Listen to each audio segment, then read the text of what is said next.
Just give me 1 second, sir.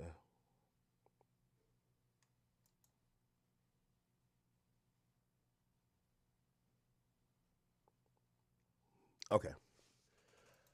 All right. What the fuck? It takes me a second till I get all this shit going. All right.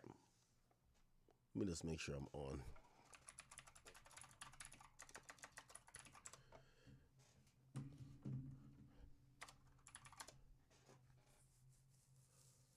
Okay, we're on here, and then where's the Academy channel? I ain't gonna lie to you. I'm about to go get my liquor upstairs. That nigga was rushing me to get all that shit. Oh, let me see. Am I live on this? Oh, okay, good. All right, bet. Okay, good. So, all right, we'll get into topics now. If you guys were waiting, I apologize. I definitely kept you guys waiting for a little bit. First and foremost, let me do the explaining. Uh, y'all all know I went to Jamaica, right? So I took my first trip, long time, went to Jamaica, and then I came back. But then, if you guys don't know, my brother, like my oldest brother, got married last year, and then my middle brother is getting married this year.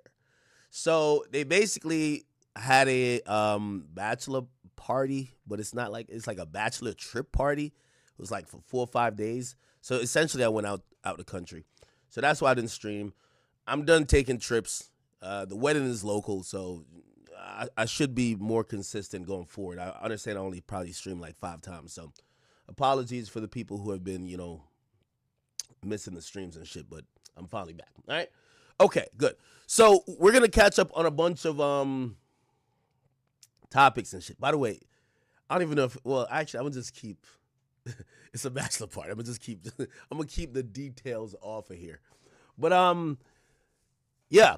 Okay, so bunch of things we should be talking about. Trump's now president, right? What else is going on? Chris Brown's filing a lawsuit.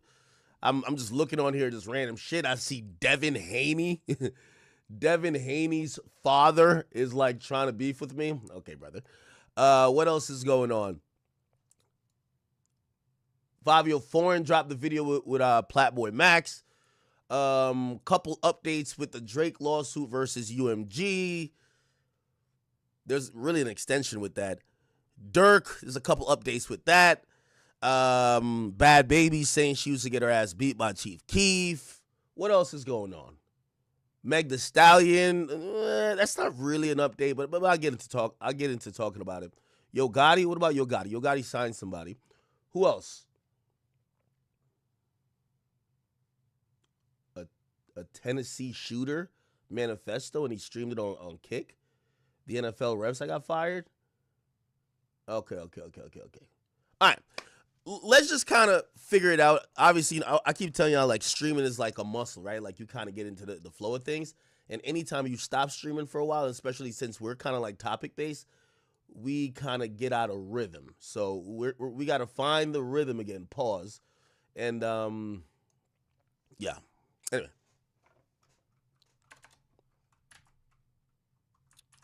Yo, by the way, random TMI shit, right? Today, like, so I have a whole system. I know I have 4 Rottweilers, right? None of them are spaded or neutered, right? So the female, the princess, she's on her period. When that happens, my nigga Pluto is dying to fuck. So today for 2 hours, and usually I have a system of how I let them out. It's a big house, but like I gotta let them out in certain places. I gotta keep them apart when one of the dogs are on their periods because I don't want more puppies. Like, it's over, right? I got 4 dogs. Trust me, it's too much. So I fucked up today, and I let Pluto out while he could have access to Princess. And for 2 straight hours, you got to realize Pluto is 140 pounds. That's the one who got hit by the car, if you don't know. 140 pounds. When he's motherfucking horny, nigga, he's looking at me like, dog, I fuck with you, but I'll kill you too. You know what I'm saying? Like, he owes some shit. Today, yo, for 2 hours, I was trying to, sorry to say, cock block him because I'm like, bruh, please don't get this dog pregnant again, bruh. He's chasing this dog around like it's going crazy in my house today, my nigga. Ultimately, I just had to let it happen, bro. I ain't gonna lie. Anyway, TMI, but for 2 hours, I was occupied trying to deal with my Rottweilers trying to fuck. This is my life. This, if you wonder what I do on a daily basis, yeah. Okay? And I could tell he nutted too. Like, pause. I know this is extra crazy. Cause like, yo, the nigga, first of all, he hasn't eaten I came back. He hasn't eaten since I came back. All he's doing is just looking at the other dog. And when he gets out, he just runs by her cage and tries to sniff her pussy and shit. And just tries to, like, I don't know what he's doing. So he hasn't even eaten. That's how horny the nigga is. I finally realized, I'm like, yo, he must have nutted. Because now he's eating. He's like, all right, man. Fuck it. He's having post-nut clarity. Like, word two. My dog has post-nut clarity. I've never seen it before. He has post-nut clarity. He got his shit off. And he was just like, all right, nigga, I'm cool now, man. Let's do some other shit, all right? I done got my nut off. I'm good. I never seen it before. Anyway, I know it's TMI, but that's just sorry. That's my life. Okay. Yo, so first and foremost, we should, I kind of want to get to this because I think this is kind of interesting, right? So Chris Brown is actually filing a lawsuit. And I think this is actually a good thing, right? Now, I'm going to try to explain why he's filing a lawsuit, but I think we should overall start by addressing what seems to be becoming a trend. Rappers and people in the entertainment industry are clearly now utilizing some of the tools and resources at their disposal that previously people would judge them for doing. Like, for example, lawsuits. Now, I know somebody's going to think I'm going to try to make a weird Drake twist with this, but it's not. But we're seeing people really file these lawsuits. And I'm not going to lie, most of them kind of seem like, I don't know if they're going to win, but they kind of do have a point, right? And by the way, I'm talking from even Drake's lawsuit, even if you want to say it sounds salty, cool. But there is some claims that, you know, maybe has some merit. Do I think he's going to win? I don't. Tekashi's suing, was it Planet Fitness or whatever? He's suing Planet Fitness or whatever, wherever he got beat up at. 6ix9ine lawsuit. Yeah, he's suing for $1 million. The gym that he got beat up at, right? And now we have Chris Brown, who files a $500 million defamation lawsuit. And obviously the Tekashi lawsuit's a little bit different because he's just suing saying, yo, you guys didn't, it's a few things. You didn't provide adequate enough protection or prevent some people who weren't members of the gym from coming in the gym, and then they subsequently jumped me, right? Then supposedly you guys were slow with calling the cops and doing all these other stuff. And again, you know what I mean? I think we're kind of past, you know, past that snitching like label era where I think people could kind of see like these lawsuits for what it is. Bro, these are money grabs, right? Like, you know, there's nobody going to go to jail. And I actually don't think this is a bad idea. You should sue the goddamn gym. You get what I'm saying? Okay. But we got to move the 6ix9ine shit to the side because we got to talk about Chris Brown. And obviously, the Chris Brown lawsuit is going to reflect slightly on Drake, right? Or not really on Drake, but there's some similarities there. Why? It's because of the word defamation, right? So let me give you off top. And by the way, do I sound good? Is my mic good? Is my mic good? Okay. If my mic is good. Yeah, you sound good. Okay, perfect. So let me, and by the way, eventually I'm going to have to go get this down, Julio. But, because I'm sober as fuck. So here's the thing with defamation, right? Usually we don't see high-profile people, celebrities, file defamation suits because, number one, they're public figures, right?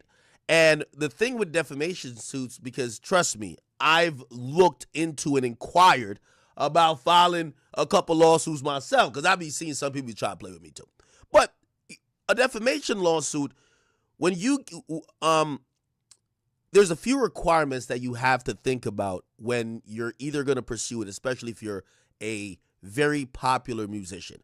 And I'll give you examples. Like, you know, I hear people say all the time, why doesn't, like, Meg Thee Stallion sue Akademiks? I mean, now anybody can file a lawsuit, but many lawsuits are going to be deemed frivolous. I think even her lawsuit versus Milagro, I think that's a frivolous lawsuit as well. But I think they're trying to abuse the fact that they don't believe that she has enough resources to fight back. So that's essentially silencing them. you can't really get a defamation lawsuit if somebody said they don't like you, right? But if someone spreads a lie about you and that lie is deemed or is seen hurtful, so again, I'm trying to be concise, but I know I'm long-winded. In a defamation lawsuit, if someone says something that is untrue, that damages your brand, that is said maliciously to damage your brand without any proof of said thing being true. Now, granted, if there's something that's true, it's really hard to get a defamation suit to be in your to go in your favor. Like, for example, if you're a killer and I get online saying you're a killer and you have a murder charge or you have a murder conviction, you suing me for defamation probably ain't gonna go nowhere. I'm just speaking, the truth, right? And again, even as long as I'm speaking the truth, usually there's no malicious intent. So you got to prove, is the shit that the person's saying true? Is there some malicious intent? But the hardest thing usually to prove is the damages, right? And the damages for all of these things usually is hard to quantify because, for example, like, and I'll even use my example, right? People keep saying LeBron should sue you. Well, if LeBron sues me for defamation, right? Let's go over the requirements I just said. Is it true? Did I say it maliciously? Do I have some type of malicious whatever? And then the third thing is, what damage have I caused to LeBron and his brand or whatever, right? Now, granted, if LeBron had I think textbook defamation is like you say something that is not true, then the person loses a deal, right? Like, say somebody looks at me and say, hey, weren't you accused or, well, that's talking about an accusation. You're a this, right? Like, it's like saying to Drake, you're a pedophile, and then he loses a deal, say Sprite says, we're not working with you because people have this now negative image of you, whether it's true or not, being a pedophile. You could sue over that, right? So, again, the damages are usually the hardest thing to prove. Why do I mention that? We're now seeing that these guys are such huge brands that it's easier to prove damages, especially in these particular cases, right? Like, I think this Chris Brown case, I like this case over the Drake case because Chris Brown, he could tangibly show that he's lost money from people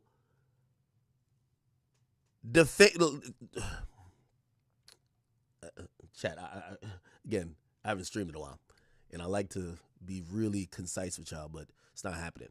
All right. So there was a documentary put out, right? So a production company, right, put out a documentary. A lot of people didn't hear about it, but it was a documentary that accused and was trying to do what they did to R. Kelly when they did Surviving R. Kelly. Keep in mind, I believe it came out after Diddy got arrested, and we all knew that what kind of preemptively jumped everything into motion with R. Kelly was that documentary. Once Diddy got, clipped, I think that was an attempt in the timing and the release of it to possibly have something like that happen to Chris Brown. I'm going to be honest with you. I think a lot of people these days, they either like Chris Brown or they have seen him go through so much trials and tribulation, and they know, number one, he's paid his debt to society. He got incarcerated. He admitted what he did wrong. He took accountability. Looks like he's made some effort to try to get better. And I don't think people, and I'm talking about just regular people, I don't think regular people just hold that against him, right? However, it is held against him, it appears, when we talk about opportunities. He's often talked about, they don't want him to perform at award shows. They don't want him to blah, blah, blah. They have taken him off certain shit. So they dropped this documentary, and this documentary clearly it didn't have any substance to it. That's another reason why I didn't go. It brought up certain people making accusations, but none of them really held any water. So it was just a bunch of people just saying, he did this, he did that, but there wasn't much really there. You get what I'm saying? Now, we could read through this a little bit, but essentially they were promoting that this nigga is like a goddamn abuser, right? Now, the reason why Chris Brown's filing this lawsuit, and the reason why I do like this lawsuit, is that this lawsuit is going to be going directly at the publishers of this documentary, because this documentary essentially put out a bunch of unproven facts and possible lies that definitely has, maybe not in the mind of people, affected Chris Brown's legacy, career, or whatever in terms of what a fan would think. But most likely, if there were companies that were finally getting past the 2009 incident, I believe it was 2009, where him and Rihanna got into it, this kind of brought it back up, and I'm pretty sure he lost out on opportunities business-wise, and I'm pretty sure that could be proven through whether emails with his agents, conversations, or business deals that were on the table that got removed. So that's why he's filing this $500 million defamation suit. Again, I'm comparing it slightly to the Drake thing because I think Drake would have a good case if two things, right? If Kendrick was just tweeting, if Kendrick was a streamer, I think there'll be a great case. I think Drake's case isn't as good because once you start to introduce art, you open up a can of worms that I don't even think you're ready and willing to deal with, right? Again, usually art in certain sense is a protected form of speech that, it's not meant as really just declaratory statements. It's meant as kind of expression. So if Kendrick had just like tweeted it and he sued him, I would completely think that Drake would be probably going to win that, right? Because it's music, that's what I'm like, Then the second thing is, I think that Drake's lawsuit, I don't really like it because he not suing the nigga who said the shit. If you're gonna sue, you gotta include everybody. You should put the engineer, Mustard should be getting sued, okay? Mustard on the lawsuit, okay? That's what really should be happening. Mustard should have got sued. Kendrick should have got sued. Now, again, I don't like the suing for music, right? And I still think that's not going to pass. But that's where I'm seeing the differences between this Chris Brown lawsuit and the Drake lawsuit. The Drake lawsuit, I think Drake was trying to keep his cool and be like, all right, I'm trying to keep his cool in rap, which might have completely backfired. I'm not suing Kendrick, I'm suing UMG and hoping that people would be able to differentiate the difference and kind of root for him. Instead, everybody just said, yo, this is weak, right? Chris Brown's lawsuit, I think, is very well put together, and also the basis of his lawsuit covers all grounds. Hey, I'm going to sue the production company, okay? I'm going to sue Warner Brothers Discovery. I'm going to sue even Apple for having this being available and publicizing it and promoting it when these type of, as they call it, sensationalized, unfounded, and defamatory allegations ended up hurting his career. And again,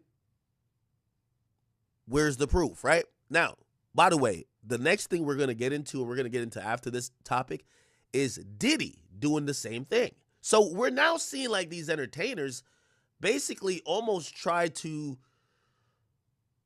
keep what they got going on, and they're filing lawsuits back, right? Now, the Diddy stuff I'm going to talk about because that kind of goes a little bit in a different lane. So let's stick with the Chris Brown stuff, okay? All right.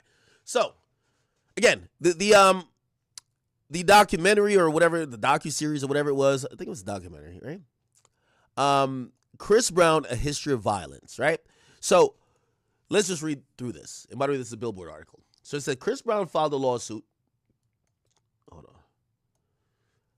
against Warner Brothers Discovery, alleging the media giant had defamed him with the 2024 ID Network documentary claiming that the R&B star had a long history of sexually abusing women, right? It was filed in Superior Court, and the complaint accuses Warner Brothers Discovery and Ample Entertainment, this is a production company, They were the production company behind this thing, of promoting and publishing false information in the pursuit of likes, clicks, downloads, and dollars to the detriment of the R&B star, all while knowing it was all full of lies, deception, and violating basic journalistic principles. They did so after being provided proof that their information was false, their storytelling. Ooh, this is actually good. They did so after being provided proof that their information was false and their storytelling. Jane Doe had not only been discredited over and over, but was in fact a perpetrator of intimate partners' violence and aggressor herself, reads the lawsuit, which was filed by attorney. Okay. Mr. Brown has never been found guilty of any sex-related crime, but his documentary states in every available fashion that he's a serial rapist and a sexual abuser. The Jane Doe who made sexual assault accusations against Brown in the documentary, whom he identifies in the lawsuit, is also named as a defendant in his complaint, which alleges the woman completely disregarded the facts in the attempt for fame and fortune, all at the cost of Chris Brown and the reputation he has worked so diligently in redeeming over the last decade. The sensationalized, unfounded, defamatory allegations in the documentary have been discredited, dismissed by the courts, and outright fabricated. Now, this is going to be very interesting. I'm going to bring a few things into this because I like to have like an expansive discussion. So, here's the thing about certain allegations. Like the allegations of somebody being a criminal is a very serious allegation, right? Now, clearly, when you accuse someone of being a pedophile, of being a rapist, these things, especially a rapist, that actually holds the weight to where that is a crime, right? That's a crime in the first degree in every state. If you say that and this person has been either acquitted in a court of law or somehow been vindicated, by definition, you are defaming that person and you're probably engaged in some type of slander or libel. Okay? Now, here's an interesting case that we should look at to make this make sense, right? So, and by the way, we get it. The whole Me Too era thing, we get it. But you just coming out and just be like, yo, this nigga is a rapist. Okay? Now, granted, if you're a fan, nobody's going to sue a fan, right? But if you have a name, if you have something to lose, if you have a brand, this is a huge deal. So, my boy Trumpito, so I call Big 47. Shout out to my man. Trump actually won a defamation lawsuit. Actually was settled. Okay?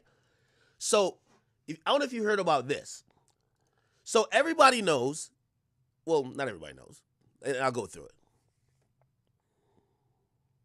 Okay.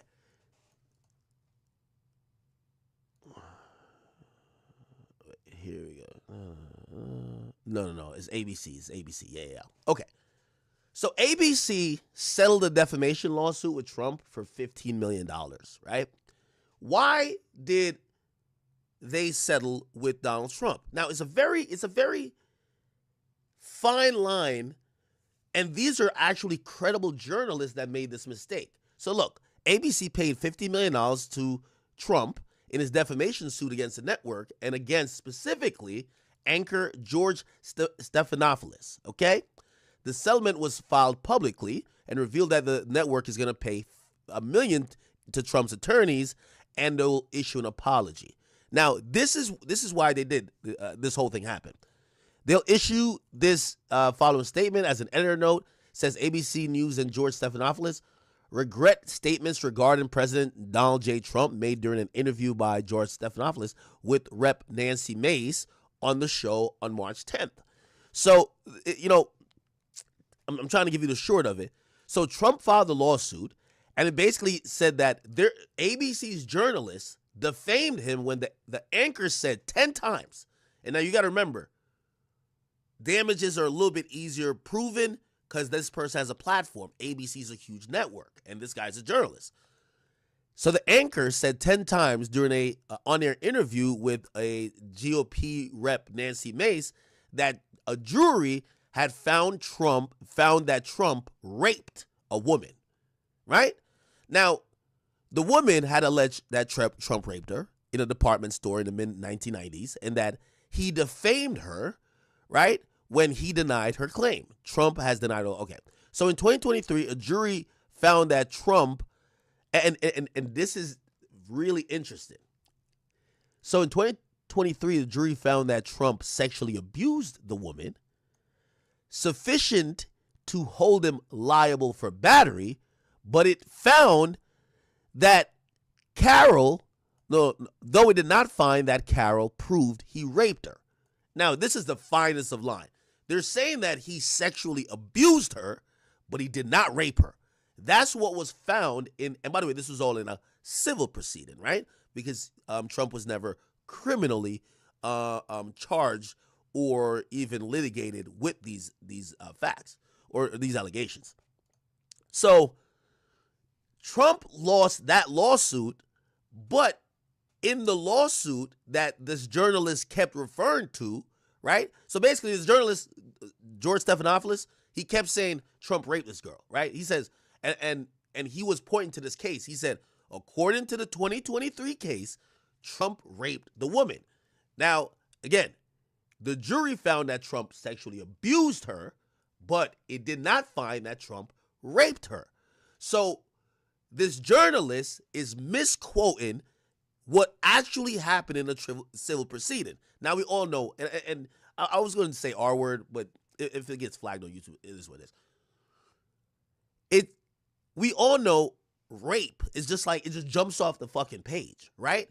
So it's not really an easy case, but the journalist was wrong, right? And again, rather than going to, trial, they basically awarded or came to a settlement to pay Donald Trump $15 million, all because during one interview 10 times, a journalist for ABC News essentially misquoted what actually happened during a civil trial.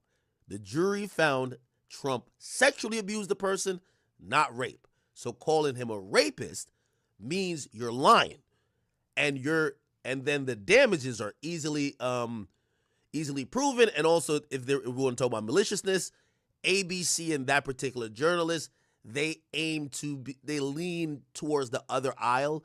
So that could have not only affected Trump and his businesses, also his ability to run for president again. So they just paid the man, okay, $15 million. Now, I had to go with that sidestep to kind of show you how very thin the line is between sometimes talking about what you're alleging versus saying something that's declaratory, where you're saying this person is this, right? If the journalist has said, well, Trump was accused of this, right? He's probably good, right? However, this person was saying Trump has been proven to be this. And that's where he fucked up, right? So as we get back to this Chris Brown lawsuit, what's probably going to be really important is in this documentary, while this woman is laying out her claims, that's not illegal, right? Or not necessarily legal, but that wouldn't be considered, well, let me not speak for that, because who knows? But her making accusations versus how the documentary took place and how they probably serve up these accusations could be on its face defamatory. But again, I kind of skimmed over the documentary. The shit was whack. I don't know if there's anything, and we got to see what specifically they're saying that these people said that's definitely defamatory. Okay.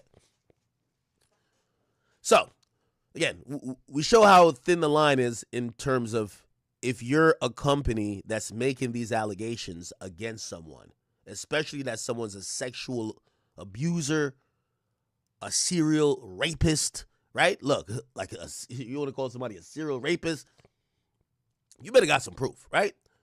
All right. Okay. Here we go. So the lawsuit further alleges that the Jane Doe filed a frivolous civil lawsuit against Brown in 2022, in which he accused him of sexual battery and assault, but that her claims were determined to be entirely fabricated, leading to the withdrawal of her attorneys and the dismissal of the case. That same August, after a Miami police detective uncovered text messages that exposed her dishonesty. Now, I remember this. Chris Brown accuser text messages. So there were text messages. So this woman was saying that Chris Brown sexually assaulted her. People were taking it serious for a bit until we saw this. And Chris said, "No more dragging me through the mud." Hold on, let me just wait for this to go. And he posted the messages. Apparently, a detective got it. I don't know how Chris got it, but Chris posted them to show that this woman had no credibility and was lying. You get what I'm saying? Here we go. So it says, "No more dragging me through the mud. Clearly, you could see all the cap. Now, let's see if the media will keep the same energy they had trying to destroy me." Now, granted, again, this is what I'm saying. Chris got a great case. Obviously, he's not suing necessarily over this, but this is all lead up to platforming this woman later, right? Like, this woman has been proven to be not that credible. Anyway, to run the real story, me and my team are taking legal action, which clearly he is now, on the situation. You don't play with people's lives like that. Thanks, Team Breezy. Now, listen to this. What time is it? Put the time and date. Well,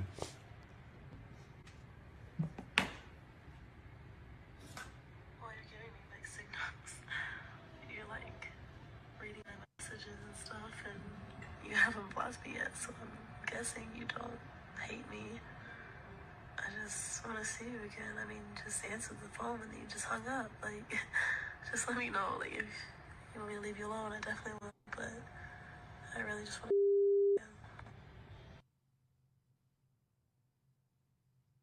Okay. Now, so another one of the text messages, I wanted to show you the full text, but okay. It says, there's a timestamp where she says, "You know full and well I wasn't pressing you about no dick. You told me to stay, then you gonna try to play me? Nah, that's crazy. I don't deserve it, but you got it."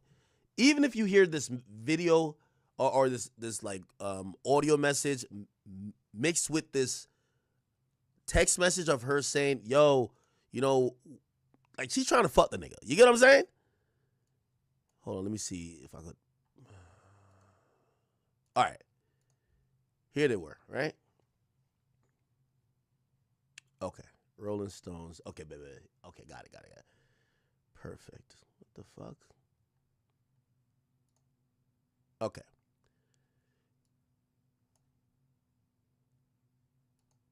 So I think this is her. I don't like talking on phones or shit like that. I'm just being proactive. Okay, I'll get one. So I said, I didn't. Oh, I guess this is Chris Brown. "I definitely didn't bust inside you. Niggas was just hella faded, so I wanted to be sure. Okay, babe, that's fine. I want to fuck you tonight at midnight. Where you at, babe?" Then there was another one. There was, "Yup, where you at? Home. I live in Hollywood. Word. Let's link later today. Your place or mine? Mine, probably." That's what, I guess this is Chris Brown. "LOL, bet. You got E?" So she's asking for drugs, right? And we all know the cocktail, pause, no pun intended, of what we see in all these accusations is usually women who are saying, "I just randomly just showed up at this guy's crib and he just starts feeding me drugs and then he just viciously raped me." So her claims kind of look crazy when you're asking for drugs and you're asking for dick. Like, I mean, like, goddamn. She said, you got E? I didn't get to take it the last time we met. And said, nah, they was my homies. I don't be getting lit unless my homies got it.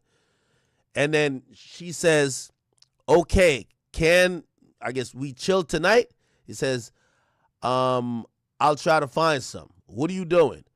What are you doing? What's up? I just had some shit to handle yesterday. Where you at right now? Why, what's up? I wanted to come over. I'm bored. Make some time for me tonight. Sorry, fell asleep. And no, I'm on my period, shaking my head. And I have a question. Do you just be wanting to fuck me?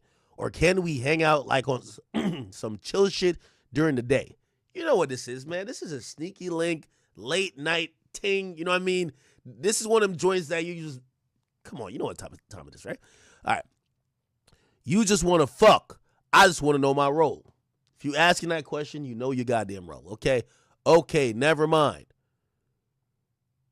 Okay, there was some more messages too. Then she sent this message. Missing you. You were honestly the best dick I ever had. I just be wanting again. Why are you playing with me? You know full well I wasn't pressing you about no dick. You told me to stay. Essentially, you kind of get like the whole drift, man. Like this is a bird, right? Cool. So essentially, after she made that claim, the police quickly realized, yo, Shorty, you're begging for cock. Like, what's going on with you? You get what I'm saying? And they essentially dropped their investigation. They're like, yo, this is going nowhere fast. I think she files a lawsuit, and then when she files a lawsuit, a lawyer, money-hungry lawyer's gonna be like, we're suing Chris Brown, let's go. Then they kind of look into it. They were like, it's kind of bullshit, too.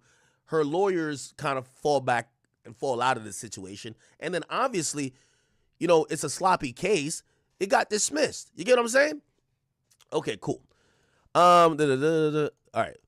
So despite all that, right, the documentary still portrayed this woman as credible and ignoring her lack of veracity, which is truthfulness.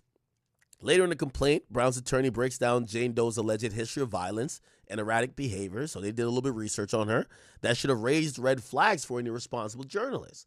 The suit includes... So essentially, they're basically saying, yo, Warner Brothers, you guys, there was public information out there that this woman has lied on me, has not been truthful, and has made a erroneous claim that the police don't take serious, and even in a civil court they couldn't take serious.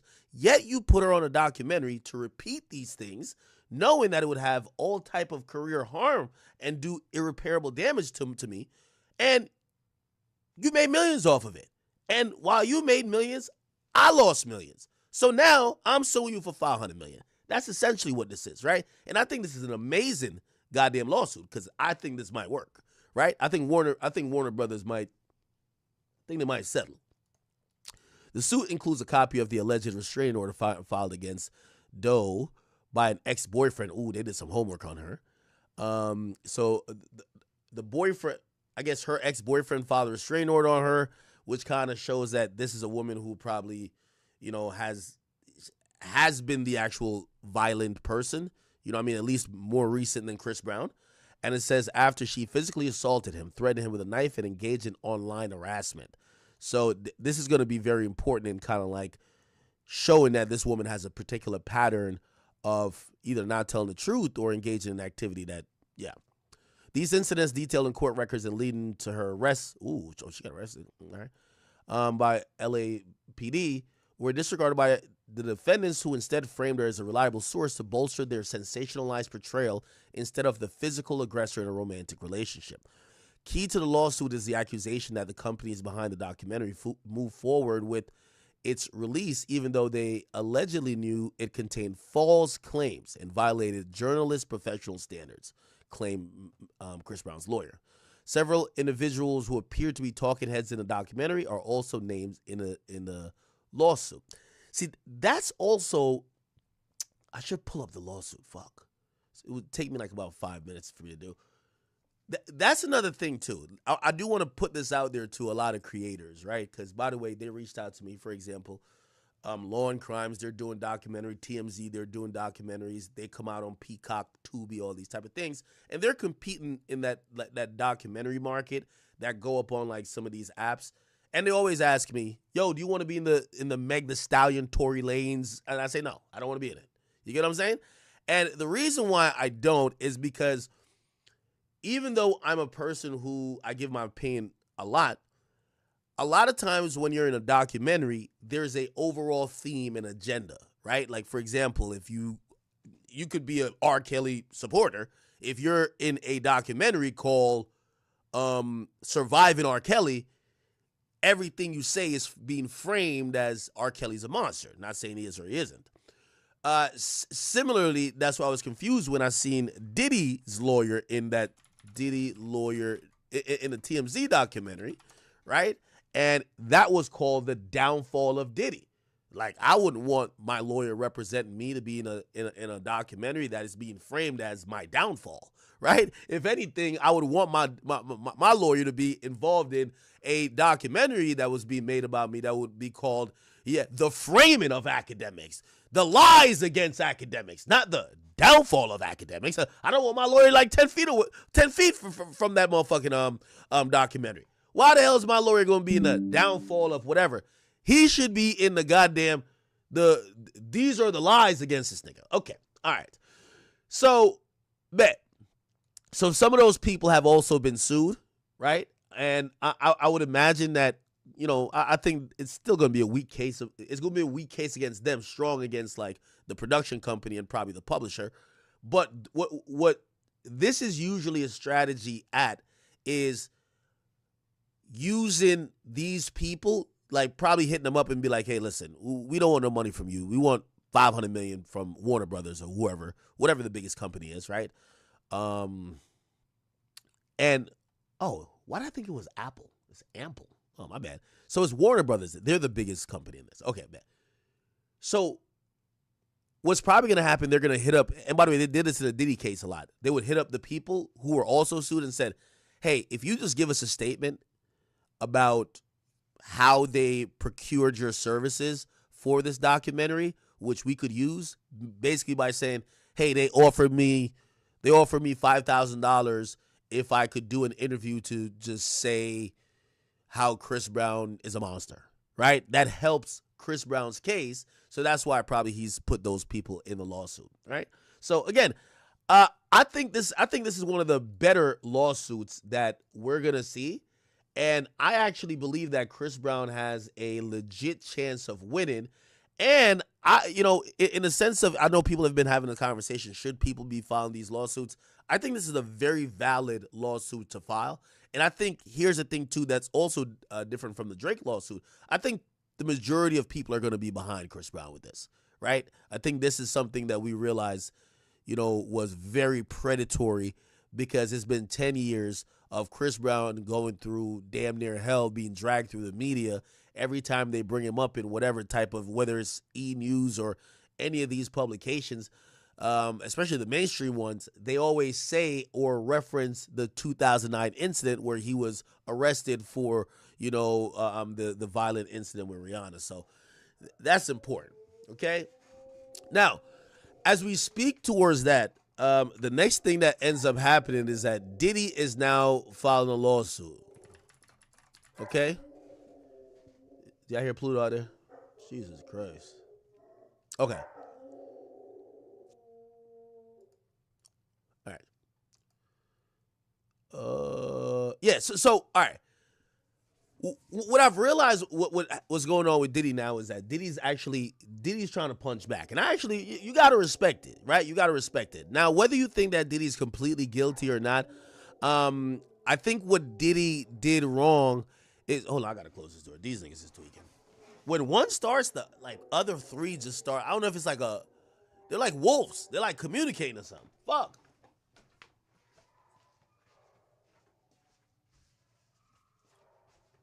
Actually, I'm finna go get my Don Julio right now, too. So, give me 1 second. I'm going to break this shit down, though.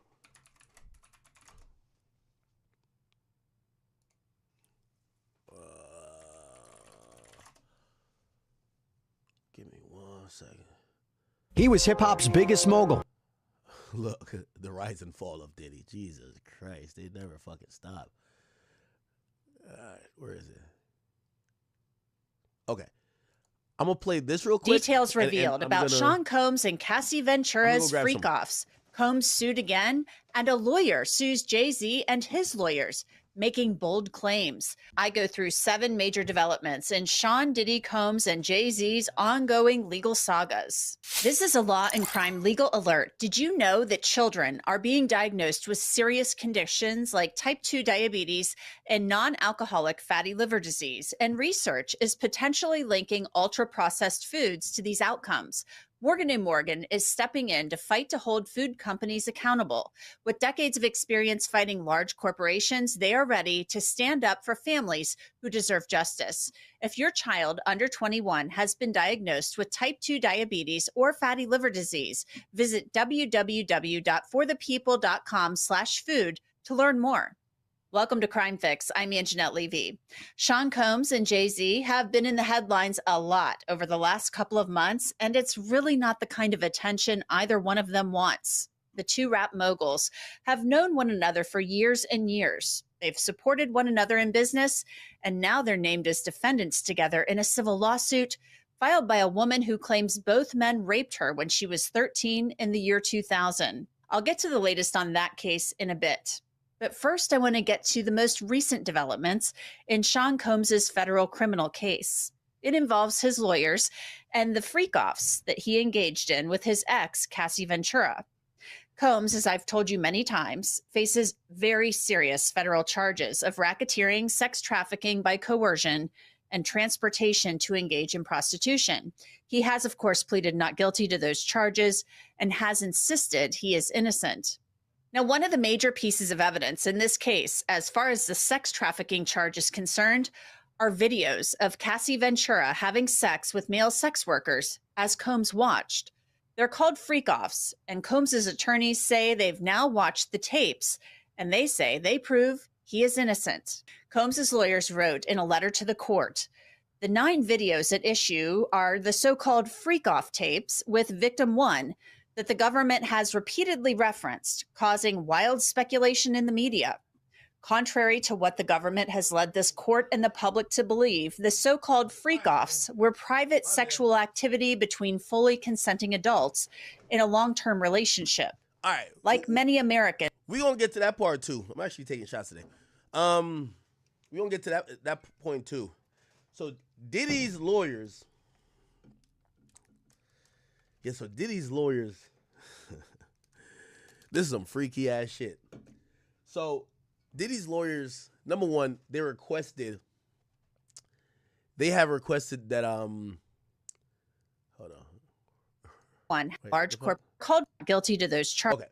So Diddy's lawyers has requested that, number one, because there's a protective order in the case, right? And the protective order is because part of the discovery, a lot of the discovery is really sensitive. A lot of it is videos, is sexual videos. They put these protective orders in place because, number one, if someone's a victim, you don't want, you know how they said in Tory Lanez case, like the discovery leaked. If the freak-off video leaked, like, you're doing way more harm to Cassie than you would ever, like, than any justice you probably were seeking to get for her could probably do for her. You get what I'm saying? So they have these protective orders in place to say, yo, this part of the discovery has to be treated a certain way. Why? It has to be treated a certain way that, number one, it doesn't leak, that you don't put out certain type of information that could embarrass or kind of taint the case or whatever the case, right? So Diddy's lawyers said, yo, check this out, Playboy. We want to be able to inspect the video. So as part of the protective order, Diddy can't have copies. And discovery you give to the defense, you're supposed to send to the defense. Apparently, they could only inspect the videos at a particular place and time, but it is barred that Diddy, specifically Diddy, could have these freak-off videos. I mean, imagine Diddy with Cassie freak off videos. I know that's like the evidence they got against him. But if he in his cell, he probably whacking off to him like, oh damn, this shit was like 2008. Like, hold up. Anyway, so they asked the judge, yo, could we get the videos, right? Because we need to prepare, and this whole we could inspect it, blah blah blah. Like, nah, come on, right? Now, I don't think that's been fully ruled on yet, but subsequently, they have said that through their review of these freak-off videos, and apparently there's several of them, but 9 in particular, they're saying that Cassie looked like she's having the most fun. Now, I ain't gonna lie to you. This is tweaked out shit. Which, by the way, look. Cassie Diddy enjoying. Here we go. Okay. Okay. So the new legal documents, right? And by the way, this is almost, by the way, there's a gag order, so they can't say nothing to the public. So everyone's just reading court documents at this point and then regurgitating that. But Diddy's lawyers kind of talked to the judge just like how they talk to the media. They said, yo, the freak-off videos, it says there are private sexual activity between two fully consenting adults in a long-term relationship, and they're saying that his ex-girlfriend Cassie not only consented but thoroughly enjoyed herself. And they said is evidently happy, dominant, and completely in control. Now, this is like really interesting here because it's kind of like showcasing probably what their strategy is going to be, and probably also what I believe the prosecutor knew was going to happen. So that's why they leaked the video of Diddy beating her ass in that hotel. Because, again, I'm creating a fictional or a make-believe, I think, scenario. If Diddy is a guy who's in the corner jacking off with baby oil, maybe filming, right? And Cassie is the one, like, I don't know, sucking off two niggas, getting piped out by whatever it is. But she's kind of also controlling the show, and she seems like she's making decisions, this and third. Now, we get it.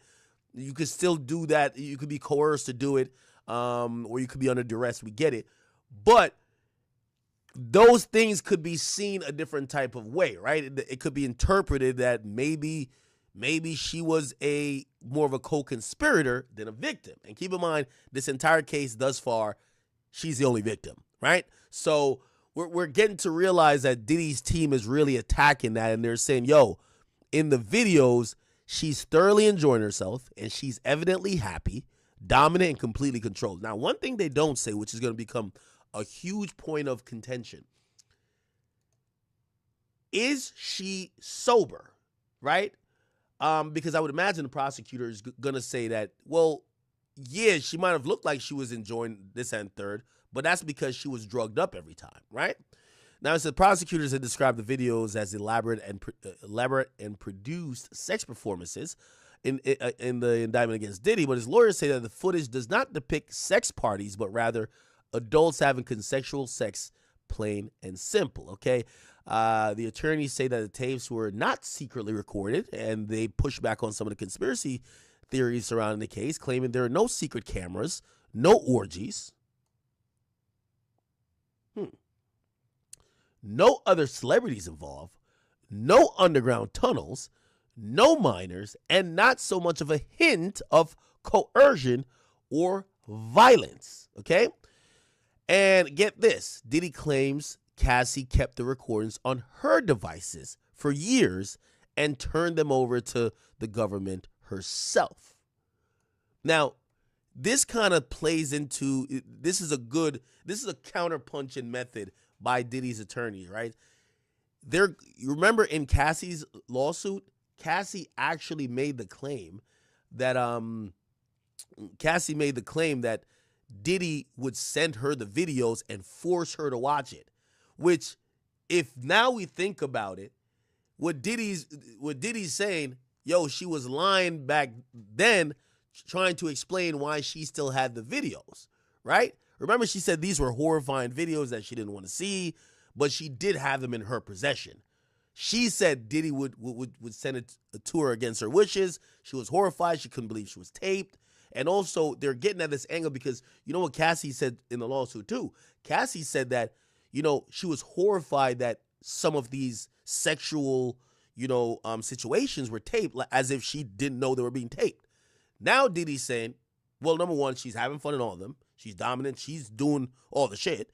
And she clearly knew we were being taped. And also, if she was that horrified by all these goddamn videos, she kept them for years. You get what I'm saying? All right. So it says, Diddy attorney says his tapes do not show any evidence of violence, coercion, threats, manipulation, drug use. Now, this is going to be also interesting, right? If the videos don't show drug use, does it show drug paraphernalia around? Does it show drugs around? Is there white lines on the counter? Is there fucking, I don't know. They keep showing that little, is it a syringe that they supposedly put in the GHB? I don't know. Does it show, it says no excessive alcohol consumption. That's going to be hard to prove, I believe, because, again, unless you test her blood alcohol level, how do you know? Obviously, I would imagine if this is a freak off, people aren't, this isn't about consuming alcohol. This is about fucking, right? They're saying that it's certainly no evidence of sex trafficking. And Diddy's saying all along he's innocent, and his legal team says the proof is on the tapes. Huh. Interesting. I'll take a shot for that one. All right, yeah, Diddy's trying to fight back here, people. And you know, we're going to see how this turns out. Now, here's the important part about him fighting back. Now, I'll also give you a little bit of insight.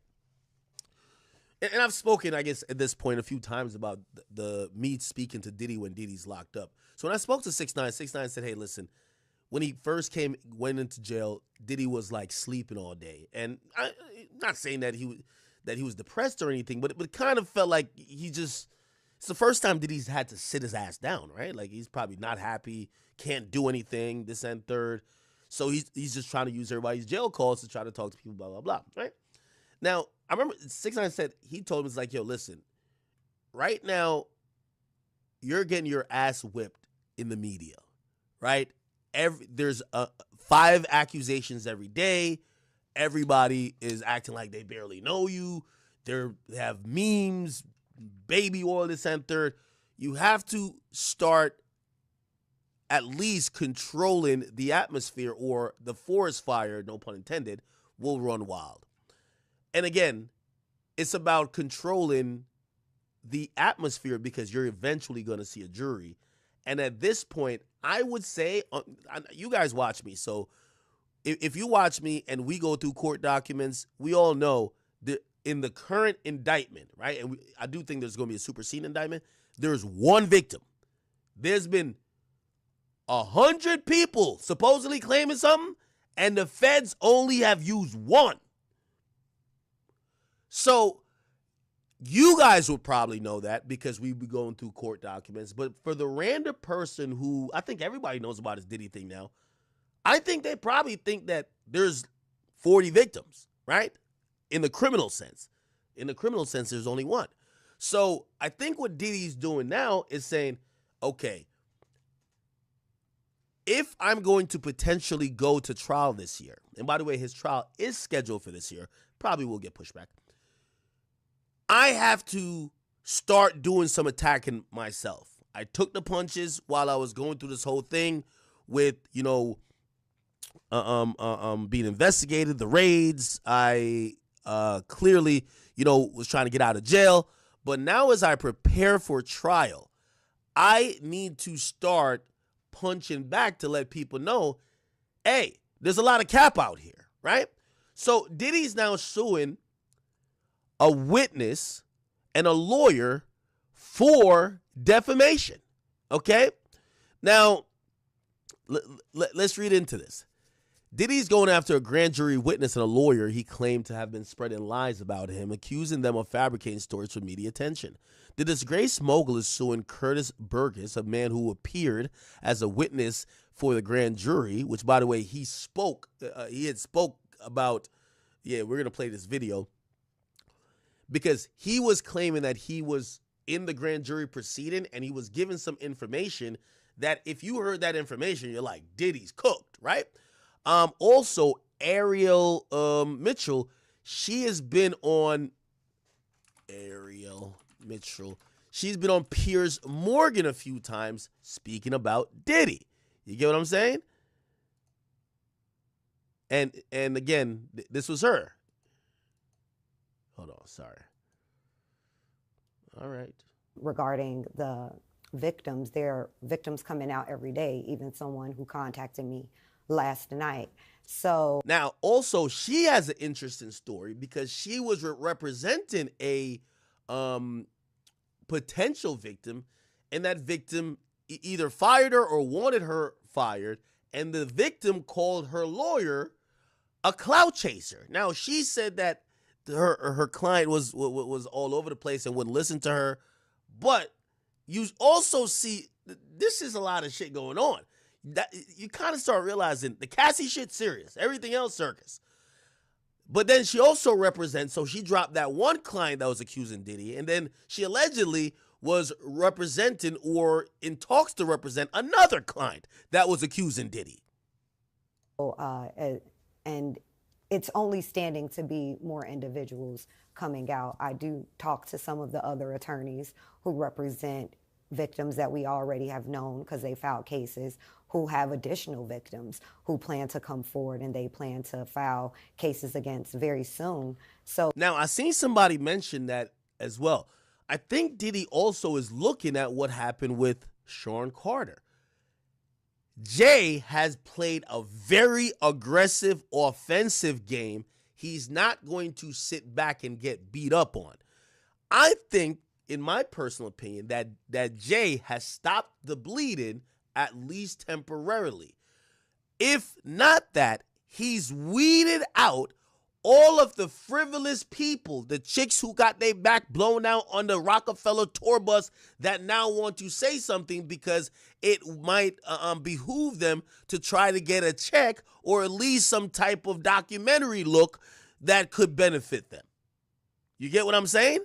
So Diddy going at Sean Carter, Jay-Z going at Tony Busby, everybody else is like, yeah, I don't know if I want to represent you if you saying all you remember it was somebody walking in the room talking about jiggle, No, that ain't gonna work. Fuck out of here. We need some real proof. Did you go to the cops? Did you do this?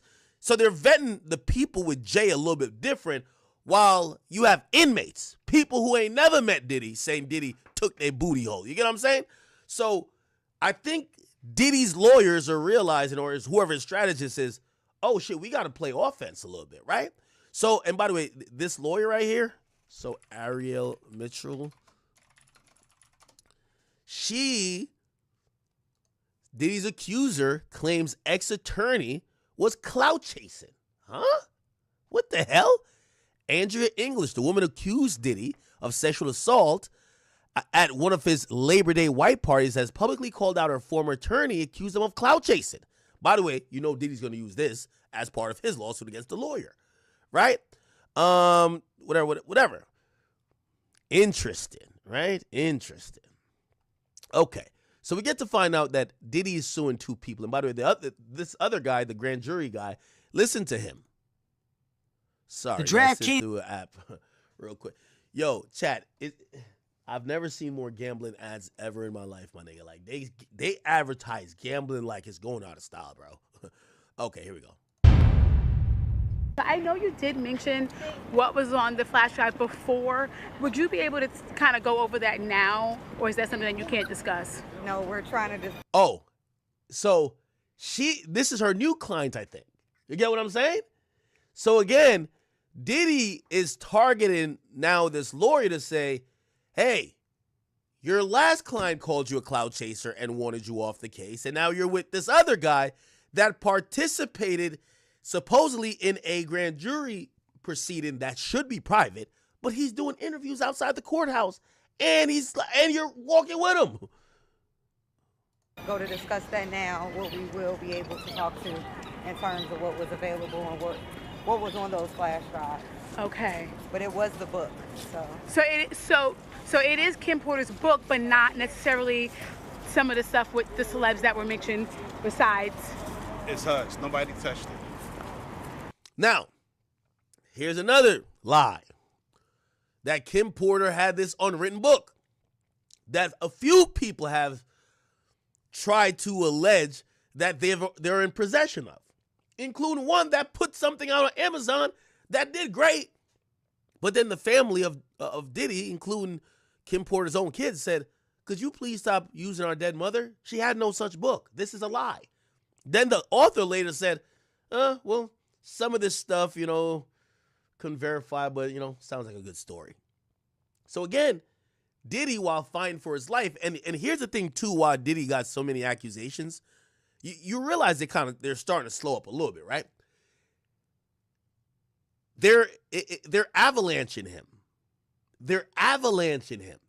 He, even as a billionaire, you want to get the best team, but to deal with things in a level of priority. What's the priority? Your freedom. And then anything surrounding the major cases that could help your freedom.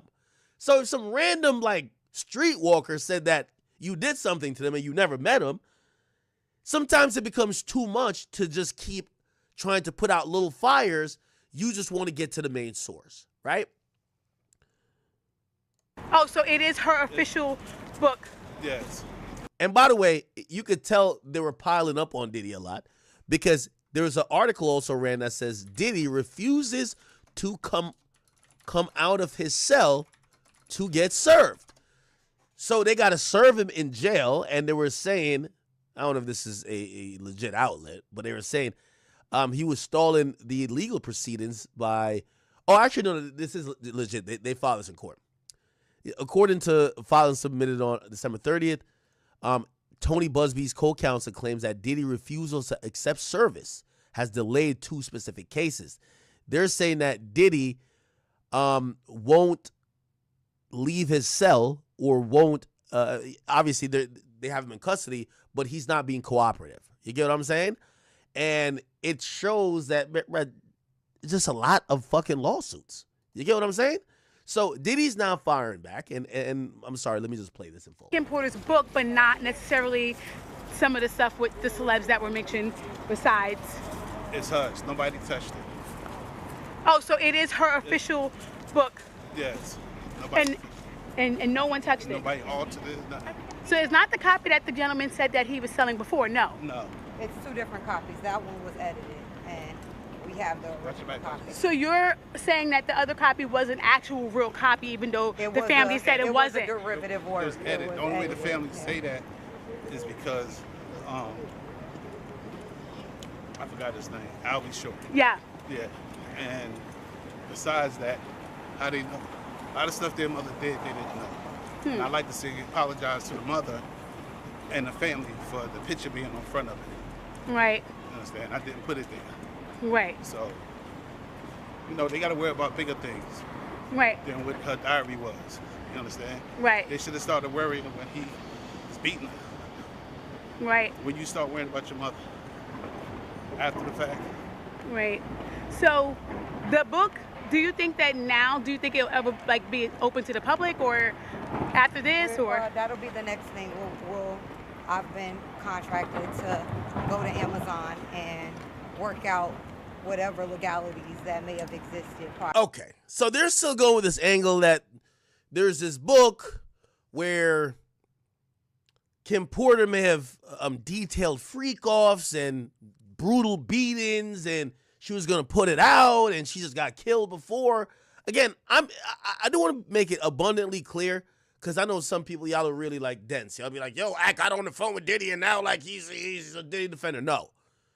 Right? I think we would all admit that Diddy probably was beating a lot of these girls. He was slapping these chicks, right?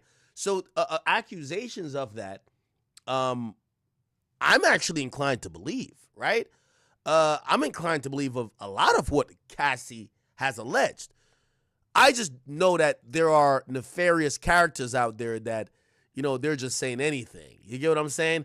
And I know it might be a conflict of interest, but if there was an actual family member that was saying, oh, no, this is the real about Kim, I would believe them rather than these random characters that are popping up. And every time they pop up, they're talking business along with justice. Oh, yeah, we're going to talk to Amazon. We're going to make sure this is good. Yo, we got the book. We just got to make sure we do a couple touch-ups, and it's going to go out. And, yo, the shit going to be on sale. It might be like $8.99. Yo, hold up, man. Hold up. You get what I'm saying? And that's one of the things that I'm watching to see how it turns out with Diddy. Because I think with Bill Cosby, it definitely fucked him. Obviously, Cosby looked like he was guilty of the crime, right? It appears. But sometimes when the water is so muddied, even with bad characters, that person just end up going away no matter what. Now, again, I just for the slow ones in the back, I'm not here defending Diddy. We're not here defending Diddy at all. Okay, if you need a definitive statement from me, I think most of that shit Cassie said he did. That's just what it is. Like I have no reason not to believe her, right? I have no reason not to believe her, right? But the majority of these other people, yo, I could just see in their eyes these niggas want to check, bro. And that's just me coming to that conclusion based on how these niggas look like they just want to check, bro. Okay? All right. So it says Diddy's also firing back at Courtney's claim that he received Kim Porter's memoir directly from her, saying that the closest to Porter, like her children or roommate for more than 20 years, have never even heard of him. As we told you, Diddy's children previously sent a cease and desist letter warning Burgess about releasing the Kim Porter book. Diddy's suing him and her and the company behind News Nation for defamation and is asking for at least $50 million. Now, they probably have taken that video down. So, News Nation, Ariel Mitchell, News Nation, she went on there and she made they didn't. She said that, she said a few things about she was trying to broker a deal with a video, and she said that, here we go. We know that he video essentially represent them in the sale of one of the Diddy tapes. Now, by the way, I want to say that this move by Diddy is another move that I believe is mirroring Alex Spiro and Sean Carter, a.k.a. Jay-Z. Remember Sean Carter, Jay-Z, when Jaguar Wright went up on Piers Morgan talking about all that shit, we heard Piers Morgan come out and say, yo, I got to say this to not get sued. Look, Piers Morgan, Jaguar Wright, Jay-Z. And he came out and literally apologized. He said, well, Jaguar Wright unexpectedly made several serious allegations about Jay-Z and Beyonce during that interview. Piers Morgan is apologizing to Jay-Z and Beyonce after an interview he conducted detailed false allegations about. She claimed that Jay-Z. The thing about platforms, the reality of the modern world is that pretty much everyone has a platform as long as they have something to say that other people want to hear. Morgan told his audience, that's why we invited Wright on to be interviewed. The people making these claims have an audience with or without shows like mine. We're totally at a show called Uncensored. Yeah. Editing interviews is not something we do lightly at a show called Uncensored. But, like the proverbial cries of fire in a crowded theatre, there are legal limits on us too. And we apologise to Jay-Z and Beyonce. For more on the... Now, what was actually Alex Spiro Piers Morgan, which is Alex Spiro is the lawyer of Jay-Z. He said this definitively. This is the type of indictment you would expect from someone in the mafia. I don't know that I could keep him off the stand. He is very eager to all of Diddy. Yeah, I keep saying, why the hell is Diddy's lawyer in a documentary called The Downfall of Diddy? That's crazy. Okay, here we go. This must have been shocking to you that somebody comes on a show and then kind of levels these vague-ish allegations. Were you kind of ready for something like this to eventually happen? Listen, there's rumors and then there's nonsense, and this is one step further, right? This is a pointed and formal accusation of something, I felt it needed to be responded to. So I think somebody reported it was a cease and desist. It wasn't that. It was quite bluntly an ultimatum, which is remove that false accusation that's demonstrably false, or a court's going to order you to. And so I think he made the wise choice and acted accordingly. He meaning Piers Morgan. Removing it and apologizing for it, yes. What changed here in That's a gangster. my mind is that somebody on a so-called journalistic platform exploited that kind of random rumor mill, whether it's disconnected from reality or what have you, and lifted it up. And by doing that, you know, they not only caused harm here, but they are also droning out the voices of real victims. And by doing that to get clicks, it didn't just harm the Carters. What he did effectively was to drone out the voices of actual victims in an ongoing case, in an ongoing investigation. And that was too much for me. Are you okay? Perfect. In the process of making sure that it is taken down everywhere? What I am here to say is that in a situation as serious as this, somebody who puts themselves out as a journalist should not effectively take advantage of the situation and exploit somebody in this way. And so that's the real reason for action. Does it strike you a little? Okay. So that's what Jay-Z's lawyer did when Jaguar Wright was going on with stuff. And then now it becomes tricky because there's three lawyers, right? There's three lawyers who are essentially representing or trying to represent the majority of these accusers. We have Tony Busby. He has the majority of them right now. We can't forget about what's that guy's name? Oh, crap, I forgot his name. Lil Rod's lawyer.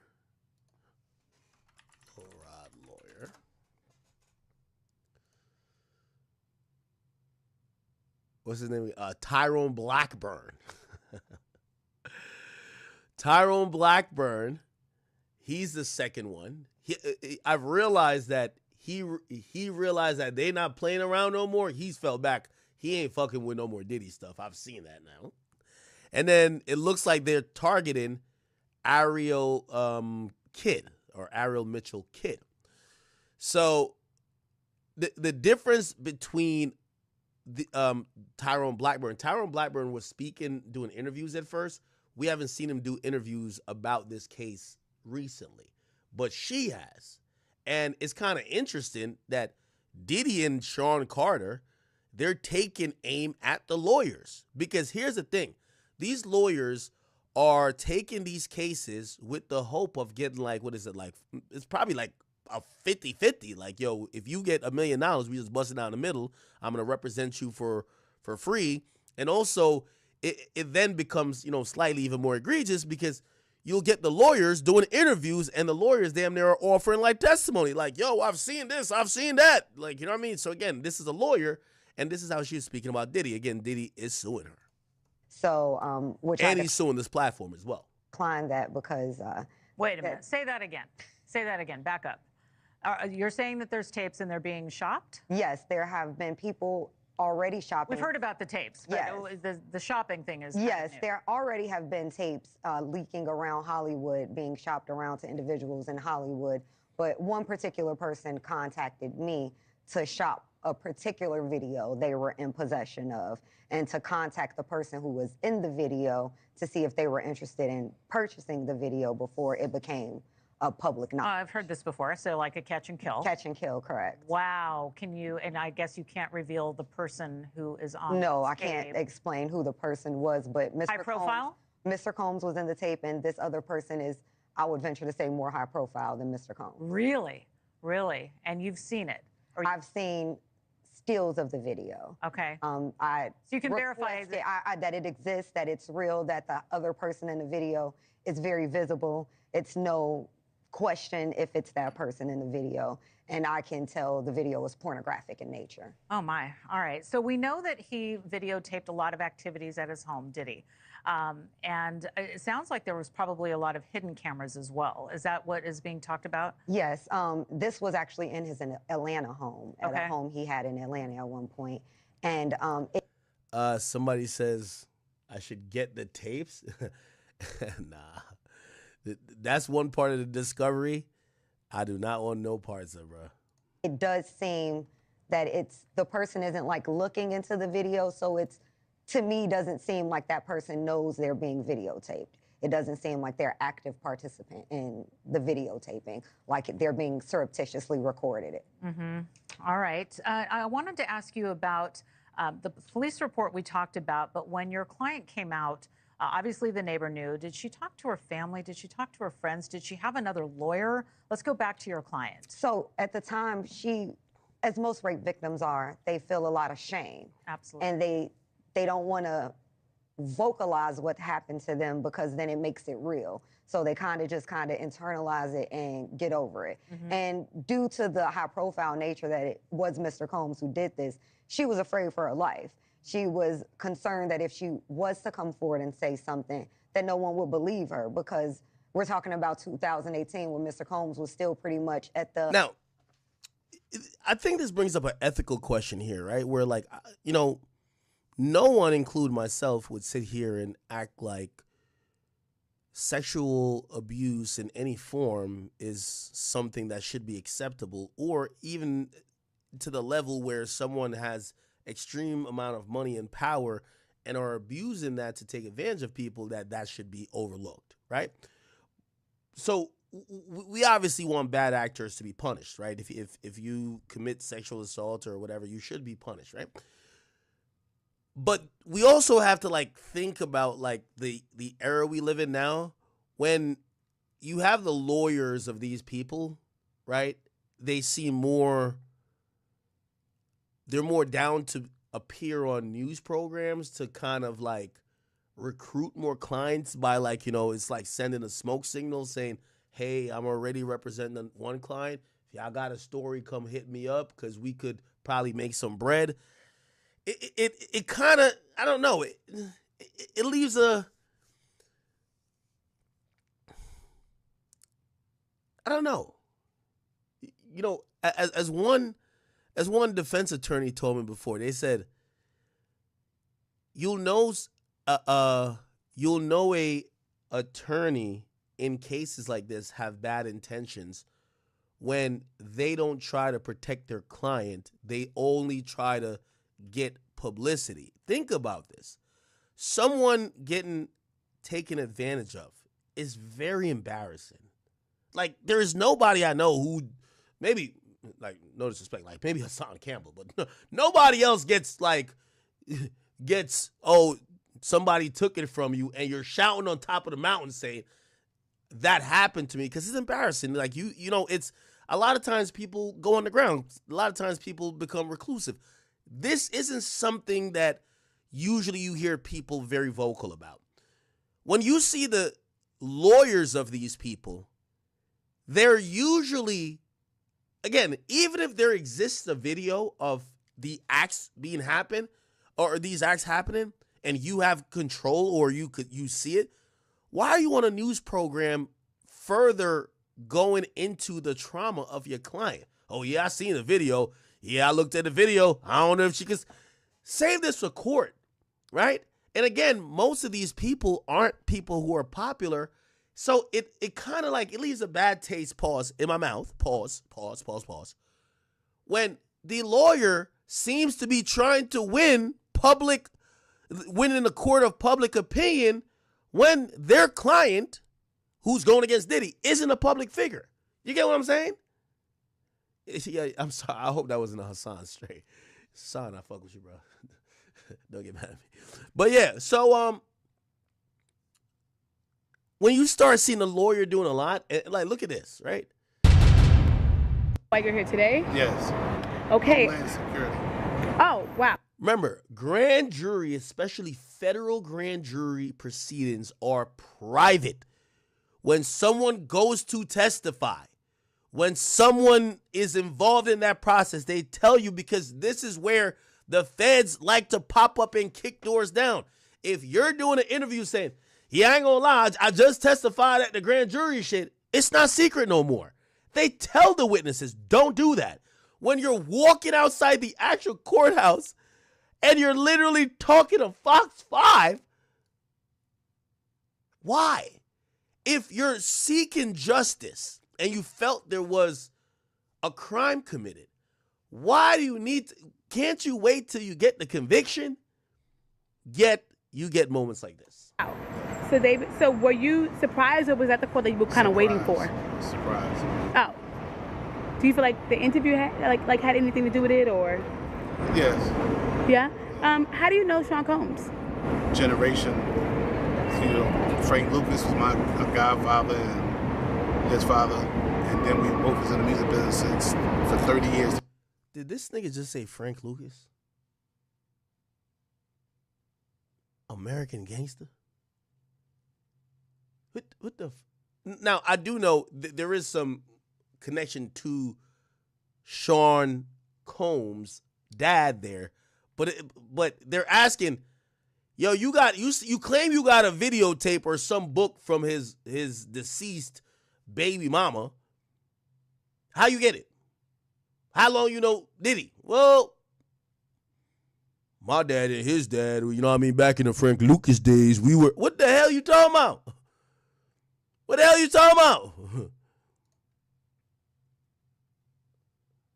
Father and his father, and then we both was in the music business for 30 years together. So you... This nigga been in the music business for 30 years and nobody heard of him? What?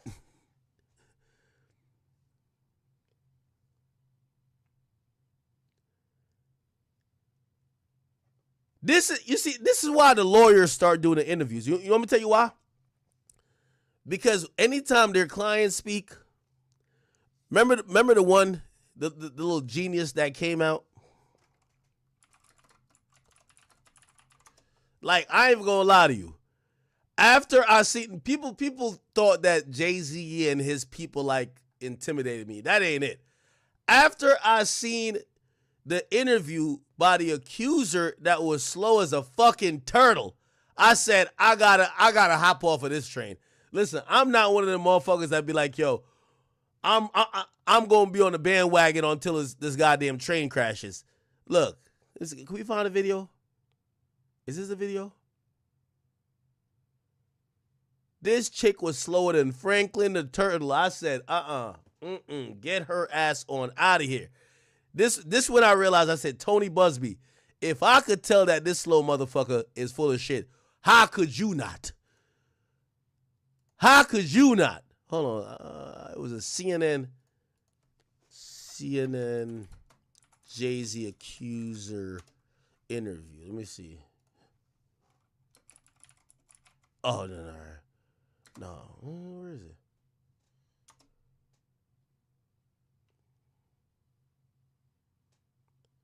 Where is it at? Don't tell me they scrubbed it from the internet.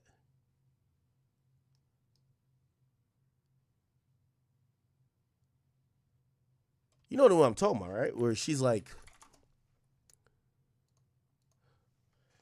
Jay-Z accuser interview, CNN. Let's see if we can find it.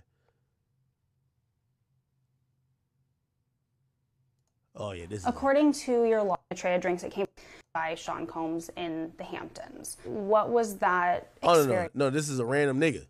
Like? At first, he was incredibly friendly. This is the nigga who claimed that Diddy took his butt. Like, come on, nigga. Where's the other accuser at, man? It was one with Jay-Z. Fuck, I can't find it.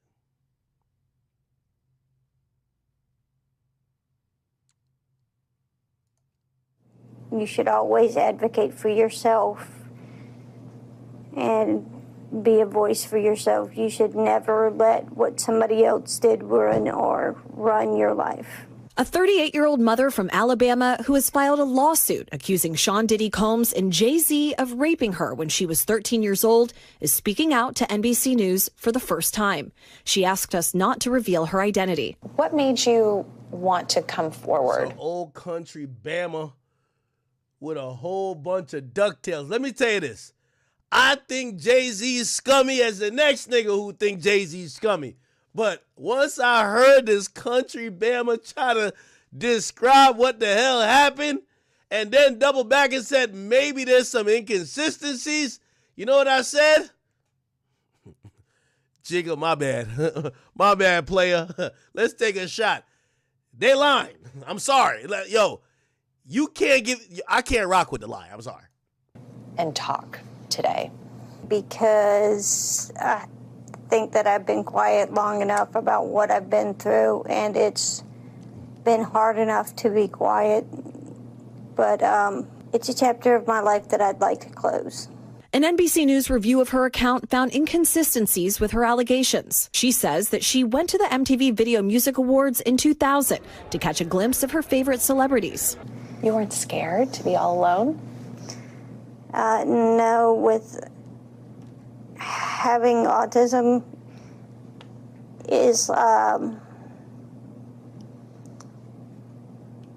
like feeling like you live your life in a shatterproof juggle ball. The world's on fire.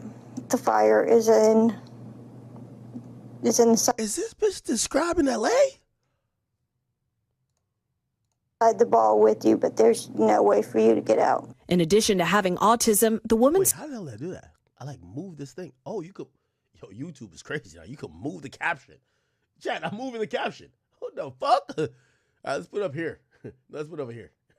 Yo, I can move the caption. That's cool. Oh, man. Says she suffered a head injury. The night of the 2000s VMAs, she says a friend drove her from Rochester, New York to Manhattan, a more than 5-hour drive. Chat. Alex Spiro knows better than hit my damn phone. Jay-Z too, nigga. Even though I like Reasonable Doubt.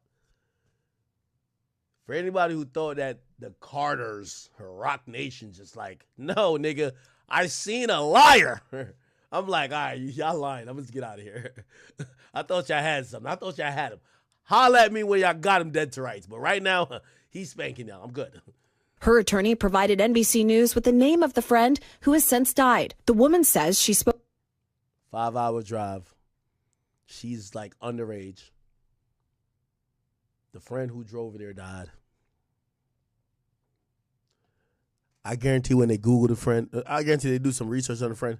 Friend never had a license. Like all type of bullshit with this damn case. Spoke to Combs's limo driver who offered her a ride to an after party. I stumbled upon Diddy's driver who told me that I was exactly what Diddy was looking for. What did you think? An autistic motherfucking slow ass kid. Really? Really, nigga? Really? This is what you want me to believe? Is this what you want me to believe? When he said that to you? I thought it meant that I was just pretty. She went to a White House, she said.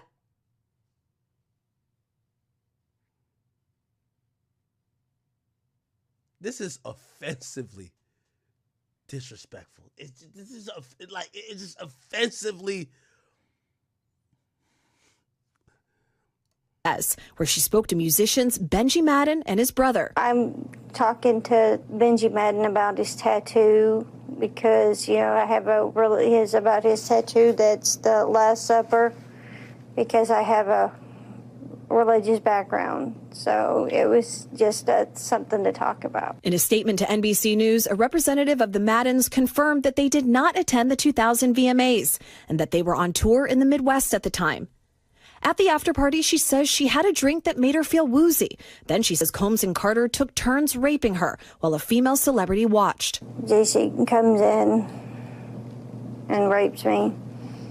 He at that point I was fighting, trying to get away from him, and he put his hand over my mouth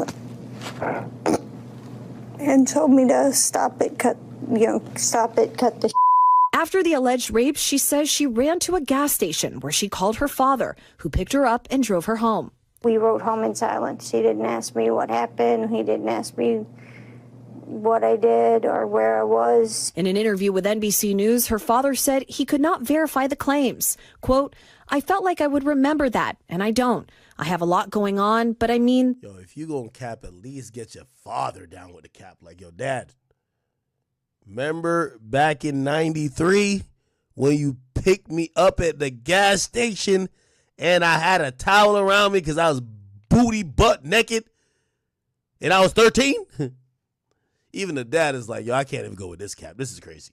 That's something that would definitely stick in my mind, he said. When we asked the woman about the contradictions in a phone interview on Friday, she said that she stands by her statements. I have made some mistakes, she said. Honestly, what is the clearest is what happened to me. The inconsistencies in her account of an incident alleged to have happened 24 years ago does not necessarily mean the allegations are false. The accuser's attorney, Tony Busby, said, because we have interrogated... All right, man, let's get this out of here. Okay, so back to this. Sorry I'm jumping around a little bit. This is what this nigga is saying, right? His father. And I guess I played that to say, yo, what these lawyers are doing, they're putting the person who they're trying to represent to talk, and we instantly realize they full of shit. And then we both was in the music business for 30 years together. So you personally know him, have... Not who? No, who personally? Sean Combs. Not personally. But you know of him, he knows of you. Yeah. Oh, I don't know him personally, but like his baby mama gave me the tape. What the fuck is going on? I used to be with Tupac, Hussein Fatal.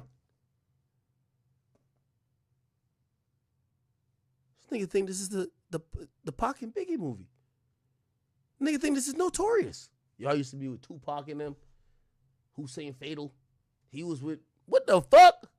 He stopped a lot of my music. A lot of other people who didn't care about him. You understand? That's not around today. Right, so... Stewart from Def Jam Records. Mm-hmm. You made a lot of allegations, right? Are you expected to eventually turn those things over, or... Well, that's what we're going to head over to do now. So we have a hearing now. Where the flash drive at? We got to see some shit. Y'all heading over to do what? Determine what we're going to do in terms of what documents we'll have to turn over and what documents we do not. So why were you... Yo, look at this nigga face. He know. Like, come on, bro. Like, chat, come on. Yo, chat. Yo, let me tell you this. I give no fucks if Diddy's guilty or innocent, bro. But come on, bro. We got to call a spade. Look at this nigga, bro. His eyes tell the whole story, nigga. Nigga, he can't believe that Fox 5 interviewed him for this bullshit. Well, that's what we're going to head over to do now. So we have a hearing now to determine what we're going to do in terms of what documents we'll have to turn over and what documents we do not. Like, yo, I ain't gonna lie. If I was on the news, I'm like, bitch, yo, nigga, come here. I'm patting you down for the VHS tape, nigga. Where's this VHS freak off tape? Where the fuck is this shit at, nigga? Why were you in court today? Just to give testimony to the grand jury. He was subpoenaed by the... Why were you in court? Just to give testimony in a secret proceeding. Great. You should never hear an interview outside of a... Like, I mean, it's happened before. I'm not going to say it never happened. But what the fuck? The court. So as we all know, if you don't answer a subpoena, the marshals will come to your house as they came to his house and they will bring you here. So that's why we're here today. I know you can't mention celebrities per se. You did mention some in the interview. So just to clarify, you can back that up with actual factual footage. We have, it's things that we have, but we got to go to the other courthouse. So I don't know if that's any more questions, but we got another hearing to go. Are you nervous or do you feel cool? God, I ain't never nervous. The only thing that's fair to me is God. I know you did mention what was on the flash drive before. Would you be... Wait, hold on. I thought all this freaking shit happened like in early 2000s. Ain't no flash drive. Yo, chat, when's the earliest y'all remember having a flash drive? Now, maybe they converted and shit. I get it. But god damn it, man. Do you think this nigga knows how to convert a VHS to a flash drive? Look at this nigga. Be able to kind of go over that now, or is that something that you can't discuss? No, we're trying to just go to discuss that now, what we will be able to talk to. And Nigga walking around like Colonel Sanders, man. What the fuck going on, man? terms of what was available and what was on those flash drives. Okay. But it was the book, so. The book. So it is Kim Porter's book, but not necessarily some of the stuff with the. Damn right, Chad. This nigga got this shit on a floppy disk. This nigga got it on a floppy disk. What the fuck is going on? Celebs that were mentioned besides. It's hers. Nobody touched it. Oh, Chad, y'all right. He do look like Teenage Mutant Ninja Turtle. You crazy. It is her official book. Yes. Nobody, and no one touched it. Nobody altered it. Nothing. So it's not Nobody touched it. I got it on a floppy drive. the copy that the gentleman said that he was selling before. No. No. It's two different copies. That one was edited, and we have the original copy. So you're saying that the other copy was an actual real copy, even though the family said it wasn't. It was a derivative It work. was edited. The only way the family say that is because I forgot his name. Albie Short. Yeah. Yeah. And besides that, how they know? A lot of stuff their mother did, they didn't know. And I'd like to see apologize to the mother and the family for the picture being on front of it. All right, man. Like, y'all get the drift. Y'all get the drift. So, Diddy's suing, and by the way, I do think Diddy's gonna sue a lot more. We just have to realize that I think his team. Now, I'll be very clear, right? This was a clear message to the masses, because everybody has a joke. Diddy did it. Now, everybody should be careful. It's easy to pile on when somebody's not being on the offensive, but Diddy probably will try to get on the offensive. Now, here's the thing, too, though. For some of the people who have either spoken definitively or whatever, and this is why Diddy's case, I think, is a little bit different. I like Chris Brown's case. So if I'm going to rank all these cases, I like Chris Brown's case.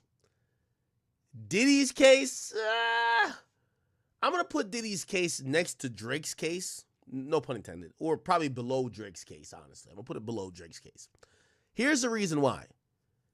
If Diddy get found guilty, him suing don't mean nothing. You get what I'm saying? If Diddy gets found guilty, like, in reality, this lawsuit is just to get people to back up. Just like Jay. Jay filed his lawsuits to get people to stop. Yo, stop this bullshit now. Don't keep no more pile on. The thing with Diddy, if he gets found guilty in federal court, these lawsuits go away. Because it's going to be then clear that what people were saying about you and the overall sentiment, that you're either a creep, a serial abuser, or you are a sex trafficker. If that gets proven in a federal court, this lawsuit's out the window. So in reality, I would have thought this. If I'm Diddy, I would be taking names. Yo, this person said I did blah, blah. This person called me an R word, this person. And if you beat the case, you have a hell of a lawsuit now. You get what I'm saying? You have a hell of a lawsuit versus those people. I think that Diddy is just trying to get people to back up. But here's the thing, though. If he loses this case, he kind of fucks himself. And for any other people he's suing, for their legal fees, he's probably going to have to pay. Because once he gets, I'm not saying once, if he gets found guilty in federal court, he's fucked. You get what I'm saying? All right. Okay. All righty. All right. Okay, cool. Chat, where should we go next? There's a bunch of topics that's happening. I'll keep one light real quick. Chat, what y'all think about good old Sexy Red apologizing after she playfully put up a meme of her and she playfully put up a meme of her and Martin Luther King on MLK Day. And then I believe the daughter of Martin Luther King was just like, yo, this is super distasteful. Why are you playing like this? Like, why you doing this? And I ain't gonna lie to you, all that ratchet shit we know Sexy Red for, bow, bow, bow, bow, that shit was out the window. She typed up an eloquent apology. You get what I'm saying? Let me see if I could pull it up here. I know I didn't post it, but I know Shade Room probably did. Here we go. Okay. So it first started with this, okay? Sexy Red posted a meme of her and Martin Luther King on MLK Day. And I believe this is her daughter, right? Bernice King. Let me just confirm that. Bernice King. Bernice Albertine King is an American lawyer, minister, and youngest child of civil rights leader Martin Luther King and Coretta Scott King. Okay? She was 5 years old when her father died in 1968. Wow. MLK been dead that long? That's crazy. RIP. One of the GOATs. So anyway, so she put this up. Sexy Red put the picture up, and then Bernice King said, this is intentionally distasteful, dishonoring, deplorable, triple D's, and 40s, quadruple D's, and disrespectful to my family and my father, who's not here to respond himself because he was assassinated for working for your civil and human rights to end war and poverty. Please delete. Okay? Now, I'm going to be honest with you. You know, I do have an opinion that I understand meme and you know, humor culture. And I know Sexy Red and her humor. I didn't find it offensive. But even though I didn't find it offensive, and I did think that the response was a little bit like, it got extra like serious when I don't think this was meant to be serious. I can't, like, I'm not MLK's seed. You know what I mean? And, you know, I can't doubt or judge or second guess what his actual child thinks about it. So it is what it is. You get what I'm saying?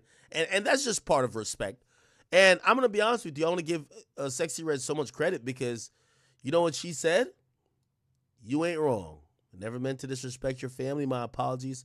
Just reposted something that I saw that I thought was innocent. Okay? Now, again, I don't think it was that deep, but again, while we all look at MLK as a hero and we respect and we adore the legacy that he has not only within black culture but within American culture and what he's done for black people,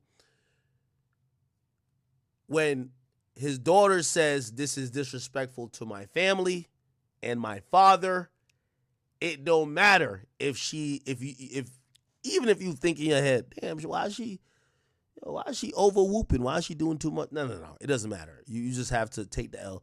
And I'm actually glad that Sexy Red responded like this. And it is what it is. You get what I'm saying? I thought it was harmless, but I get, you know? What did y'all think about that? Did she add a caption to it? Maybe she added a caption to it, right? I don't think she did. Sexy Red. Yeah, I don't think she added a caption to it at all. Oh, obviously it was an AI image, you know?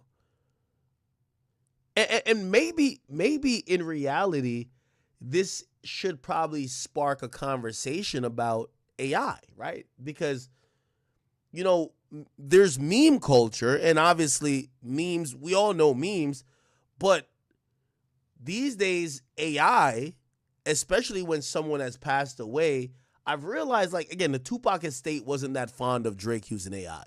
I thought it was cool. I actually thought it was a very lit way to embrace new technology. The Tupac estate was not that fond of it, and they actually hated it. Hey, there are protected, copywritten, and a set amount of images that show your father or the great Martin Luther King in a certain light. So maybe you have to understand when someone uses AI to showcase him in a club with Sexy Red looking like he's, thirsting over her or about to try to get some, bow, bow, bow. Maybe that's the thing. You know what I'm saying? Maybe the family's going to think differently. So, I can't hate on the family or loved ones of the deceased not embracing shit that depicts their family in a non-original format. And I think the bigger discussion here is AI, not Sexy Red, right? And I'll definitely respect Bernice in her saying, nah, don't put my father in no fictitious situation. No. His legacy's already set in stone. Respect him for what he is. And your little joke and your little meme, don't put that a part of it. Again, I don't think Sexy Red meant to be trying to do some crazy shit, but I could understand. I gotta respect the daughter, honestly. Okay.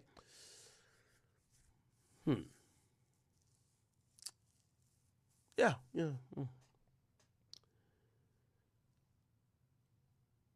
Oh, there was another one too?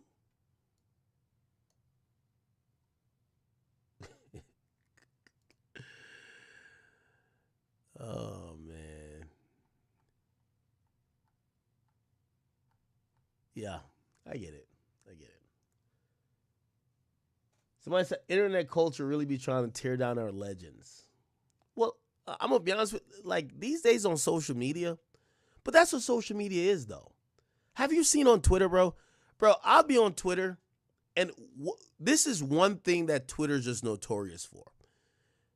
There's always somebody trying to ratio you by saying something either insensitive or saying something that might be, for them, they might be like, it's ironic or whatever. But their main goal isn't to make a point. Their main goal is just to get some laughs. You know what I mean? For example, they've been trying to troll me with recently. I've seen it pop up. And I told you, I don't see anything on my Twitter feed. Usually it's all blanked out. Actually, I could probably just go to my page and scroll back. I don't tweet that much, I think. Yeah, this one. Everybody's been retweeting this, trying to get their shit off, right? So in July, I said, yo, all you niggas who've been acting like Drake's finished, bookmark this tweet 6 months from now. We don't want you niggas nowhere near us. Remember that. This week, everybody and their mama is retweeting it. And it's not it's just a trend. This is why Twitter promotes a lot of toxic things. Okay, you know what everybody been saying? Yeah, nigga. Let me try to look at some of them if I can. Hopefully there's no porn, right? View quote tweets. Somebody says 6 months spotted riot. Okay. Somebody posted an Akademiks hop off dick so much he probably got STDs. Okay. Somebody says us. What? With this meme? Okay. Somebody says, what up, fat bitch? We love to hear from you. Okay. All right. Somebody says 6 months? Okay. All right. All right. Somebody said, you want another 6 months with the speed meme? Somebody said, yo, well, this aged terribly. We don't want that nigga near us. Open your eyes, Zach. He don't fuck with you. It's Twitter, bro. You know what I mean? It's Twitter. Honestly, if you ask me, I don't think this tweet aged badly. Truth be told. I just don't think it aged badly. Somebody says, just to answer that tweet appropriately, or, and this is why you can't respond to meme culture, right? So it's like Bernice King responding to Sexy Red. Everybody's like, damn, why is she taking so serious? Yo, that was just an AI meme. Yo, shit ain't that serious. Well, to her, it was that serious. But to everybody else, it was a joke, right? It was a funny little image. So, it's one of those things where, when people, they'll quote tweet you, now if I say something, they're going to be like, yo, damn, nigga. And honestly, here's the thing. For me, right, I don't think that, to go back to this tweet, I don't think that this was incorrect at all. All you niggas who thought Drake was finished, bookmark this tweet 6 months from now. We don't want you niggas near us. Now, I'll be very honest. I think Drake's going through a horrible PR time, but I think Drake and his music is kind of stagnantly at the top. Drake hasn't declined. When I made the tweet, I was talking about Drake being the biggest artist. We've looked around. He's still the biggest artist. So it is what it is, but you can't fight the internet memes and shit, you know? It is what it is. Okay. Let's get back. What else, man? What else we got going on? What else we got going on? What the fuck is this? Okay. Chat, give me a topic real quick. I kind of want to do the bad baby shit. I do want to do the bad baby Young shit. Thug son. Young Thug son? Yeah. What do you mean Young Thug son? Little nigga caught up in the streets. He went on Instagram Live talking crazy. Like Young Thug's like semen? Yeah. Yeah. Yeah. No. Child. I'm not even being like funny. Like his yeah. Child, yup, his son. Wait, cause I've seen this thing, and I guess I'm not that type. Baby Jeff is Young Thug's child? Yeah, it's his real life son. His Nigga, kid. I thought I was a street nigga. What? Yep. So that's his king. Like, you know, King Harris? Yeah, yep, exactly. What? Wait, okay. I was just about to go do something. No, walk me through this. Oh, your chat, trust, we're gonna get to Rocky. We're gonna get to Rocky. Don't you worry. We're gonna get to Rocky. We got to do a whole breakdown on Rocky. And by the way, we might be adjusting some of the some of our streaming and shit like that, because here it's kind of funny. Like Tory's case did not have cameras, but apparently there's gonna be some significant camera work happening at this A$AP Rocky case. Okay. Hold on. Yeah, we're gonna get to Cola Ray too. So walk me through this. So what's going on? What's going on right now with So he put up a post. This is facts, saying, right? Facts, right? Yeah, facts. Yeah. I'm a little sick. That's why I sound like this. Wait, hold on. Yo, facts. Can I tell the story real quick? Nah, yeah, hell yeah. Okay, chat. I gotta tell you the story real quick. Chat. I gotta tell you the story. Oh, we gotta do Gilly's son too. Yo, could somebody write a list for me? Damn, yeah, we gonna make it to 6 hours today. Yeah, we got a lot of shit to talk about. Yo, okay, so chat. Real talk. So chat. Everybody know I live in Jersey, right? One day, yo, you ever like me? This is the motto I live by, right? You know, I've been popular enough for long enough that my motto in life is this: don't leave the house if you don't want to. That's why y'all be talking about DoorDash. My nigga, if I don't want to go out and take pictures and deal with the fact that people know me, I don't leave the house, okay? I think that should be the thing to every celebrity or anybody who's known. Don't be going out and be like, yo, why y'all niggas keep asking for pictures? Why? No. This is what you signed up for. It really is, right? So for me, I really don't leave the house unless I'm prepared for all of the shit that comes with leaving the house in terms of, you know, people running up and, oh, act yo, blah, blah, blah, whatever.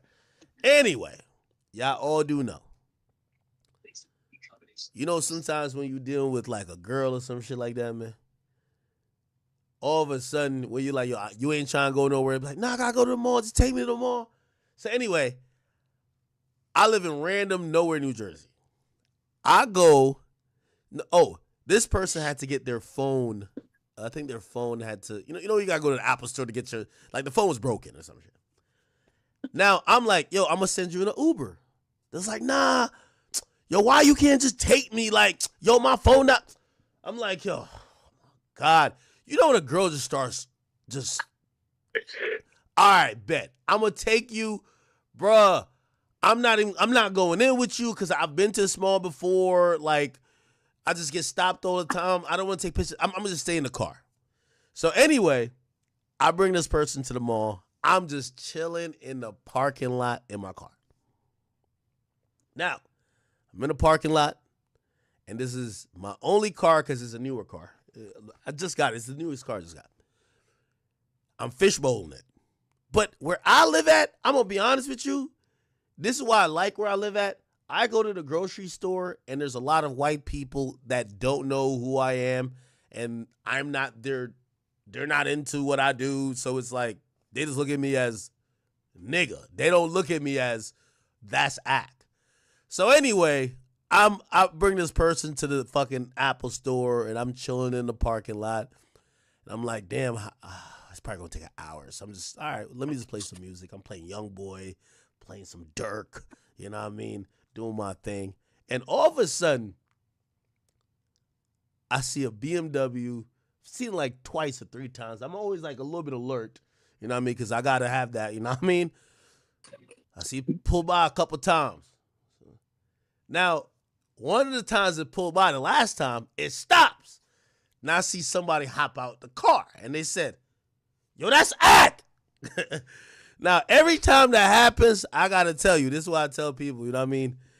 That's what I'm telling you. It's a mental thing to prepare to go outside.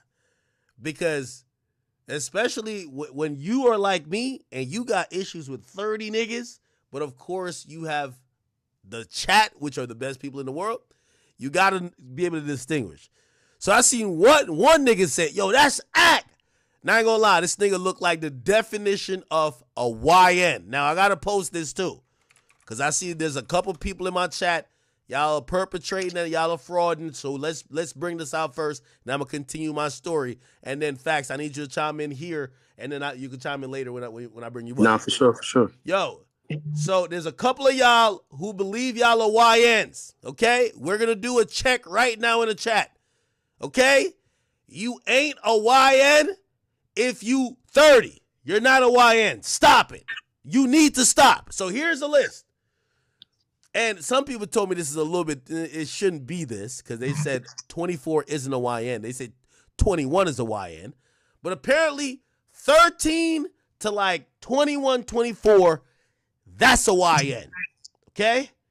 Now, I don't know if I got to explain to y'all what YN mean, but young nigga, right? That's what it means, right?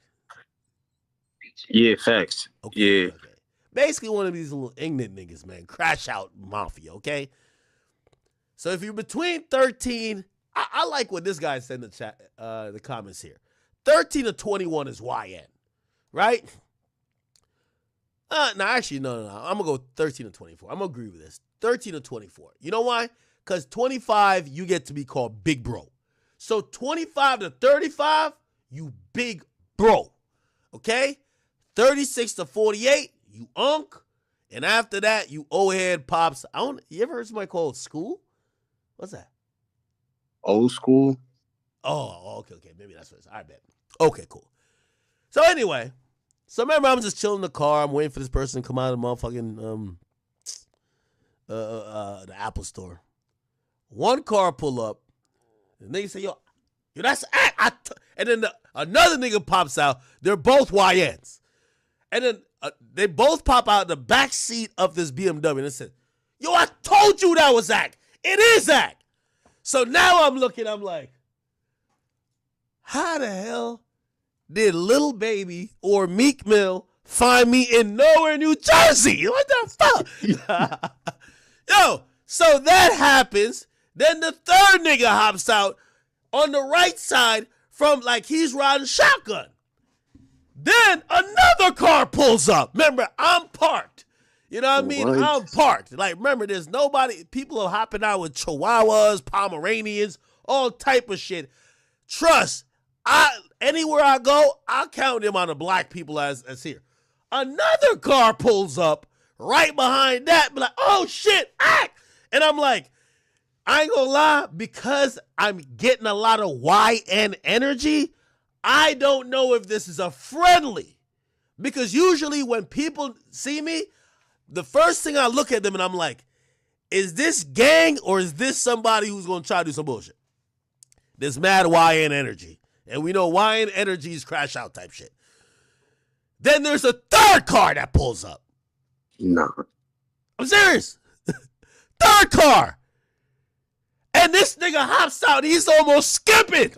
oh shit, he's skipping. He's skipping over to me. I'm like, okay. So now I'm looking left, I'm looking down, nigga, I'm putting in a GTA cheat code, nigga, with my eyes. I don't know what's going on. Also, I ain't gonna lie, the mall that I go to, and trust me, I'm gonna tell all y'all this. Listen, they got real, they got mall cops. They had real cops doing like little things. I'm looking around like, where? I seen a cop like 3 minutes ago. Where he at? In case I need to, you know what I mean? Anyway, nigga pull up. And of course, I gotta, I'm like, all right, what's up? Yeah, which blick you had on you, nigga? No, let me greet the situation because it might not be bad. Like usually, you know when you see somebody you don't really know, you're trying to get that.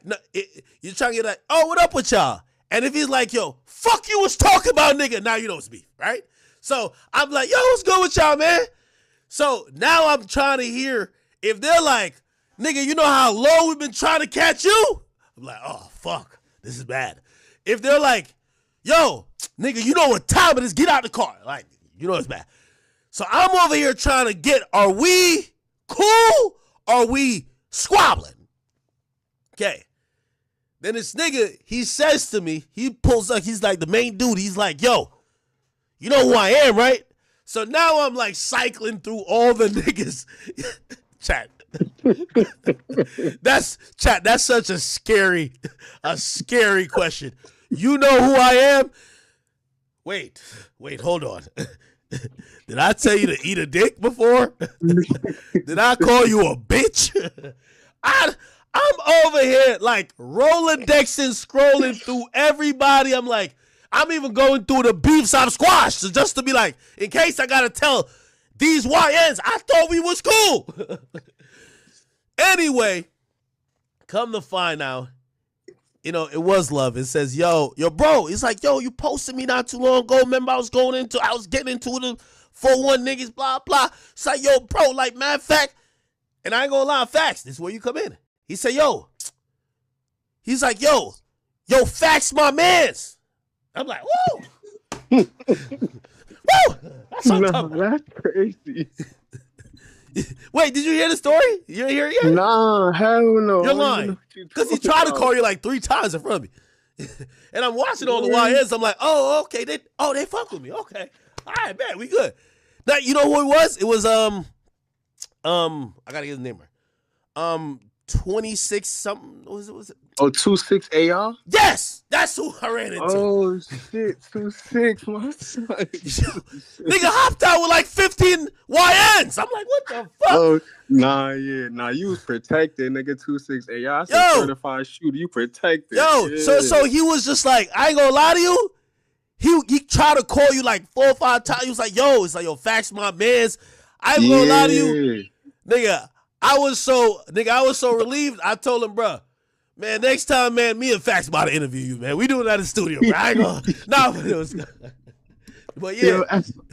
Nah, he was, yo, I'm telling you, the whole time I'm over here on some Liam Nielsen shit trying to evaluate the situation, nigga.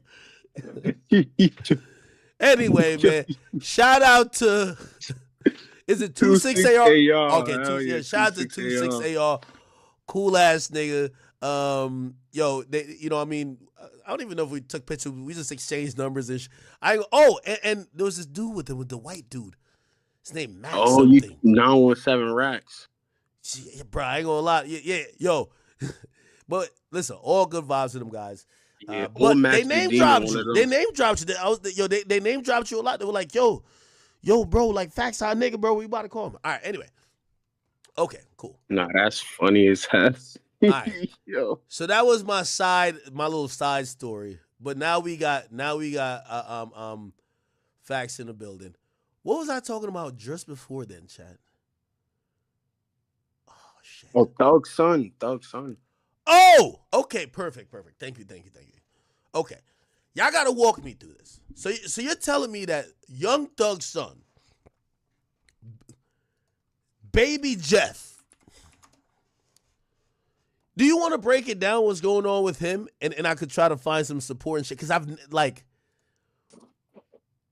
Yeah, so baby Jeff, he was on the internet. He like made a post on the internet, saying like niggas don't care about their kids. Niggas come home from jail and only care about only care about girls and stuff like that. So Really? Young Thug's sister, yeah, he was like Shay and Thug.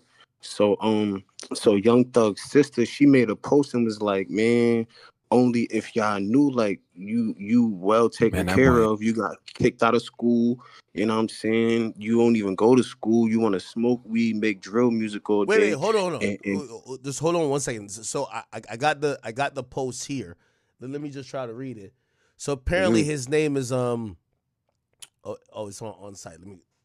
His name is is it this? Okay, got.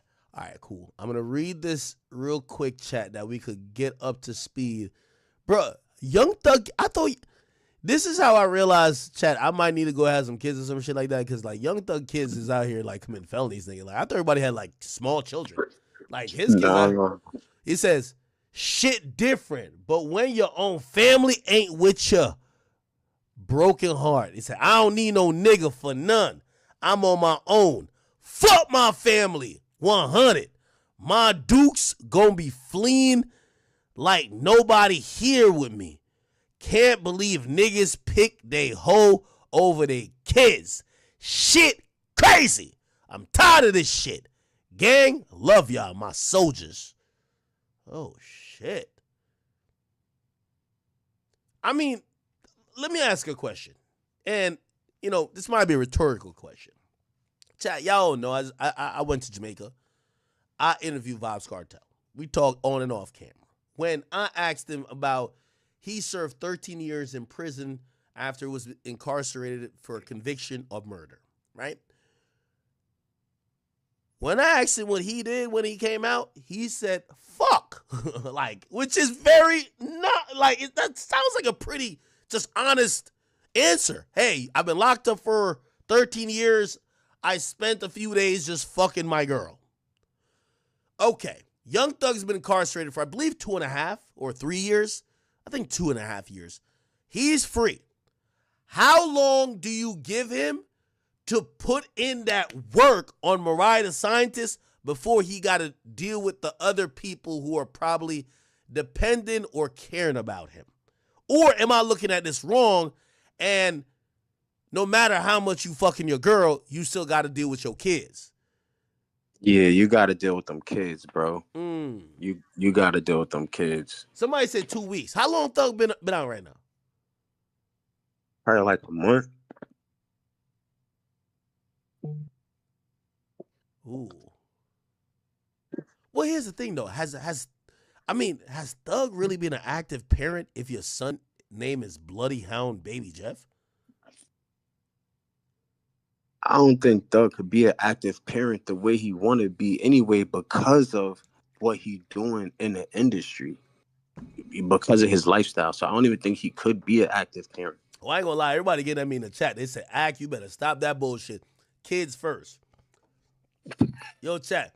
If I've been locked up, nigga, I'm not coming home to go on movie. Like, I ain't trying to have no daddy son time with a nigga named Bloody Hound Baby Jeff. Nigga, I need some box. But maybe he's hurt. Wait, how old is? Do you know how old Baby Jeff is? Yeah, I think he like 15, 16. Oh, really? So he's underage? Yeah. Let me see if I can find this page. Bloody Hound _Baby Jeff. Wait, did he delete his shit? I think he deleted it.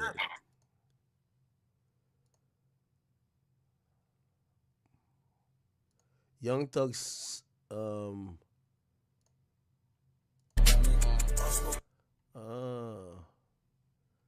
he's smoking and shit already? Okay.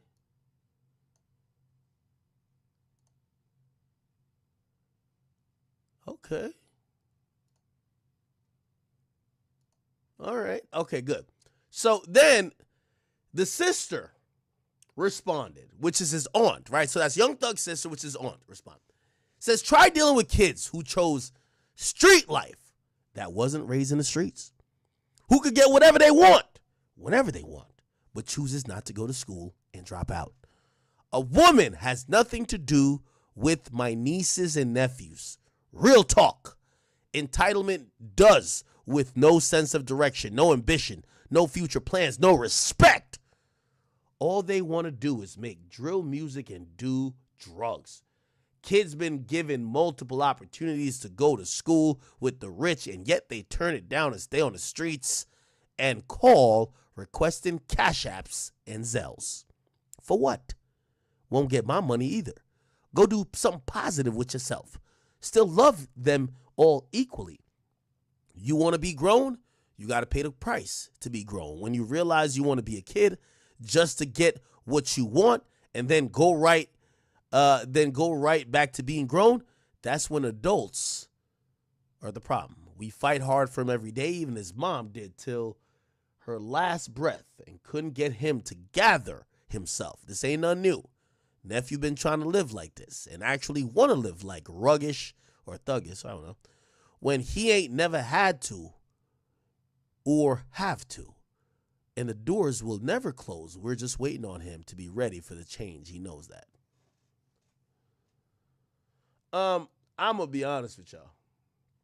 Again, I don't know if Facts had the facts on this one. No pun intended. Shout out to Facts. If this kid is underage, y'all got to stop the fuckery, bro. I'm sorry. There ain't no... Listen, maybe I was raised differently. I was raised in Jamaica, and I was raised up here with my mama after she immigrated here, and we came over here with us. We ain't had no choice to be in the streets. That shit didn't work like that. There was no like, yo, okay, I'm being in the streets and I'm going to... That wasn't the thing. So if this is, you know, obviously there's entitlement and shit like that, but we be really excusing these people from not raising their kids. Like, why y'all having all these kids? Like Young Thug, just like Young Boy, just like Future, and all these motherfuckers, they like nothing in women. Multiple women. Multiple kids.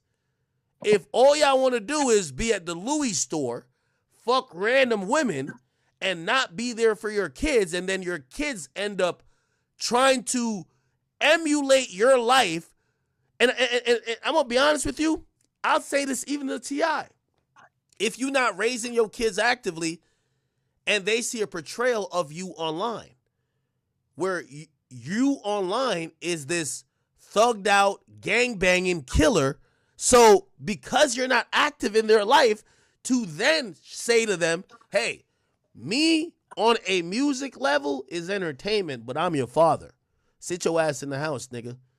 If you want this, you want to live in this house, you got to go get some straight A's, nigga.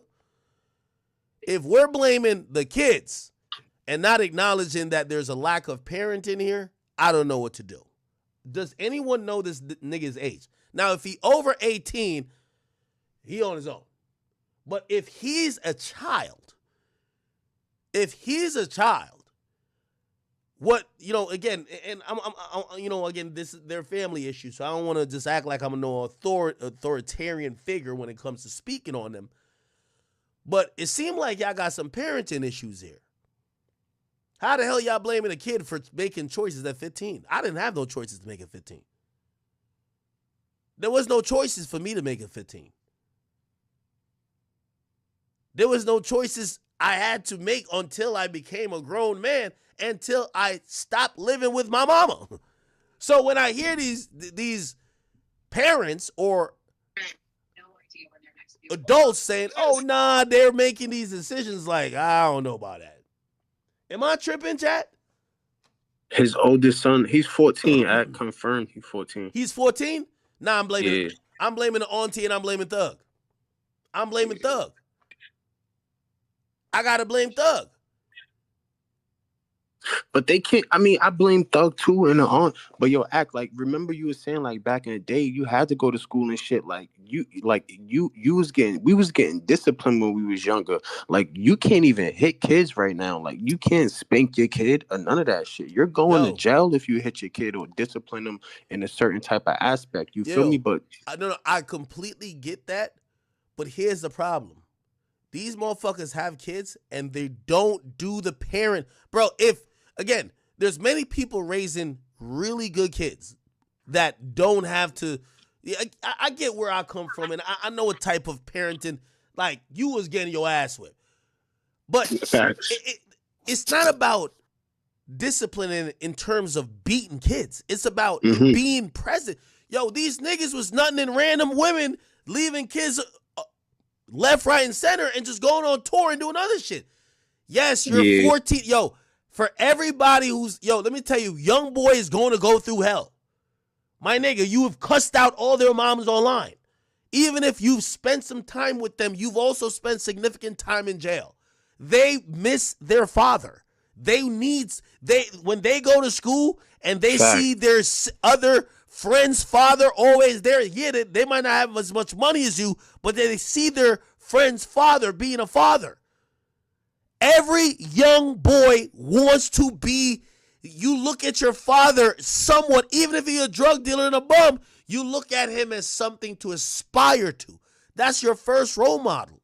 So if you can't get that tutelage with that person talking to you, dealing with you personally on a private level, when you see your father being hyped up in the media and because of whatever as this, you're going to say, well, if my father was the biggest gangster out here, I got to be the biggest gangster too. That's what I think King going through, this nigga going through. I don't think. Now, King is a little bit different because I think that T.I. has tried to right his wrongs. He's super stubborn and he's grown now. He's fully grown. But a 14-year-old, I can't give no blame to no 14-year-old, bro. Nah, I won't give him blame. So how could Thug progress and do better? Like, you got to be a father. No, you have to be a father. Like when again, you have to figure out a way. You listen, having kids is just not about having the money to pay for the kids.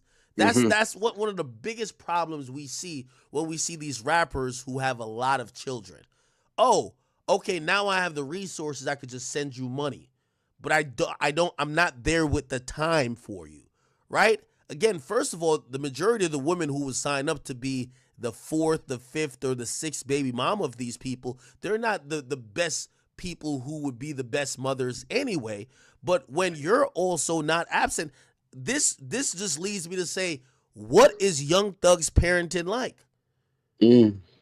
Yo, like, with all due respect to his sister, I'm going, even though his name is Bloody Hound Baby Jeff, you know what this says? The nigga's crying out for a father. The nigga said, I had to sit by while you're locked up for some bullshit you did. This nigga is here because you nutted in the chick. He's been waiting for you to hopefully get free and come back and be a father, and he's been saying, damn. Yo, let me tell you this. This is just truth, okay? Maybe I'm just speaking my situations, and maybe it's trauma, which I don't think I really have trauma like that, but whatever, maybe it is. As a kid, you would ask and wonder why your dad don't show up to certain things with you. Why he over there with his other family. That's just how it goes.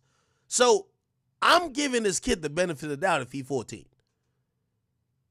The niggas, he's literally saying people are picking women over their kids. It sounds like Young Thug needs to be a better father.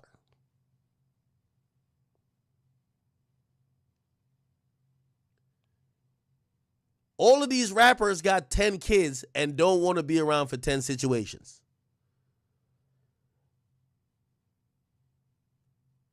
We've seen this before. We seen one of the baby moms call out Dirk for that. Like, yo, you don't even claim him. For whatever reason. So I just can't judge a 14-year-old who, let me tell you this. When you growing up, nigga, especially, bro, your name is Baby Jeff. I could imagine this kid has been longing to, bro, he probably just want to be around his dad. And if you feel like, I don't know, maybe Thug has called him. I don't want to get too much, like, judging this, but maybe he thought that he was going to get to spend some more time with Thug. And he feels that still ain't happened. Bro, at this point, I'm going to keep it a being with you. Okay, number one, of course Thug's going to fuck the shit out of Mariah the Scientist. But I thought he was spending this time raising his family. What's the point? Let me tell you this. We got to stop hyping up these niggas for having 10 kids if they can't raise 10 families. 10 kids, 8 baby mamas, but they can't be in 8 different family situations and be active. So I'm blaming this on Thug. And, as much I rock with him, so I apologize to anybody who don't like my take on this, but I'm not blaming a 14-year-old, bro. And that's an excellent take. Niggas need to hear that, and everybody need to hear that. That's a real shit. And his sister, who said all this bullshit, I think this is a crock of shit. Listen, this is the normalization of y'all knowing that Thug's a breadwinner, and y'all know that he do his thing, but he be having his ways. So you try to normalize it because y'all are saying we're privileged based on them. Yo, as a kid, all that money is good, but sometimes you just want to be around your dad. Like, none of that is speaking to that. But again, maybe I don't know the full story, right? But I'm going to draw the line to say I can't blame a kid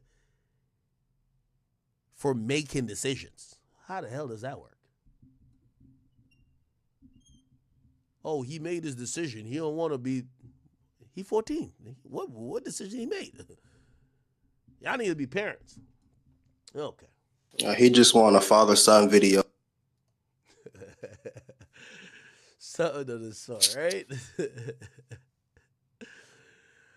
All right. Okay, cool. Was there anything more on the Baby Jeff thing? Did he respond more?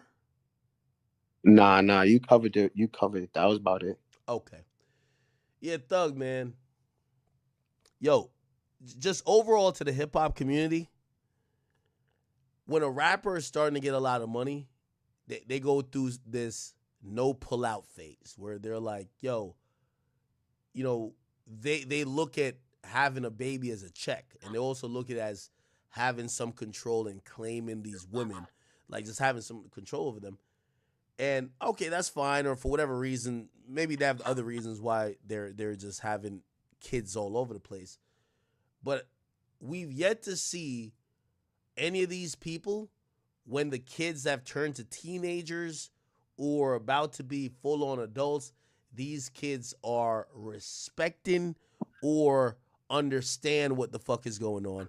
Because the majority of the time, these niggas ain't signed up for fatherhood. They just sign up to be a baby daddy, which is usually just a title listed to, I'll send you a check every month. So that's real shit. That's why even me, like I had to step back and shit and get offline and shit and be a better father too to my son. You know what I'm saying? My life changed thanks to you. You know what I'm saying? You made a young nigga, you know what I'm saying? I got a couple dollars in my pocket now. You feel me? So I had to step back and really just get my father in on. So I appreciate you, bro. You helped a lot, bro. For real, bro. No, of course.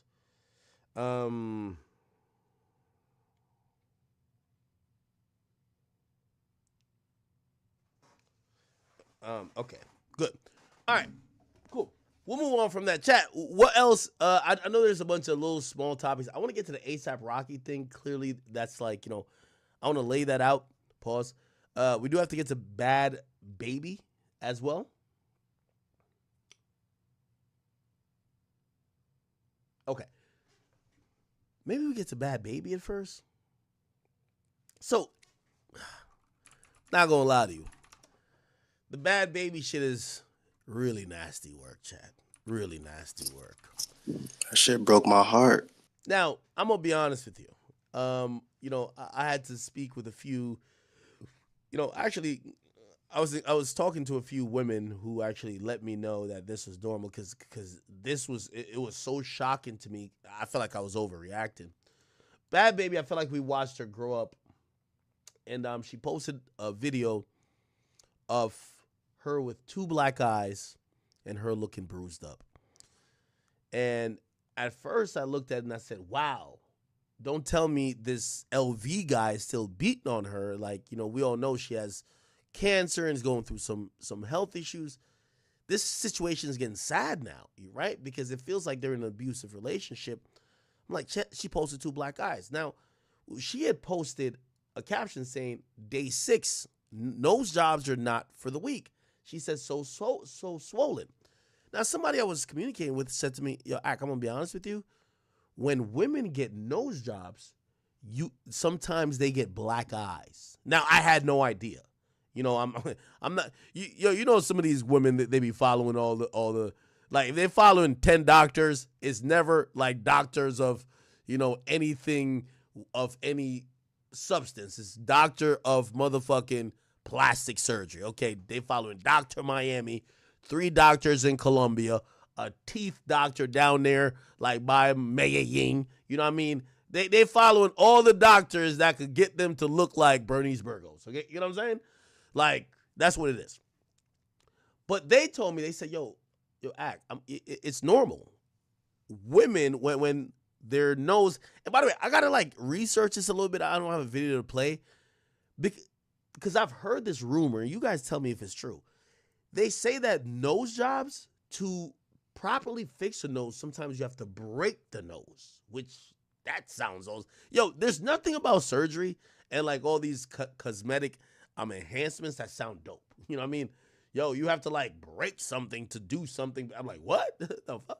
Anyway, apparently when women get nose jobs, it's very common that you'll see them with black eyes. And it's because some of the swelling and bruising around this area creates that effect. So apparently she was not abused. She just got a nose job. Now, we could discuss that too, but I won't get too much into it. Bad Baby is one of those people who I empathize with a lot because despite her making over $50 million on OnlyFans, we have to think about where she came from. We got to think about Dr. Phil. We got to think about some of the history with her and her mom. And we have to think about just her whole life that we feel like we've watched unfold. I believe she suffers from body dysmorphia, right? I think I'm saying that word right, which is like, you know, even like she'll have a problem. She's like trying to find this perfect version of how she could look, even when to the majority of society, they would say she looks okay. And that's why she probably gets these enhancements or does these other things to her body that I think most people would say like I've never noticed, and maybe I don't pay attention to her too much. I never noticed that she has a big nose or she has a nose that doesn't look good. But clearly she has, and she's trying to do whatever, right? So she gets this surgery done, and apparently she's, you know, she didn't get beat up, but the majority of the internet, because they're worried for her, and they've seen the back and forth with her and her baby daddy, and they've saw the updates and the Alabama Barker, and, yo, oh, is he cheating, this and third, and she's has surgery, and she just had a kid, and it looks like she's desperately trying to keep this guy happy. And this guy either constantly is stepping out or he's constantly unhappy with her, which might result in abuse. So the internet is really, like, at this point, they're concerned for her. So yes, she posted this. People are concerned. And even though she said it was a nose job, people are saying, maybe that nigga is beating on you again. Okay? Now, she posted a little bit more. She said this was her nose before. She says, this is my nose now, still swollen. Now, I'm just going to be honest with you. I'm not one of these nose people. I don't know the difference, okay? I can't tell. I really can't tell. I can't, I don't think there was a problem with her nose here, and I get it. Her nose here is like swollen, but I still can't tell. But I'm a guy, right? And, you know, that's why I say body dysmorphia, because these women, like, they're looking for, like, this super, like, perfect image of themselves that has this, you know, they have this blueprint of it, and I don't know where that comes from a lot of times. Now, she then posted, y'all don't matter. It said, y'all, it doesn't matter if you liked my nose before. This is my face. I didn't like it, so I fixed it. Okay? Now, after she posted this, can I get the update? Because it got a little bit...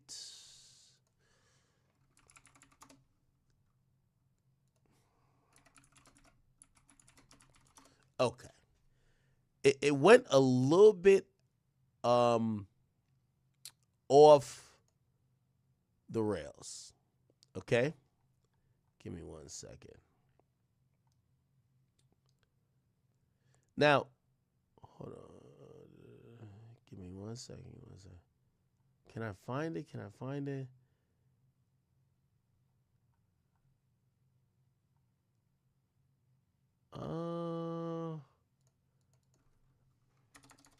I'm trying to find the next part of the story. I remember because I saw it.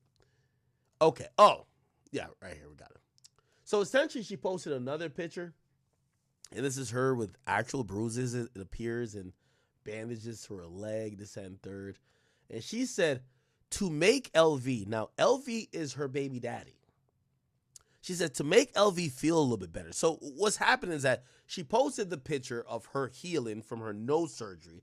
People seen black eyes, and apparently now we know it's a side effect of that, supposedly, for especially people of, lesser melanin.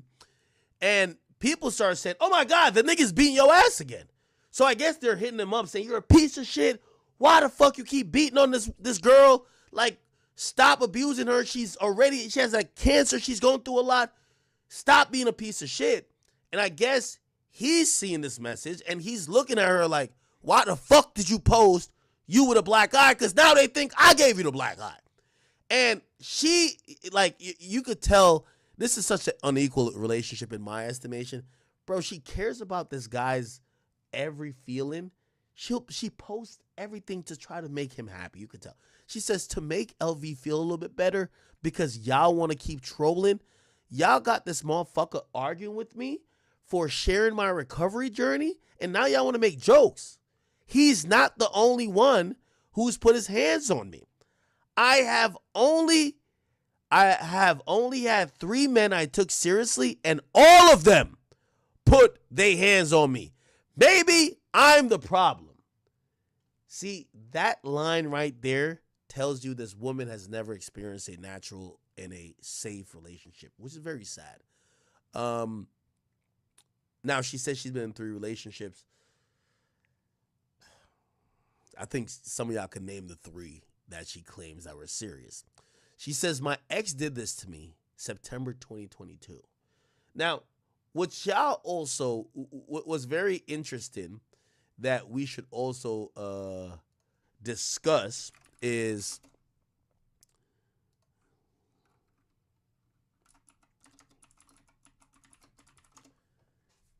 when she's talking about that time, right? She's talking about, listen to this.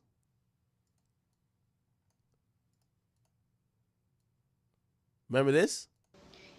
I just feel like our relationship has ran its course and there's nothing I could do at this point. This is beyond embarrassing. This is beyond disturbing, especially with everything that I'm going through. Okay, no, that's when he walks in. Hold on. Give me 1 second. This is it. Sorry. I found out up until now. So if this all started, I'm gonna take y'all back to where this really started from. So me and Levon get into it. We was drunk, and sometimes when we get drunk, we either fuck all night or fight all night. And we get physical, whatever. So me and Levon, we're drunk, we get into it. I fucked up by calling Sosa. Now, I want to show you some of the manipulative shit that's happening here. So let's recap. She gets no surgery. She posts a recovery process. She has black eyes. Remember, that's related to the surgery. Oh, you know, in case you don't believe me, we could just Google it. Do you get black eyes from nose surgery? Right? Yes, black eyes are common. Is a common side effect after neurosurgery, also called rhinoplasty. Okay, so we could probably assume that she really just had no, like, she definitely looked like she had no surgery, right? So the black eyes are probably just because of that. But everybody's trolling her baby daddy. Now, here's the thing. She has a kid with him, like, she's heavily invested. That's her man. She loves this guy, right? She's not going nowhere. She's never going to leave him. When people start saying, oh, you beat her, she's trying to make him feel happy. So what you don't realize is that when she posts this, when she posts this, there's a bigger conversation happening. So when she had did this video, and I'll let it play in a second, she admitted that she cheated on her boyfriend, the same guy we're talking about, with Chief Keef. So to make him feel happy now, and you could tell this keeps coming up. This is the thing about cheating with especially when guys, right? Like, you know, this is why many dudes don't stay with a woman who cheated, because no matter what happens, you're gonna keep bringing it up all the time. The dude, like, with all due respect, this LV nigga is still insecure that Chief Keef punched dick in her stomach. Really. And what's happened is that she wanted to out Chief Keef for putting his hands on her as well, because people were accusing him of putting his hands on her again. You get what I'm saying? So what you get to realize, and this was a story of her saying that she fucked around and fucked with Keith. So I call Sosa and I'm like, yeah, we fighting, blah, blah, blah, blah. Like, basically, like, come get me. So Levine, so me and Levine went to go lay down. I go to lay down with him. When I get in the bed, Sosa calls me. Levine answers my phone. It didn't say Sosa at the top or nothing. It was just the phone number. But Levine answers the phone and you hear Sosa's voice saying, Danny, what's up? Or Danny, where you at? So I was the one that cheated first. Okay. So just to break down what's happening, people, she cheated with Chief Keef. This dude, and this is why this is not going to end well, he hasn't got over the fact that someone who's a rap icon, a living legend, done fucked his girl loved him at a certain point. Now, she might love him now, she might love LV now, but Chief Keef had her first. And he hasn't gotten over that. And he's probably chastising her. She's trying to make him feel happy no matter what. They have a kid together, so she's more invested in this new guy, LV. But he won't get over the shit, right? And she's trying to do anything to please him, which includes throwing Chief Keef under the bus. So what ends up happening is that she posts this and says, yo, since y'all think that my surgery was my current guy beat me up, let me show you my last guy beat me up. And she posts this, and then we look at this, and this is a very gory, a lot of blood. I'm sorry for even showing this. And then she posted on her story, she said Sosa did it. Now, you know why she's blaming Chief Keef. She's doing it to appease her current boyfriend, who she literally admitted a month ago she cheated on her current boyfriend with Sosa. So she's now, like, she's only throwing Sosa under the bus to make him feel good, because she literally said it in the message. I'm trying to make him feel a little bit better because y'all are trolling. Very nasty work, chat. Very, very nasty work. Chief Keef obviously has not responded to this. And, you know, I'm pretty sure he won't respond to it. But I do want to say, man, my prayers are out for Bad Baby. it appears that this LV dude, I don't know if he's manipulative or whatever, but he has a certain hold on her and she's desperate to keep him. Here's the reality about it, Bad Baby. You've fucked a hip-hop icon that is rich as fuck. You're with a guy that you take care of that doesn't have a social profile or any type of, I don't want to say clout, but really clout. He'll never forgive you for fucking Chief Keef while you were with him. He'll never forgive you. What he'll do is drive you to the edge and back. And this goes for all y'all ladies.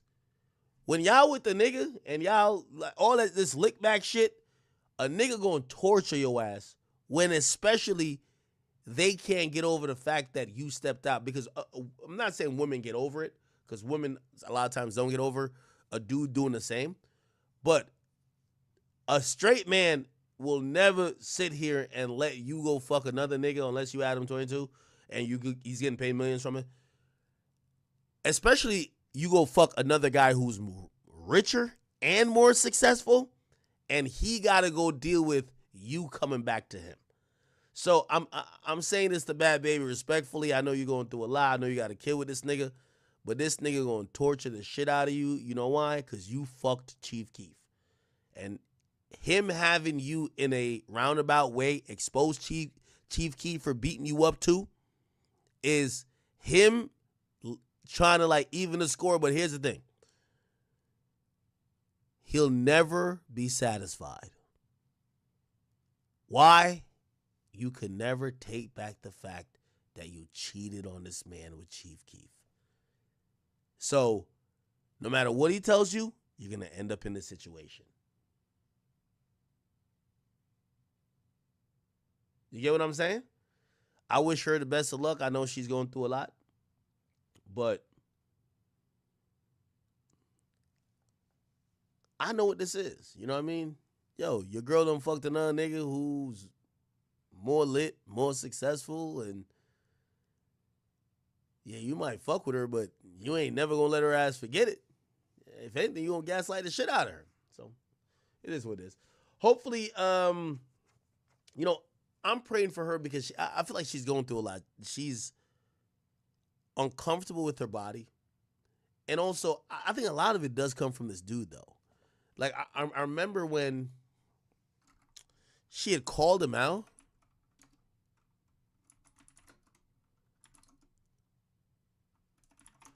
She basically had called him out saying that, is this it? Okay, this is one of the times he allegedly abused her. But basically, she basically was just like, yo, he'll fuck any girl that looks a certain type of way.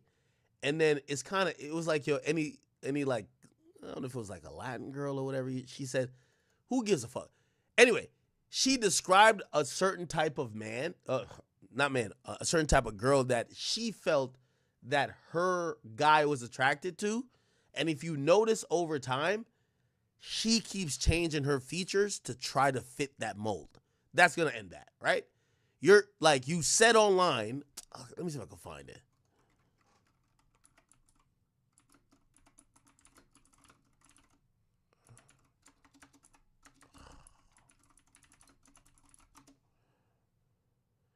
Let me see.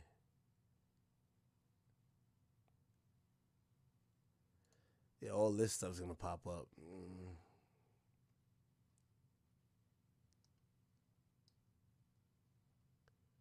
She was like, yeah, anybody with a car or something like that. I can't remember. Anyway, she described a certain type of girl, and then she just tried to change her body to look like that person. You know what I mean? So, you know, it's one of those things where you also got to, like, let her do her thing.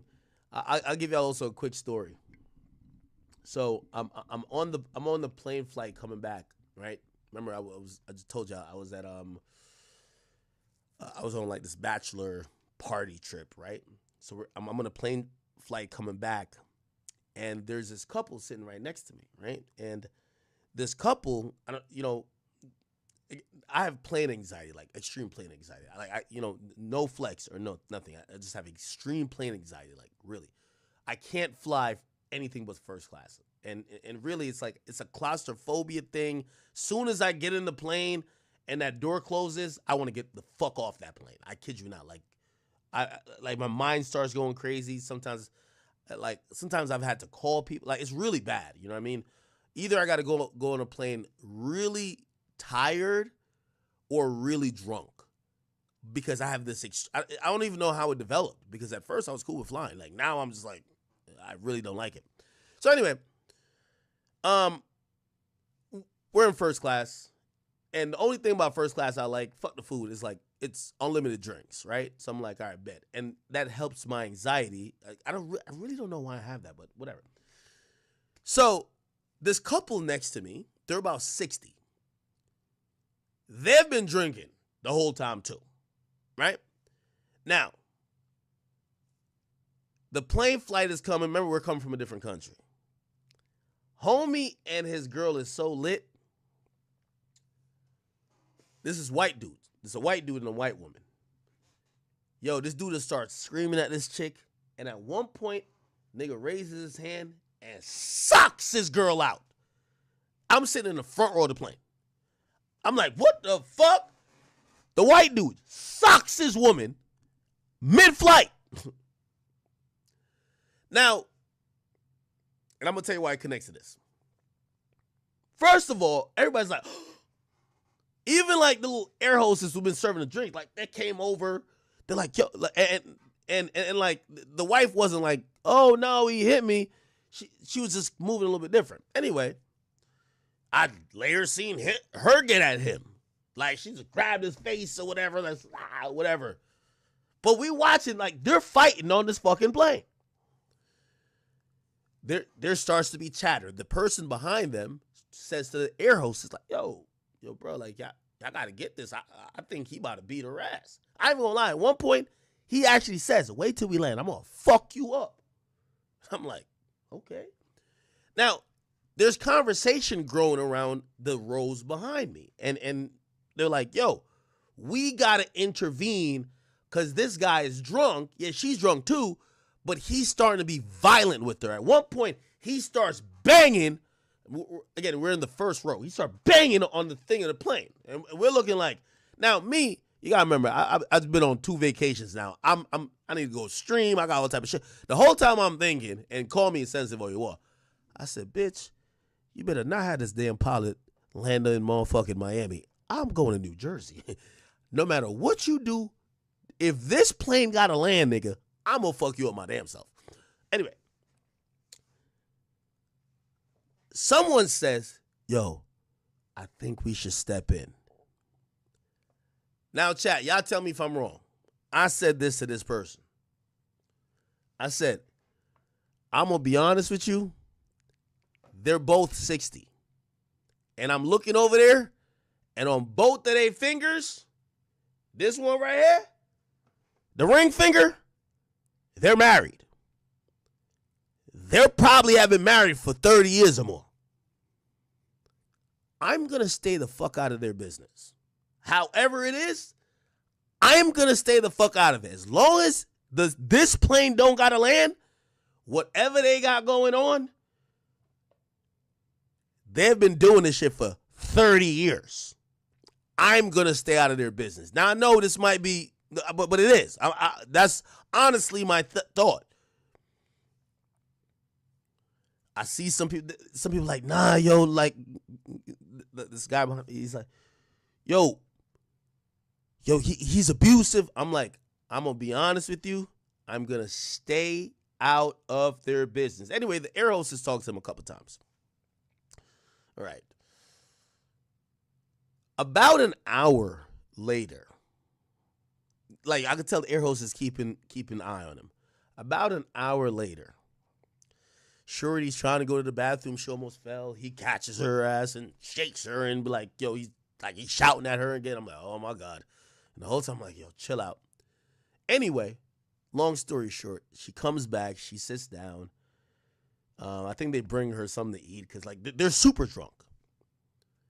And then all of a sudden, she's like almost falling asleep, and she flings herself like over kind of like where he's sitting. They're sitting next to each other. And she's grabbing on his dick. Promise you. Like, I'm not making this up. I promise you. This is what happened. And I literally said to myself, you see why I stay out of married people business? Certain people business, you will jump in their shit and be like, what the fuck? Yo, what's going on here? Then you realize that's how they get down. She done scratched his face. He done punched her. He done screamed at her, shook her, slapping the fucking plane thing. And 2 hours later, she's grabbing on his dick. That's what they do at home. That's how they lasted 30 years.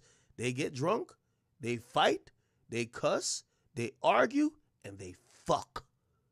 That's why sometimes when you see certain situation with that toxicity, leave that shit alone. You feel me? Leave it alone. And I only gave you that little run up to say, what I've realized with this bad baby shit, it's the same story. She tell us she got her ass whipped. She been abused. Then she tell us how much she loves a nigga. She'll do anything for him. She tells us she about to have enough. Leave them alone. That's one thing I've realized. Leave people, really married people, you got to leave alone. Leave also people that got kids. Try your best in life to stay out of dick and pussy business, because a lot of times what you think is right is not how their understanding is of their situation. And I know that might sound insensitive, especially when you watch a nigga punch a woman in the face, but by the end of the flight, she's grabbing his dick, and I'm watching like, I know she ain't about to suck this. She's 60 and he's 60. Or I think they're 60. They just look old. They're white. You get what I'm saying? So you just stay out of their business. Because at one point, the people were with me, well, not with me, but like the people around me, they're like, yo, maybe we should just confront this nigga. Like, yo, like, bro, what you doing, bro? After we seen that shit, we're like, we made the right decision. Stay the fuck out of their business. Anyway, let's do that with Bad Baby and her nigga. She's claimed this LV nigga done beat her ass 5 times. She still went back.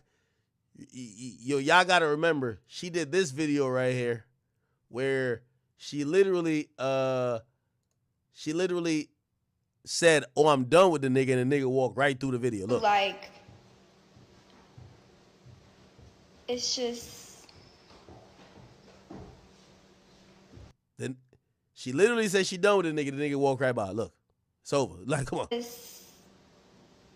Feel like our relationship has ran its course and there's nothing I could do at this point. This is beyond embarrassing. This is beyond disturbing, especially with everything that I'm going through. Like, relationship definitely over. He walks right by. It's just.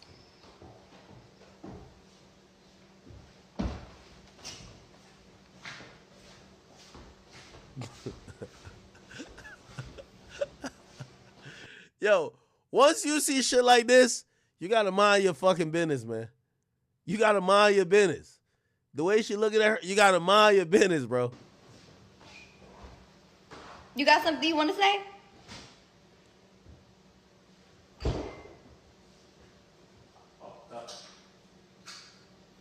It's not funny.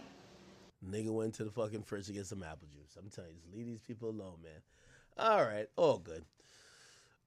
We wish the best for Bad Baby.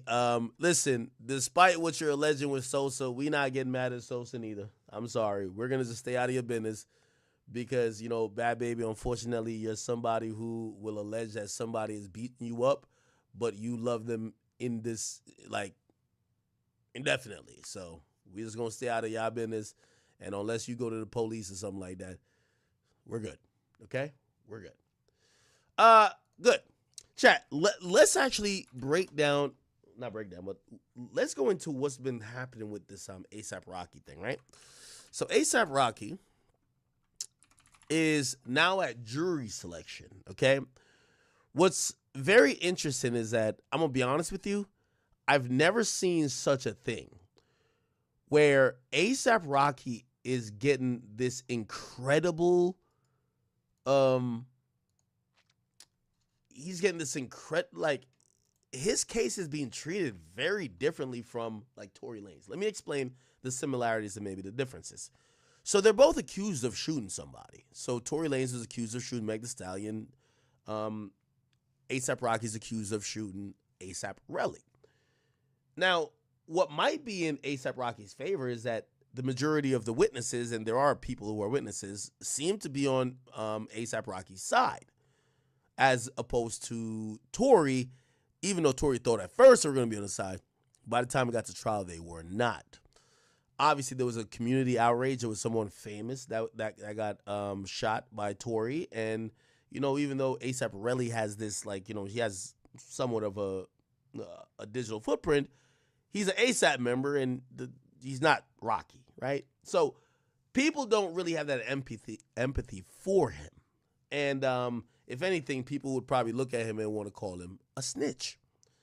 So again, it's different. Now, there's some weird things coming out of court because it also feels like this court proceeding, unlike the court proceeding we watched with Tory, or not watched, we kind of witnessed or heard about with Tory,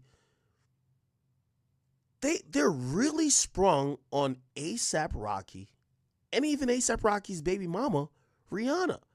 They had multiple conversations about what should we call her? How should she be addressed to the court? But even today, it was supposedly said that, you know, because he's now showing up to court because it's he's showing up to court because it's jury selection. They're saying that the judge had a fucking crush on A$AP Rocky's mom. Like, wait, let me see if I can find the video. Like, this is crazy. Listen to this. Is gorgeous. Look. The judge thinks your mom is gorgeous. What? Which, by the way, also, this is Megan Cunniff who's covering this. She was not covering it. Like, everybody's smitten by how he looks and how that Rihanna's his wife. Like, they're moving mad different. Like, when it was Tory was just like, fuck this nigga. He shot Meg. Send him to jail. Oh, wait, look. The judge thinks your mom is gorgeous. What the fuck does that got to do with the case? The judge thinks your mom is gorgeous. She is. What?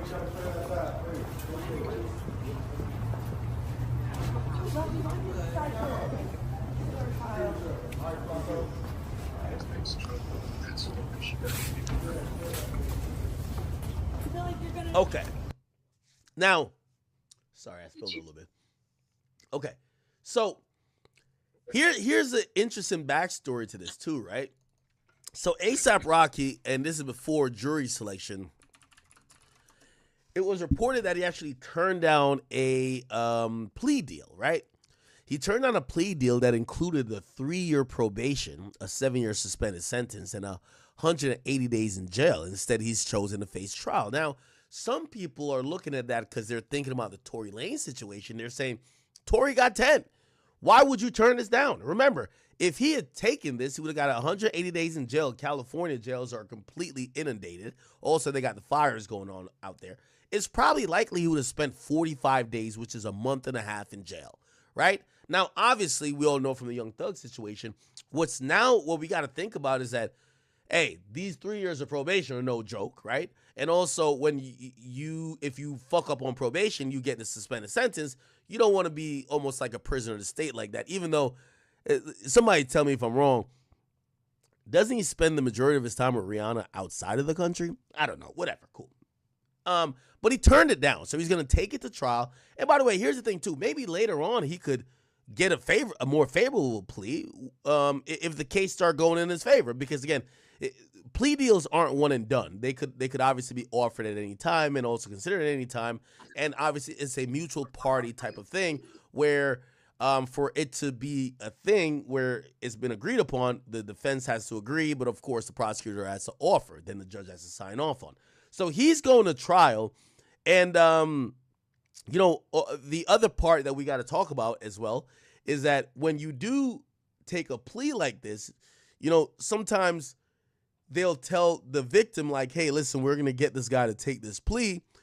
Yeah, maybe he won't spend that much time in jail, but him signing this plea is going to open up a slam dunk case for you in a civil court, and you could get a lot of money, right? Because, again, if you plead guilty to shooting somebody, when they sue you in a civil court, that requires way less, proof, and it becomes what they call a preponderance of the evidence, meaning that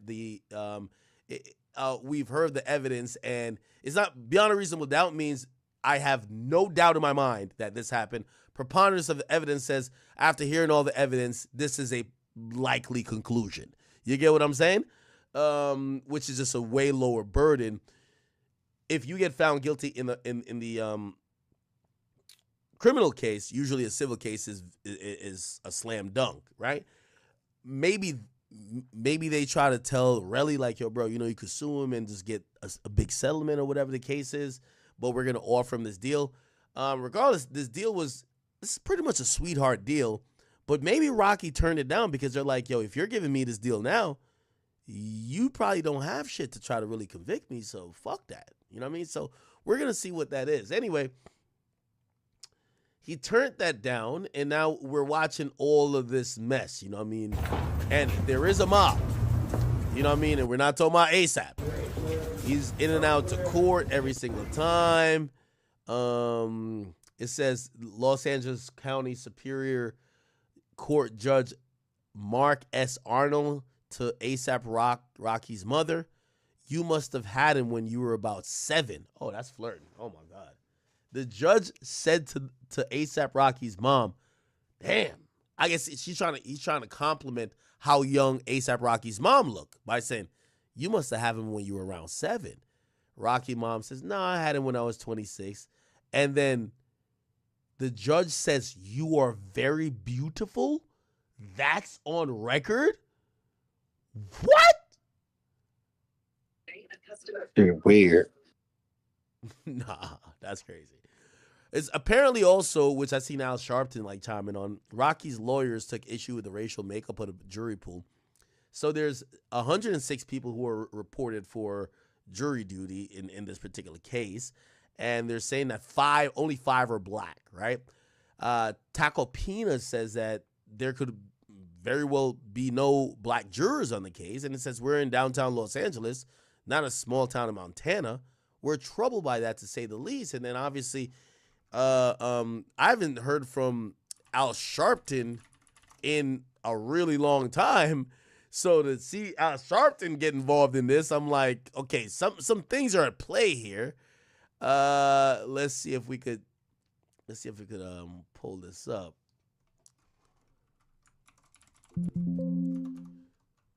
Give me 1 second.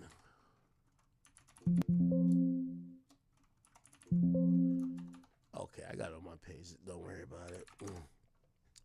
So apparently, this is what he says. He says, it's been brought to my attention by the National Action Network Los Angeles office that of 106 people called to potentially sit as jurors in ASAP Rocky's trial in Los Angeles, there are only 4 black people. I've been closely in touch with ASAP Rocky's friends, and though I do not know the particulars of the trial, I do know he deserved to be judged fairly by his peers, as is his constitutional right.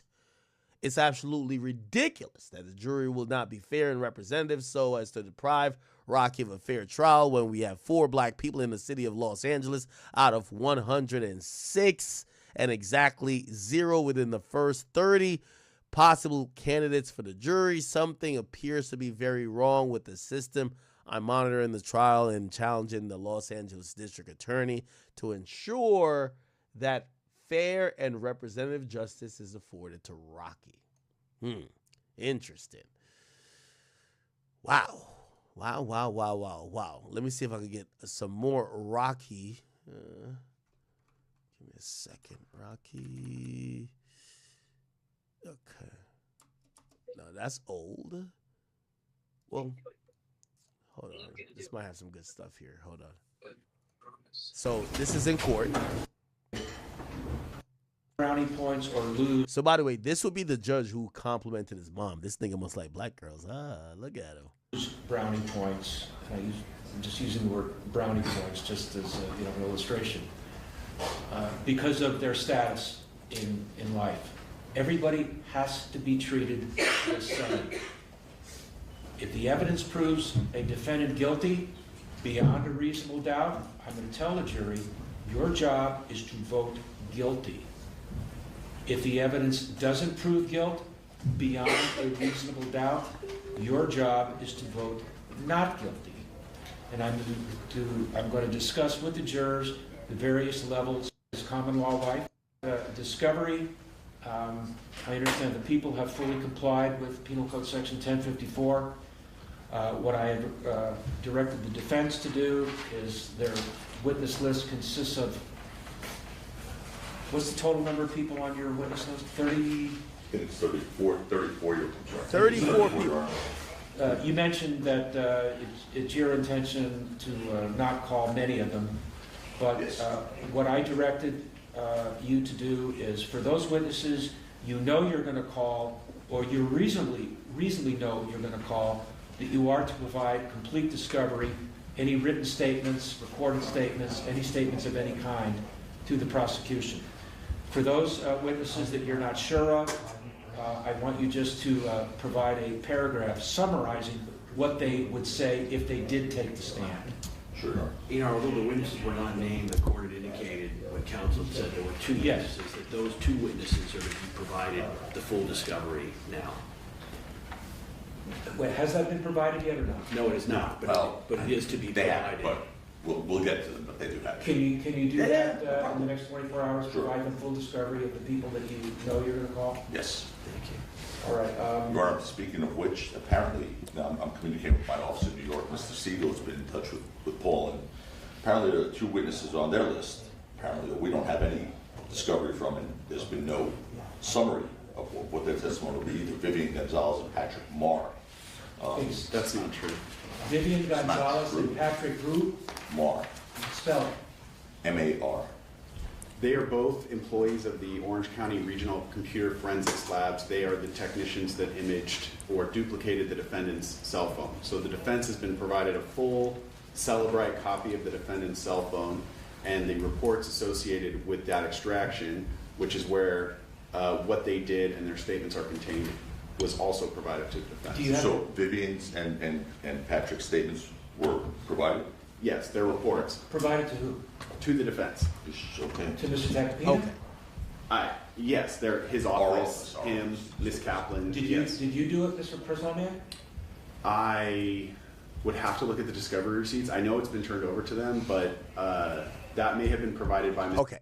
I want to simplify this because this is a lot of court talk, and I know, we are a little bit, we got time, but I just want to make sure you guys understand what's happening. So essentially, ASAP Rocky got in an argument with his friend, and he's accused of pulling out a gun, basically other people around, trying to intimidate his friend, and then eventually shooting his friend. Okay?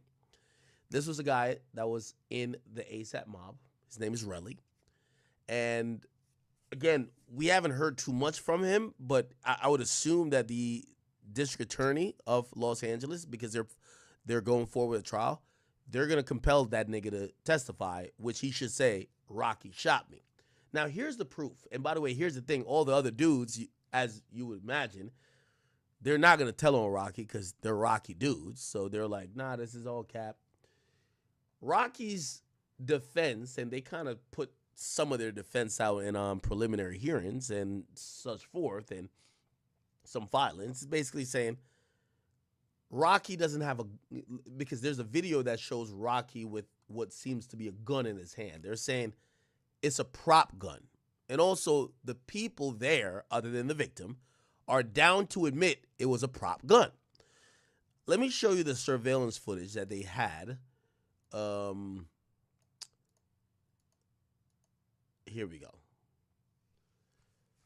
So we see this footage here. Somebody's walking. There's not full surveillance, but somebody's arguing. They're grabbing somebody by the throat. You see that? Okay, somebody else jumps in. They're breaking them up. They're breaking them up. Okay. This seems to be, and this is going to be a problem. So this seems to be rocky. We could slow it down a little bit. Let's slow it down a little bit right here. So look like after they get broken up by this guy right here, remember? Look, at first it's like this, right? So apparently this guy is grabbed. This appears to be Rocky, right? This guy comes in. He's breaking it up. Yo, back up. Get the fuck off of him, right? He gets in the middle. Now they get switched around.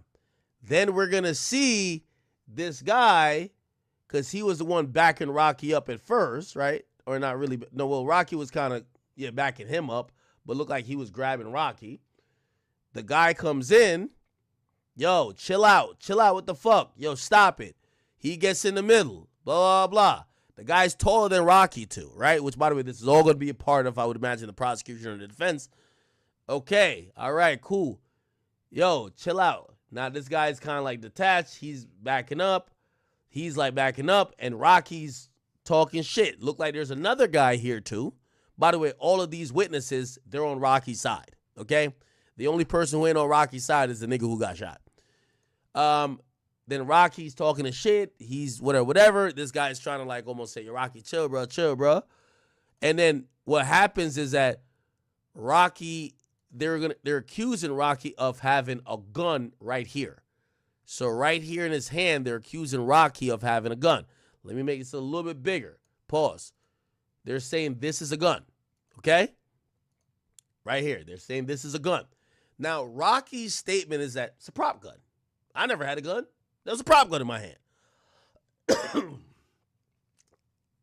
We're going to have to see how this plays out, because even if apparently there's two witnesses who claim that's a prop gun, it might be a Tory Lane situation where it's like, okay, cool.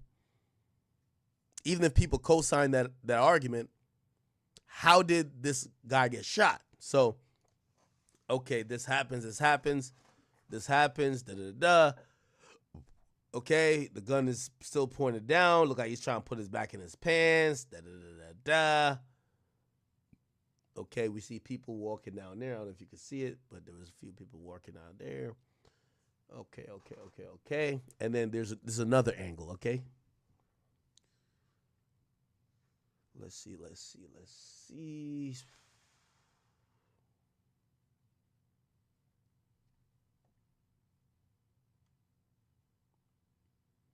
Okay, this doesn't show much. I think it's gonna show, I think it's over here that the action's happening. Over here, you can't really see much. Yeah, they're trying to zoom in. Yeah. Okay, we're trying to see, is there a muzzle flash? Can't really see shit. Ooh, I seen something there. Ooh, I think there was a muzzle flash, right? Yeah, that was a muzzle flash, right? Am I tripping?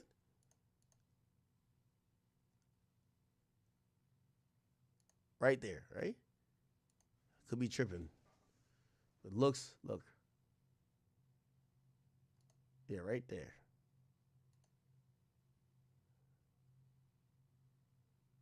He backs up. This, oh no, that's the muzzle flash, because he also drops, right? Look, right? It looks, yeah, something's happening here. I don't know.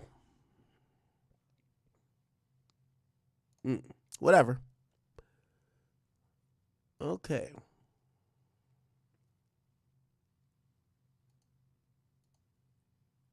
So it shows people kind of running away.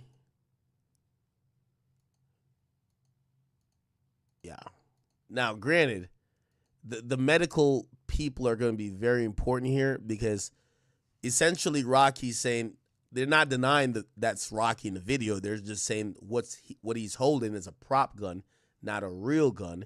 That would clear him of possession charges, but also clear him of shooting. But if there's medical records of the guy showing up to a hospital being shot, then they're going to have to figure out how to try to explain that. You get what I'm saying?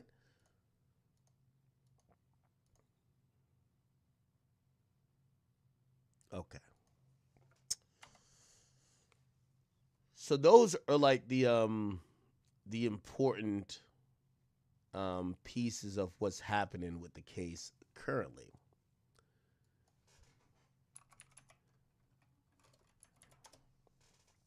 It's been a circus happening. And hold on.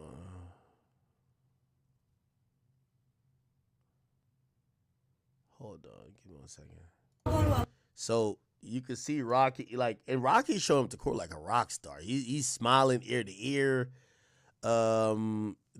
This was them leaving court today after they were, this is their second day of jury selection. Here they go. All going well. Good. Good to hear. Hey. See, he's shouting her out. Hey, Meg, what's up? It's kind of interesting because, like, Meg seemed a little bit. Yeah, she's kind of like, I don't want to speak for her, but she might be smitten by the defense attorney or Rocky. Like, keep in mind, remember Megan Cuniff was the woman who, like, she hated Tory Lanez. But she feels, it appears that her demeanor towards Rocky, and especially his lawyer, is very different. Look. All going well. Good. Good to hear. Hey. You hear her say, hey, and then she has that little, right? Look. Oh, good. Good to hear. Hey. Interesting. Big egg set. Mike 3 egg set. Egg set prop. Egg set prop. Egg set prop. All going well. Good. Good to hear. Hey.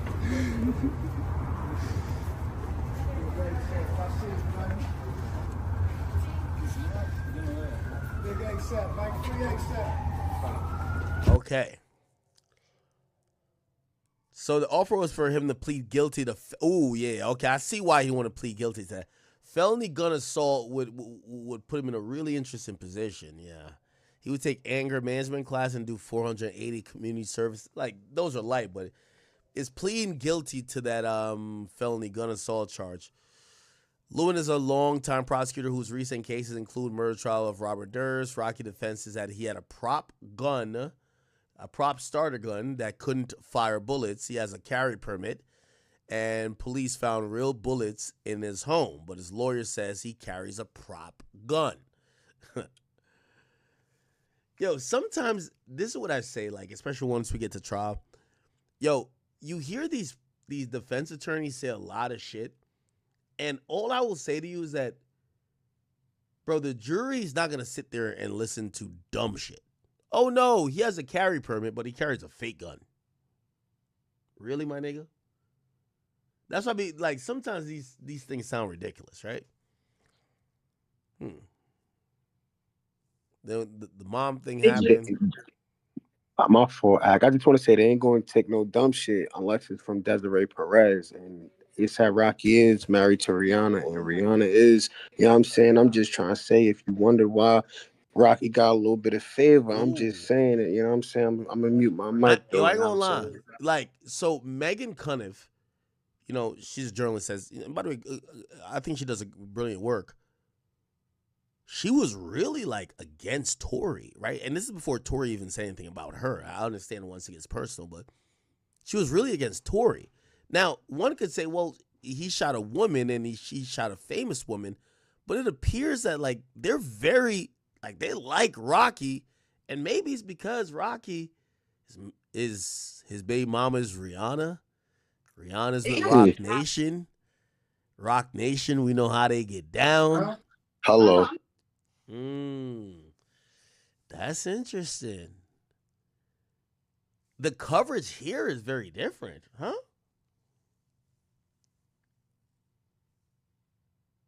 Rocky, how's it going in there?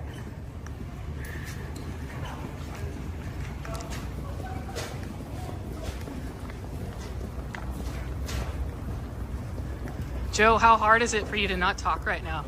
So hard. You always talk to us. If my ride wasn't leaving, Yeah. you know that, man. Yeah. That was a Ride great or die. question. That was a great question. Yeah.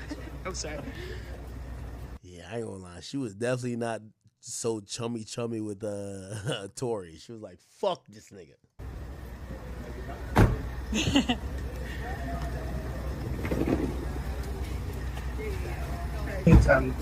Desiree Perez is like, yo, y'all take this nigga Tory down the road, and the next one y'all got, Rocky came home and got that feeling.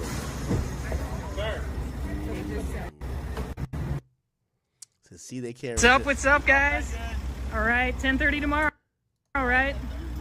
One thing I realized, and this is why I like this Taco Pina nigga. Yo, he's mad nice to the press. Makes them feel like they're respected and they're thought of. And I can see why. Like, this is what people don't realize, right? Tory's lawyer was very, like, adversarial when it came to this whole situation, right? Tory himself, too. So the media and the people reporting it didn't like Tory. Yo, you're seeing Rocky smiling, like he's smiling all the time with them.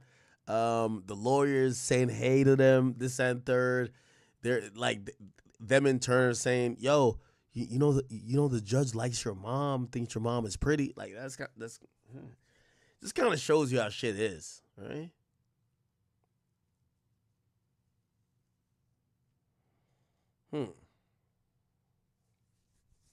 We'll see what happens. This is going to be an interesting trial. If you ask me, just off how I'm seeing everybody move, the evidence got to be weak. Okay. What else did I not get to, chat?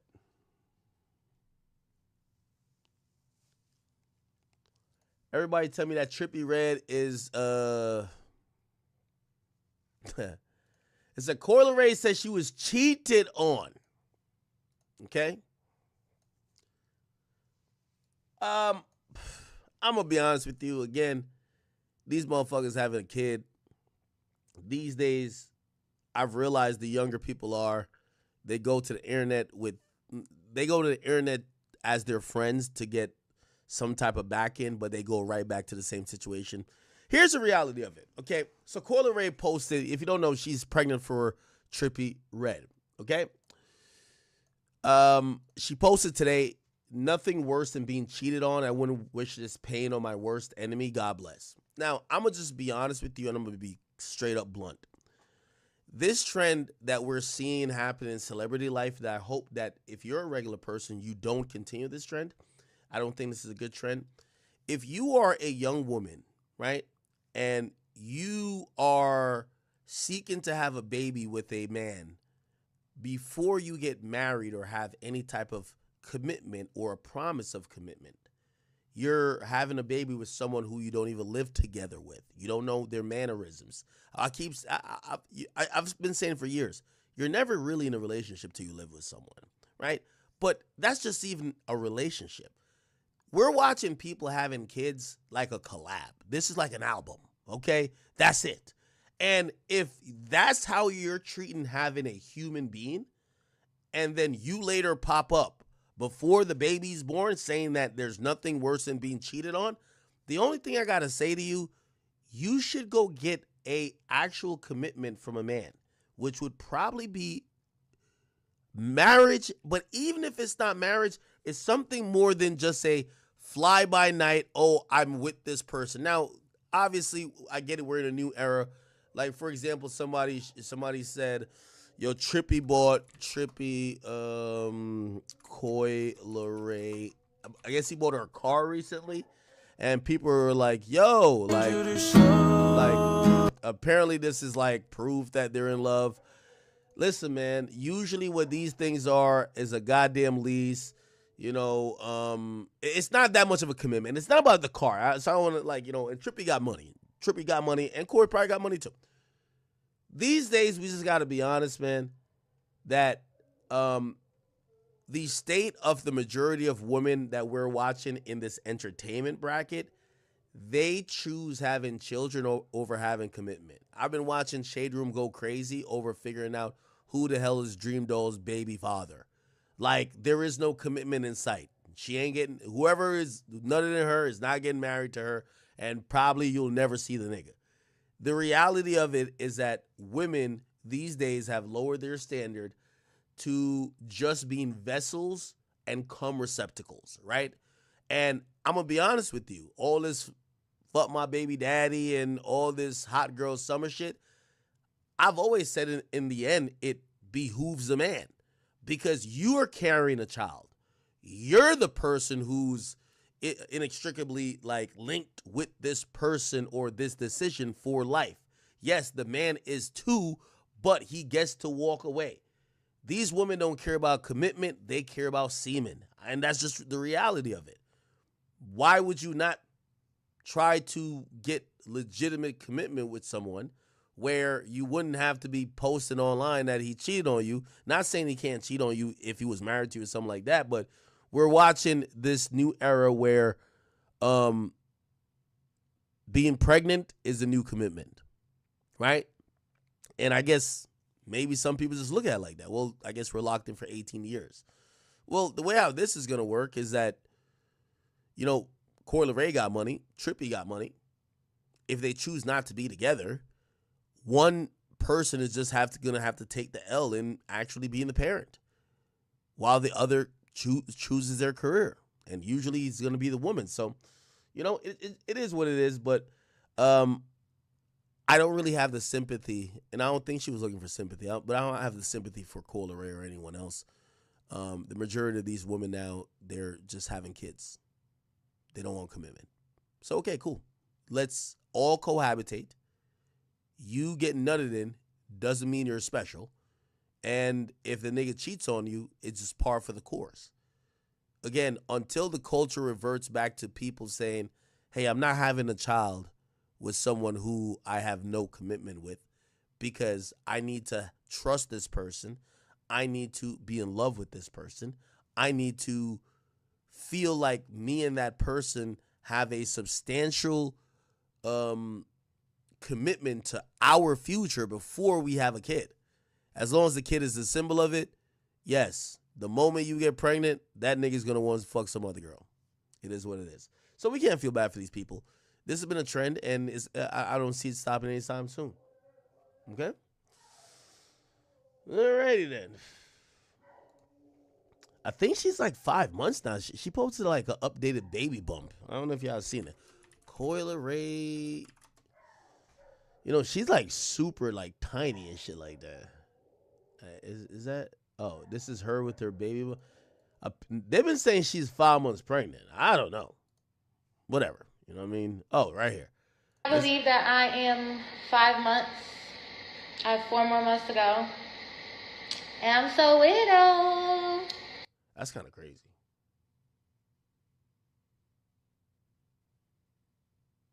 Nigga, if she 5 months pregnant, when I was just looking in the mirror, nigga, I must be 50 months pregnant. But hey, congrats to her, you know. But yeah. I'm super realistic these days with letting these women know y'all created a culture, and also men created the culture where it's just jab and move. It's stick and move. So, yes, you're having a kid with him, but you should expect him to fuck many other women. It is what it is. Okay? Y'all did a nice collab together. Hopefully, y'all could take care of the collab for the next 18 years. But y'all clearly wasn't in this for relationships, for commitment. And, hey, fuck it. You know? Just enjoy y'all time, right? All right. What else is popping, people? Let me know. Let me know. What did Benzino say about all this? Did he say anything? No? Stick and move, stick and move. Yo, did y'all see this thing? So, this is a little bit crazy, bro. I want to be careful with this, but it says Gilly's son and some nigga named Noah or some shit like this. Let me see if I could. Now, yo, Flacco, if I play your video, you better got the real shit. Let's see, who's this? Let's get into this Philly teen clipped. You want to be a part of it? You get caught. All right. Is there any like somebody named Noah Scurry? Yeah, who the fuck? So apparently they found the killer of Gilly's son. If you don't know, Gilly's son Cheese. Apparently he was killed. Oh, here we go. According to the police, shooters fired more than 50 times with an automatic weapon. Wait, how do I find that video?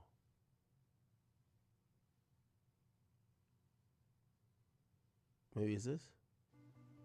This is Noah Scurry. He was a 17-year-old high school basketball star and a standout student who was killed earlier this week. It was reported by the Philadelphia Inquirer that he had the highest SAT score in his entire school when he took it. What? We have scholar serial killers? Yo, this is getting out of hand. A student at Samuel Fells High School, his principal described him as gifted. In a letter to the school's families, they confirmed that he was a Now, again, I want to give you like the lead up to this. Apparently, they're saying that this guy who was like a grade A student was identified or being said as he's the killer of Gilly's son Cheese, and apparently he got killed like recently. talented student athlete. It was around 7:15 a.m. on January 14th. The 17-year-old was leaving for school when he was gunned down, according to the Philadelphia police, as reported by Fox 29. Philadelphia police say a 17-year-old was shot and killed along Rohrer Street in the city's Feltonville section. It happened around 7:15 this morning. Over 20 shell casings were found at the scene. It was reported by the news that he was with his mother when he was shot. As if they were about to get into the car for her to drop him off across town at school. Authorities recovered a white Jeep Cherokee on Wednesday morning, the next day abandoned near Summerdale and Godfrey Avenues, approximately 2 miles from where Noah Scurry's home on Rohrer Street in Feltonville, where the deadly shooting took place. According to Deputy Commissioner Frank Venor, the vehicle appeared to have been damaged in the crash. Investigators are currently reviewing additional surveillance footage in hopes of piecing together the events that led to Scurry's death. While no suspects have been named and no motive has been determined, law enforcement officials are working tirelessly to identify the perpetrators. Surveillance footage suggests that at least 2 individuals were inside the Jeep during the shooting. The details of Noah Scurry's final moments paint a grim picture. He had just grabbed his backpack and was stepping into his mother's car when he was ambushed by a barrage of gunfire. More than 20 bullets were fired, as I said, and Noah Scurry was struck multiple times in the chest and abdomen. Yo, chat. One thing I don't like about Philly, Philly has the narrowest roads. I hate that about Philly, bro. I don't like that. It's like every street's like a one-way. Noah Scurry was struck multiple times in the chest and abdomen. Despite being rushed to Jefferson Einstein Hospital, he was pronounced dead within minutes. Family members, friends, and classmates were devastated by the sudden and senseless loss. A GoFundMe campaign, launched by his cousin, seeks to help cover funeral expenses. In her heartfelt message, she described Noah as a bright, loving young man with a heart full of kindness. Noah, only 17 years old, had such a caring and loving heart, McGlynn wrote. He would do anything for his family, but most of all, for his siblings. Tributes and condolences have poured in across social media, where friends expressed their grief and shared memories of the teen. Speechless, I love you, one friend posted alongside photos of Noah Scurry. At Samuel Fells High School, where Scurry excelled both academically. Hey, chat, can I ask y'all a question?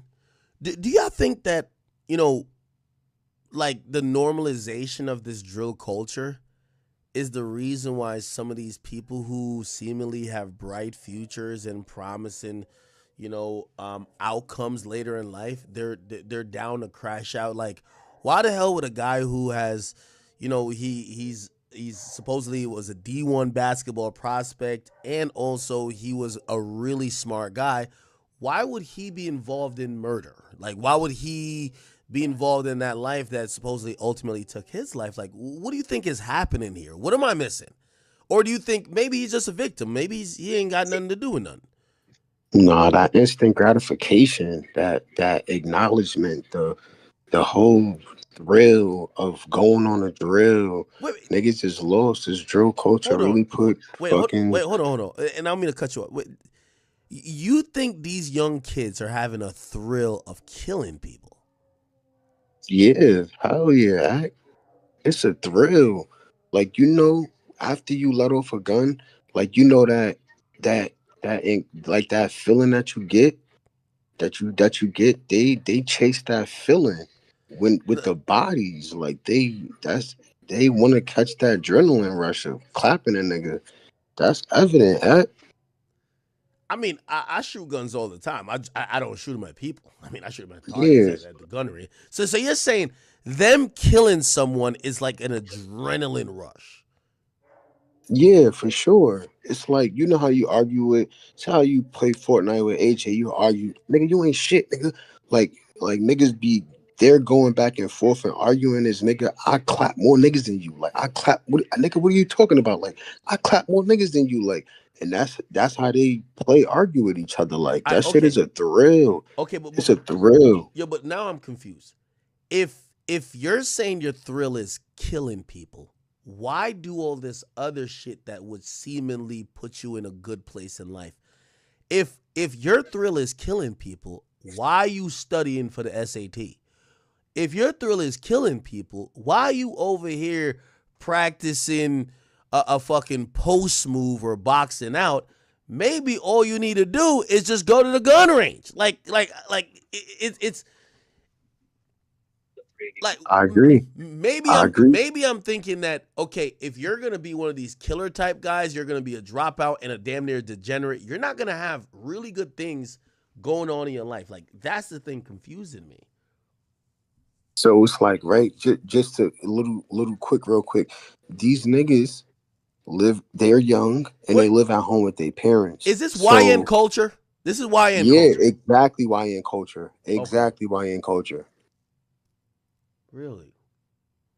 They live at home with their mom, so they still gotta pass grades. They still gotta pass school and shit. Or they getting cursed out. They getting in arguments with their mothers if they don't pass school. A Roop Hoop in on YouTube. You said, "Ack, you ain't grow up in America, bro." I'm gonna be honest with you. I think this is a YN thing. I mean, facts. I don't even try to ask you what age you are or whatever, bro. I just don't believe that there were either middle school or like freshman niggas that went to my high school that were just killers on the side. Maybe I was just too naive, but I don't think that was commonplace. I'm not saying it never happened, but these days we're realizing it's commonplace. Like, we're seeing this. That wasn't the case when I went to school here. Am I tripping? Nah, it was like that. It was like that, Ack, but it was more preserved. Like, it was only a few YNs. You know what I'm saying? Now it's just crazy. What you were saying, No Pain? No, I was gonna say, like, for me, it was not like that. Like, this new generation, like a 10 to like 15, 16, they want to crash out, bro. Like, they're gonna pull a gun on you, bro. They're gonna shoot. No, that's more likely than like back when we were younger. And I guess that's my point. And I'm kind of like flabbergasted by this, but let me play a little bit more of this. And athletically, the loss has been profoundly felt. He was known for his sharp intellect and athletic prowess, which the news heavily focused on shortly after his passing. Gurry was an advanced placement or AP student, the highest SAT scorer in his school, and a standout point guard on the basketball team. On Wednesday, January 15th, the school created a supportive environment for grieving students, providing counseling services and a quiet space in the auditorium for students to mourn. In an Instagram post, school officials reminded the community of the importance of kindness and mutual support. The greatest gift of support we have is each other, the school wrote. Be kind to each other today and always. Monique Braxton, a spokesperson for the school district. By the way, Iceberg, thank you for that comment. He said, there isn't a new culture. It's just that the internet culture or internet coverage is newer. What do you guys think about that? Do you think that, because I'm looking at it like, no, these YNs are different. This guy, Iceberg, is saying, no, it's not different. It's just that we're paying attention to it. What do y'all think? For sure, niggas will go viral, nigga. You know what niggas do? They get posted on Say Cheese right now, nigga. That's yes, They want that fame and notoriety, bro. Yeah, I definitely think it's just a different culture, bro. Like that K-Flock. Yo, brother, yo, pull like this. Yo, at this point, let me see. Yeah, my nigga, I graduated high school close to, like over 10 years ago. So you're telling me 10 years ago, the niggas I was in high school with, or like say 12, 13 years ago, the niggas I was in high school with were killers? Like, I'm not believing that. I don't think, when I'm seeing this level of YNery, like cooner, like I don't think that was the niggas I was going to school with. Like, yeah, they did some bullshit, but they weren't crash outs. Like I knew a nigga who used to be fighting all the time. I don't know no nigga who was just killing people.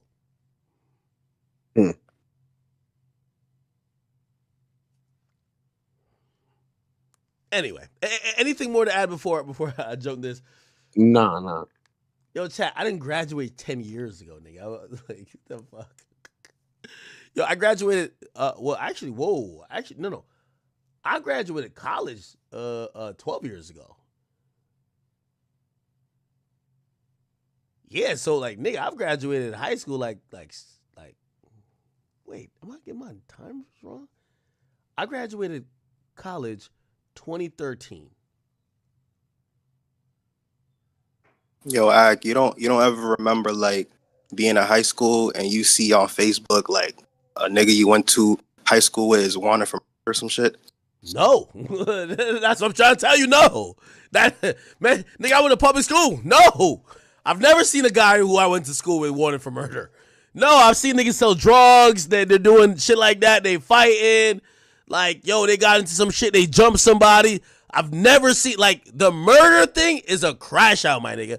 There's nobody I know that is, bro, come on, bro. Like, murder? Like, murder? Come on, bro. Come on, bro. Yeah. Wait, is that what you know? Like, wait, you knew anybody at your school in high school that was just wanted for murder? Yeah, bro. I live in Rhode Island. Like, just a couple months ago. In Rhode Island? I used to went to high school with. And he was wanted for murder, and he was still posting on Facebook. Wait, you live in Rhode Island, nigga?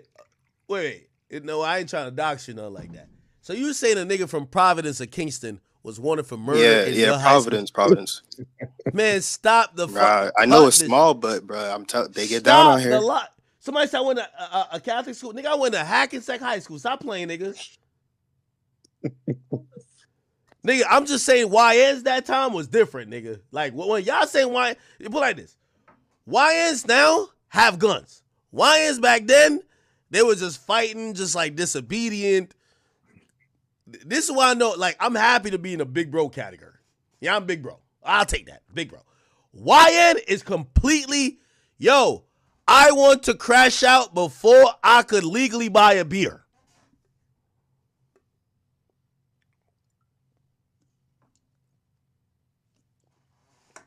Somebody said they heard that Providence really liked that, no cap.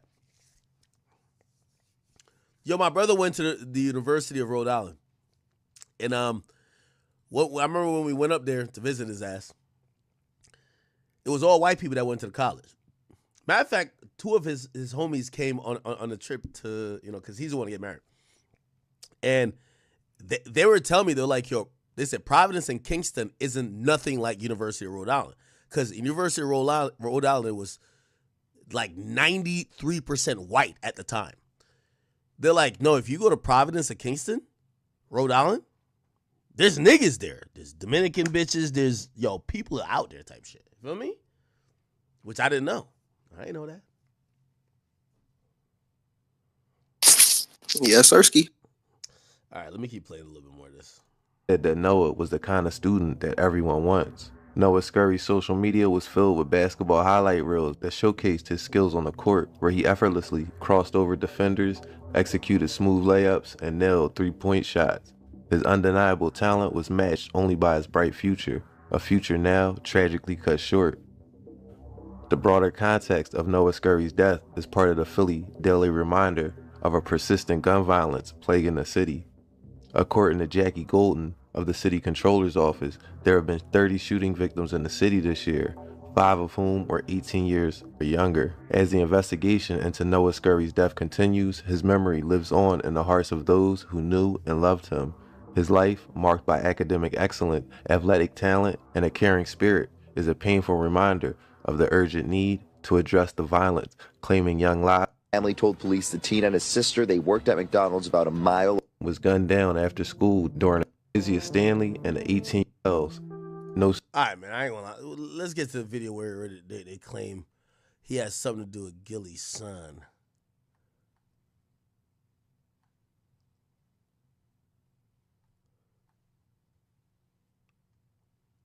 According to the police, shooters fired more than 50 times with an automatic weapon. Damon Taylor was shot multiple times throughout his body and head, police said. The 17-year-old from the Fern Rock neighborhood. Wait, yo, listen. Yo, can I ask y'all a question? Y'all here still, or am I tweaking? Yeah. Yo, do y'all, like, every time on, I don't know if this is clickbait on YouTube nowadays, bro, they be saying everybody with, like, 30 bodies. They be like, yo, this nigga had 40 bodies, this nigga had 8 bodies. Bro, like, do you believe these little niggas, like they were like, yo, Lil Jeff from Chicago killed 12 people. He beat Von. I'm like, bro, ain't no fucking way this nigga killed no 12 people. Like, come on, bro. Like, you don't see this shit, bro? Are the police not working? No, nigga, they don't care. According to the police, shooters fired. Wait, are y'all serious? I know you be seeing these niggas getting clapped, bro. I know you be seeing these niggas getting clapped. Like, that shit be on the news every day, bro. Like, that, like, these niggas really be getting clapped and killing shit and not going to jail. Like, that's a thing. That's a real thing, police probably don't catch on until one person doing multiple murders. And then they get into it. This murder is mentioned heavily by fellow Double C members Hardy and others. His biggest stars, Gilly the King. Gilly the King is a Oh, here we go. What the fuck? The Double C's are certified. I just ran into 2 ops, 2 D's at the bank, and both of them niggas was cops. If I'm on a hit, then I'm getting up close to shit, so you know ain't nobody. 66-year-old man is dead and 3 teens are hurt following a shooting last night in Frankfurt. It happened just before 9. Wait, Noah got shot before? Noah his name is Scurry? Or is it Curry? Scurry? Shot first time? 9:30 on the 4600 block of Mulberry Street. The man who died has been identified as Ivan Hall from Philadelphia. 3 15-year-old boys are in stable condition after being shot. Police have not given any more details on what may have led to the gunfire. As of yet, no arrests have been made. Police sources confirmed Noah Scurry was one of 4 people shot in an unsolved May 2023 murder case on the 4600 block of Mulberry Street in Frankfurt. According to police, 66-year-old Ivan Hall was shot and killed on Sunday, May 28, 2023, and 3 then 15-year-olds were shot multiple times. Police sources said that Noah Scurry was one of the teens. This shooting places Noah smack dab in the middle of Frankfurt, a section of the city that hosts sets like the Double C's or Certified Clappers, and Parkside. Noah is said to be affiliated with Parkside. Contrary to popular belief, I'm not a Philly gangologist like some people like to believe, nor do I want to be. But from what I can gather, you got a few groups relevant to this story. According to the person who made this map, this is Parkside or Double C territory. Up here is a group of young boys who call themselves the Whackers, and over here is M24 territory. And as you can see, this is where YNG Cheese was killed. Noah, or Baby Joker, his street nickname, was very active out here, and his life had a part that may not have been known to his coaches and family. Less than a By the way, Culture Cut Clips, thank you for the 10. He says, YNs crash out because nobody taught them how to use critical thinking skills and emotional regulation. More and more boys are growing up without their dads. They act solely off emotion. Chat, what do y'all think really is the remedy to telling people like, yo, murdering people and doing these type of things is going to lead to you either getting killed yourself or you're going to be locked up in jail before you're ever 25? Like how could you how could you reprogram society or these YNs with this idea that, yo, that's not cool? Like, I don't even think this is coming from the music anymore. Like, where is it culturally that's encouraging these guys to just crash out? Like, this don't make sense to me. A month after Noah was shot and a 66-year-old man was killed, another tragedy struck near the area when 25-year-old Devin Spady was killed. A triple shooting in Philadelphia's Olney section claimed the life of an up-and-coming musician. The 25-year-old rap artist was known as Young Cheese, and he's the son of well-known influencer Gilly the King. Gilly the King has amassed millions of followers, and a lot of them are planning to come here next week for Gilly Fest. It's a big concert. He uses his platform to speak out against violence, and now violence has claimed the life of his son. Police say Devin Spady, better known as Young Cheese, was one of 3 people shot in the 5800 block of Masher Street in Olney Thursday night. Shot in the back, the 25-year-old rapper was a rising star and the son of one of Philadelphia's biggest stars, Gilly the King. Gilly the King is a rapper turned podcaster turned philanthropist. He and his $1 million worth of game podcast partner Wallow also helped give away millions of dollars to support local businesses, and both were awarded the key to the city. Gilly and Wallow have become the unofficial mayors of the city of Philadelphia. How about that, right? They are the voice of the youth. Talent agent Walt Reeder Jr. has known Gilly the King for years and knows he wanted more for his son. The other 2 people who were shot with Young Cheese both survived. Police have not made any arrests in the case. In Spring Garden, Taronda Thomas, Channel 6 Action News. Shari? Yeah, very shocking story to learn of. As is well known, Spady, or Cheese, is the son of comedian and Philly rap legend Gilly. Cheese's death came after him and a group of friends were apparently standing on a corner when shots rang out on the 5800 block of North Masher Street near Nedrow. Around the corner, police also found a 28-year-old man shot twice in the leg and drove him to Einstein. A third victim, a 31-year-old shot in the hip, arrived at the hospital in a private car. Video from the scene shows that a group of men were having a conversation on the corner of Nedrow and Masher when they heard gunshots and started running. No arrests were ever made in this case. No one took credit for this, as obviously that will open up a huge can of worms. 2 years earlier, AJ, or Ajon Jackson, was killed coming home from work. This murder is mentioned heavily by fellow Double C members Hardy and others in their raps. In fact, Hardy has a music video with over 1 million views with lyrics heavily mocking the death of AJ and another M24 affiliate, Twin 5, or Jay, who was killed in March of 2021. Some doggies from taking shit and selling bulls. And you either get some money or you clap, just play your role. They ain't dying just for nothing. That's what happened when you troll. Murder gang, you drop a diss and get exposed. Niggas spoke on Brosy's name, we took his life, that's what he owed. Get up close, hit the foot and hit his body, watch him fold. Dummy work a 9 to 5, I give it to him, he was bold. Another teenager is shot and killed on the streets of Philadelphia. I'm Yuki Washington. I'm Jessica Cartalia. 16-year-old Ajon AJ Jackson was shot outside of East Oak Lane home when police say he was ambushed. He and his twin sister had just finished their shift at McDonald's. Hey, fuck. Let's get this straight now. Where is he? Where is he? I never fuck anybody over in my life. All I have in this world is my boss and my word. I don't break them for no. Double C.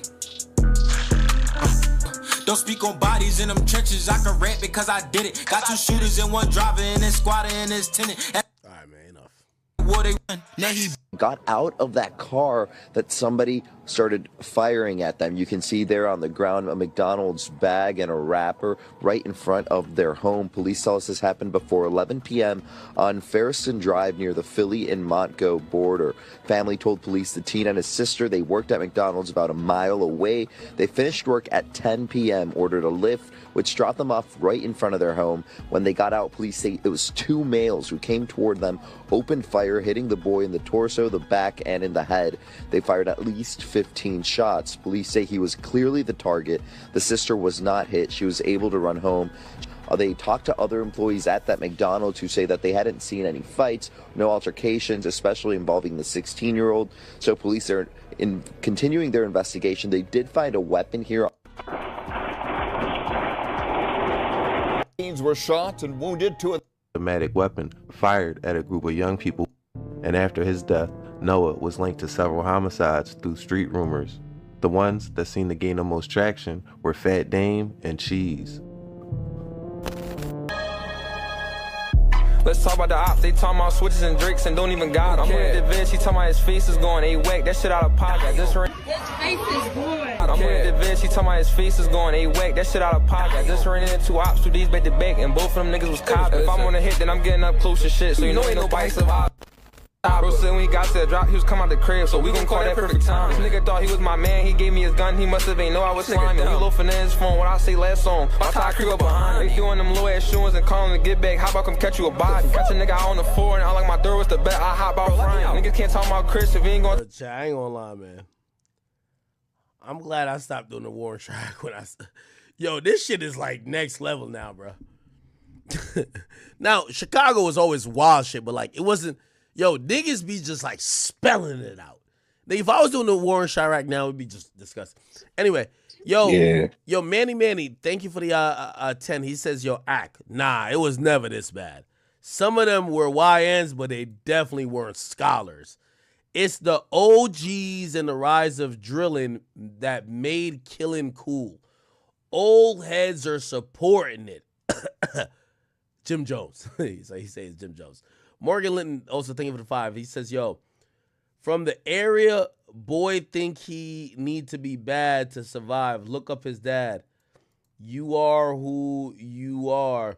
Late G's are why thug kids want to be gangster because they dad gangster. Okay, he's talking about the thug situation. Wow. Do y'all believe this guy killed 7 people? If that's the thing they're saying? No way, right? In Philly? Hell yeah.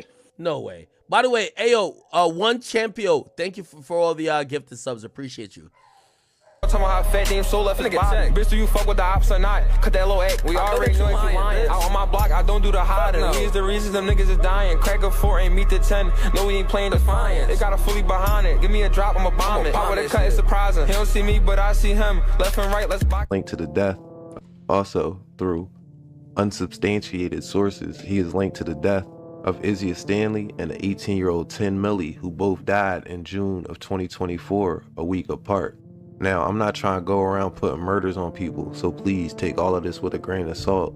I'm delivering the info that was sent my way, and these seem to be persistent rumors through people who would know, like people close to him.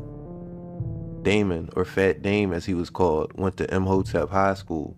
The alleged retaliation shootings a few days later by Fast Break members is referenced by Noah, or Joker here, where he says, and Molly telling on them bodies like, damn, free Lil Ryan. We the reason why they throwing 5s and then they end up dying. They keep asking why he couldn't get up. I mean, he wasn't trying. Any nigga, we call cracking 4s on the guys we fried him. Power right out that cut, he ain't even see it. I know that shit surprising, but alright, fuck that murder shit, come on. We can switch it. Referencing Jamal Tucker, or Molly, the first person arrested when the 8 students were shot at the bus stop, and apparently the first one to start talking and gave up his friends. Joker is heard sarcastically saying, free Lil Ryan. Free Lil Ryan, we the reason why they... Who the hell is Joker? Throwing 5s and then they end up... G12 Zai, One Brody, Lil Moot, and other M24 members are known to be cool with Blumberg through mutual friends and family members, and also because of the Zoo Gang Blumberg War. Caught him lacking in that store, put him in a box. All the small. Wait, Noah is Joker? No fucking way. Exactly. Wait, he used to rap? Yeah, he a rapper. Yeah, he a rapper, and he got a second identity. You're lying. Yo, stop it. Yeah, This shit crazy. Wait. This is him in this mask? Yup. You're fucking lying. Shit crazy act. And he allegedly killed Gilly's son? Allegedly, that's what they saying, man. And he allegedly killed like 7 other people? That's what they saying. They saying he a certified shooter on the court and off the court act. Stop it. Yo, at some point, we gotta stop the fuckery. Like, you trolling me, right? Nah, this shit real act. They say he a certified shooter on the court, off the court, and he got the highest SAT scores in his school. Real shit. Yo, facts, stop playing, bro. Stop. Yo, I'm dead ass. Why are y'all trolling like this? Chat, just stop with the trolling, man. Stop. Yo, dead stop ass, with the bro. I trolling, wish AJ bro. was here. Yo, this is trolling. Just stop. Nah, act. This is real. These young niggas is nuts, act. Yo, chat, don't believe what yo this nigga facts is trolling right now, bro. Hold on, man. Yo, I'm dead ass. Act. Yo, stop, I'm bro. spitting facts Stop right it, now, bro. bro. This Just shit stop it, crazy. bro. Chat, this is not real, right?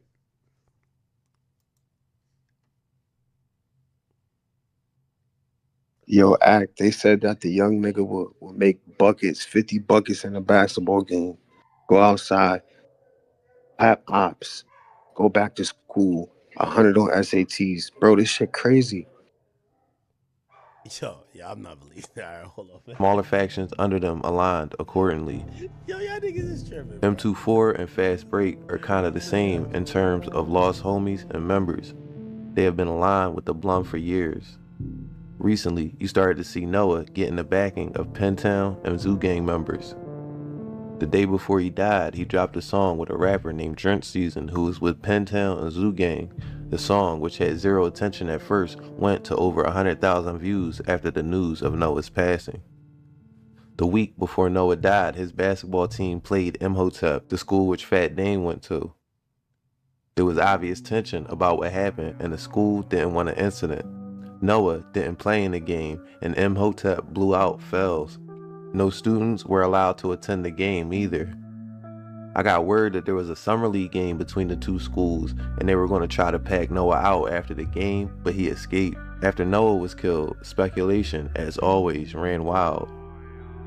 The long and short of it was, Noah had numerous ops due to his street activities, many of which were not included in his video, and he was killed. Real or perceived, the threat of Noah was enough for his ops to sit on his house and wait for him to leave for school with his mom and get their form of revenge. Body, she fuck, I done finally got it. I do a bitch dance, the bitch on line. Outside on the 4-5 deep in the John. Did what big man couldn't do in this. Wait, is that his Instagram, Joker OTV? No, it's not, right?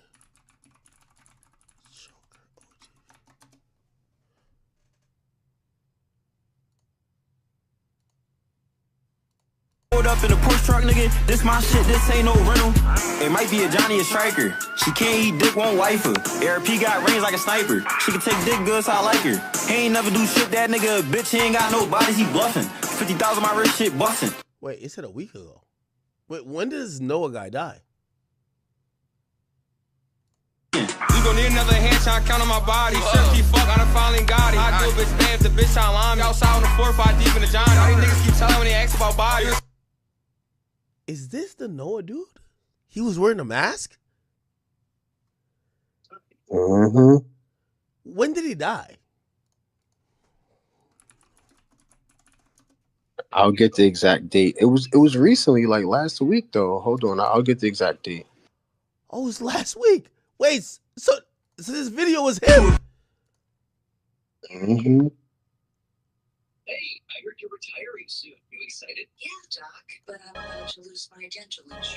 It was the 14th. He died on the 14th. They talking about switches and drinks and don't even got him. I'm with the Vince, he talking about his face is going A-whack. That shit out of pocket. I just ran into 2 ops, 2 D's back to back, and both of them niggas was cops. If I'm on a hit, then I'm getting up close to shit. So you know ain't nobody survive. This a big.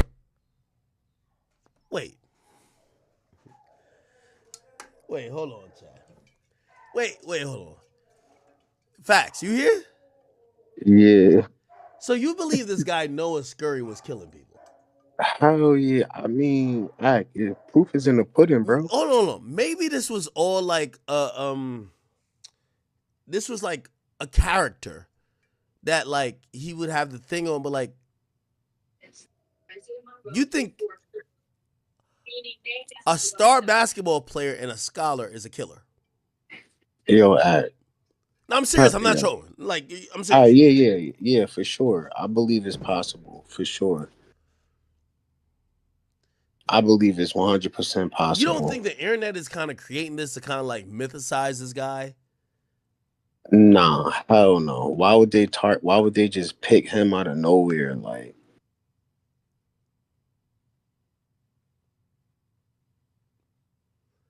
somebody said, yo, Omar Short says, Ack, what are you confused by? I'm confused that this, like, come on, stop asking what I'm confused. Like, you know. Who can tell me how Spain responded to this? So you're telling me that this guy that's a basketball player has this alter ego or image where he wears a Joker mask and he's dissing people and he's killing them too? Like, you want me to believe that? Stop playing. Yes. Bro. Stop playing, bro. Stop real playing, shit. Man. Listen, I'll take a shot to that bullshit, but I'm not believing that. This shit real, Act. Facts. So you think this nigga is a star basketball player, a fucking high intellectual kid, and a killer? Yes. Yes, 100%. Yo, facts. Yes. Facts. You don't usually bullshit, but facts. I ain't joking, bro. These young niggas is advanced, bro. Noah Scurry? Are you fucking kidding me?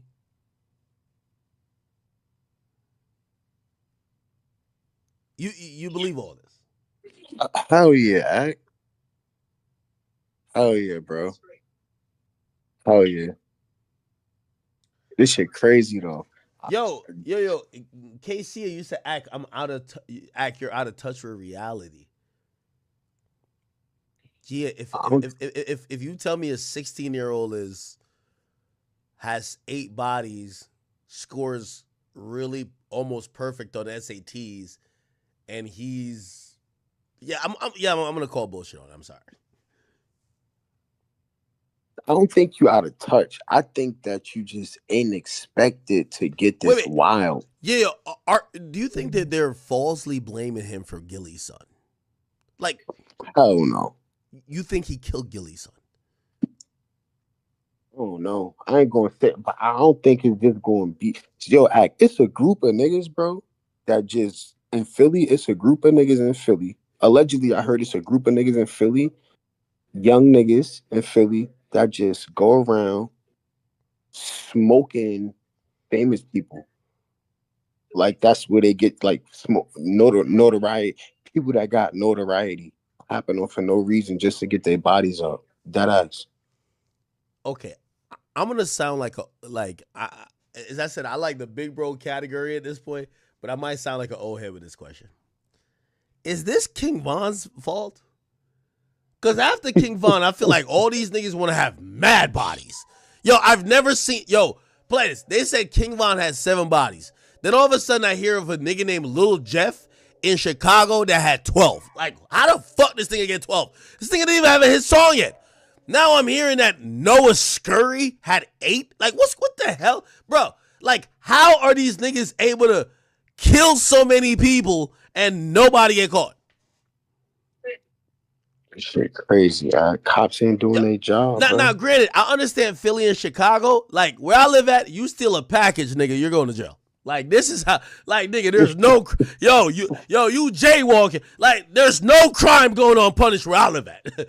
Like, how the hell There's a nigga going a kill streak and nobody catch him. What?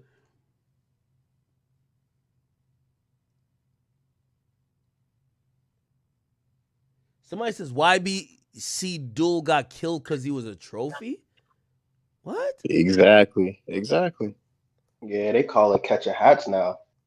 Yeah, YBC dude got killed by niggas that he didn't have beef I heard with. people say that catching hats. Like, what?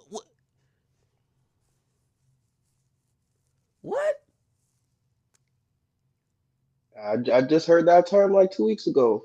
All the young niggas saying it. Yo, it's a 1090 Jake video I want you to see. It's about the 16-year-old kid going on killing spree from Philly. Young niggas from Philly just wilding and shit. That's the dude that killed YBC Duel. You probably seen it already though, actually. Hey, you know who I be tapping with? Listen, I don't know, maybe again, I'm gonna take my big bro shit. But you know who I be calling? You know who be telling me? Like, he told me everything about all the Chicago niggas. Like, I was in disbelief about it. Hold on, let me see. So my man's right here. He put me on about a lot of this shit. Let me see if he answers.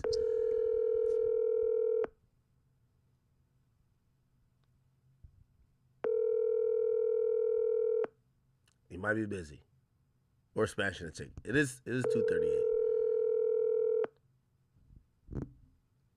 Like, my chat is really trying to get me to believe. Okay, I think that was a voicemail. So you're telling me a guy named Noah Scurry was dropping buckets on the court, killing niggas off the court, and putting up numbers while taking standardized tests? Yo, stop. Yo, stop. Yo, I was born at night, nigga. Not last night. Now stop it. Stop it. I'm not believing this bullshit. And he was wearing a mask. I ain't gonna lie, this mask is kind of scary. Got me jumping out pounds and tens while little sauce waving the chop. Bro said when he got to the drop, he was coming out the crib. So we gonna call that perfect time. So you think he's in this mask? Oh yeah, 100%. How do you know? Like, real talk. It's all over. Yo, look at a news report from him. Like, okay, so look, you can hear the nigga voice, Hack. Where I'm gonna show you a clip where the nigga is talking without the mask, and you can just hear the voices up. Wait, hold on. Noah Scurry appeared in a rap video with guns that was posted to social media the day before he was killed. The streets is saying that this kid allegedly was involved in killing Gilly's son for $1 million worth of game after Gilly's son died in a shooting. Tributes are pouring in for the 25-year-old known as YNG Cheese. Police say one man died and 2 others were hurt in the shooting on Masher Street in Olney. They believe Noah Scurry appeared in a rap video with guns. I don't see him in the video, though. So he's in the mask. Yeah, he in the mask. He do all his shit in the mask.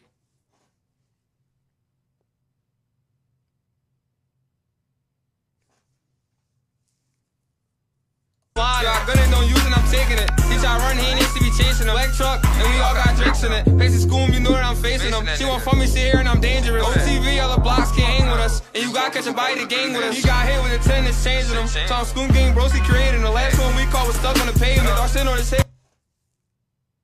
To get my brothers back to have it all, you know I give it up. Can be around these fake niggas, no, they can't sit with us. Cause when it's war, they ain't gonna ride.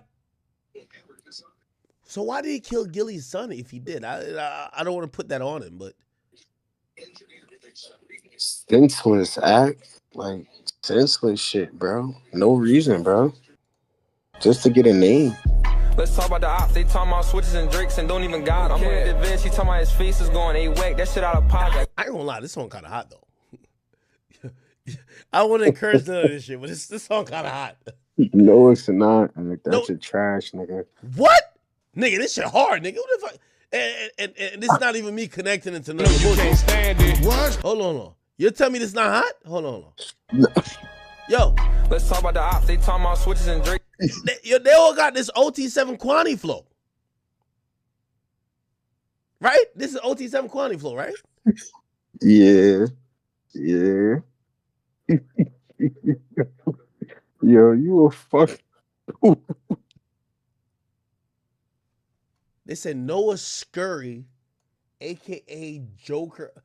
Yo, chat, this is like a horrible joke y'all have played. Like, it's no way this is real. Noah Scurry, aka Joker OTV, Whacker / CC. What's Whacker? You know what that is? A nigga that be clapping shit, that be whacking shit. Nah, it sounds like a gang or something. What's CC? And then / Zoo Gang. Ain't who's in the Zoo Gang?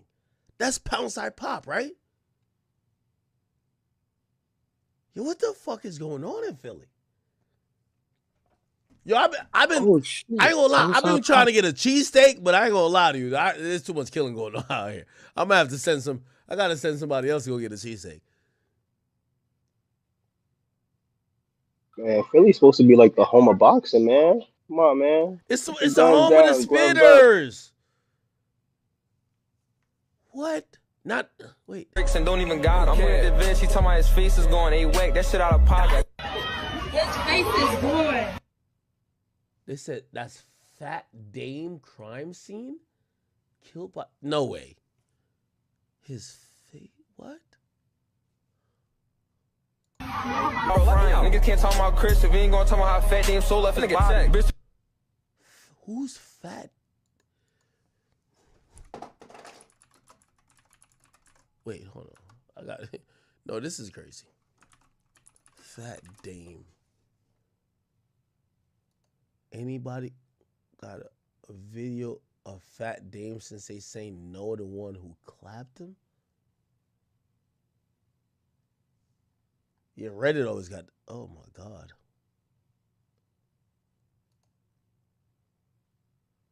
What? Oh.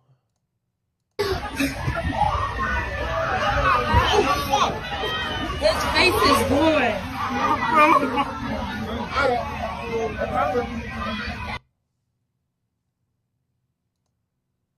What Fat Dame do? Then Noah Scurry was trolling him? Yo, this is like a real thing, huh? I'm just like, you know what I was looking at when I them niggas killed them in the.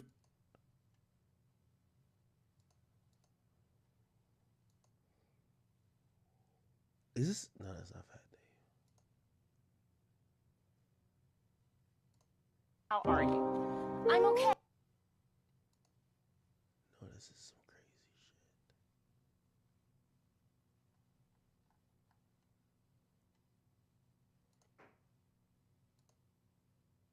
He says, all my lyrics in my songs are just for entertainment. These are made up names and everything you see is props. They are not real. Hey.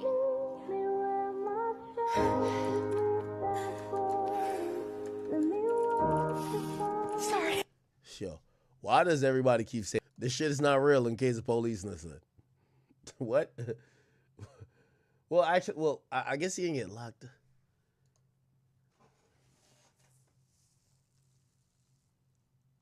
Damn, this guy is a. Which school? Do y'all know what school Noah Scurry went to?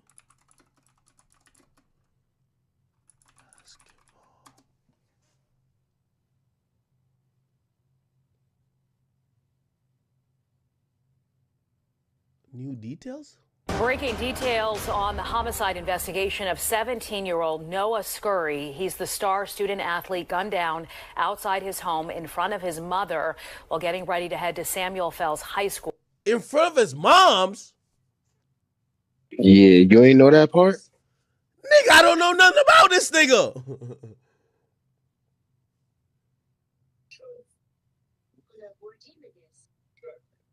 Wait, they killed him in front of his mother? Yup, she was taking him to school. Hell yeah.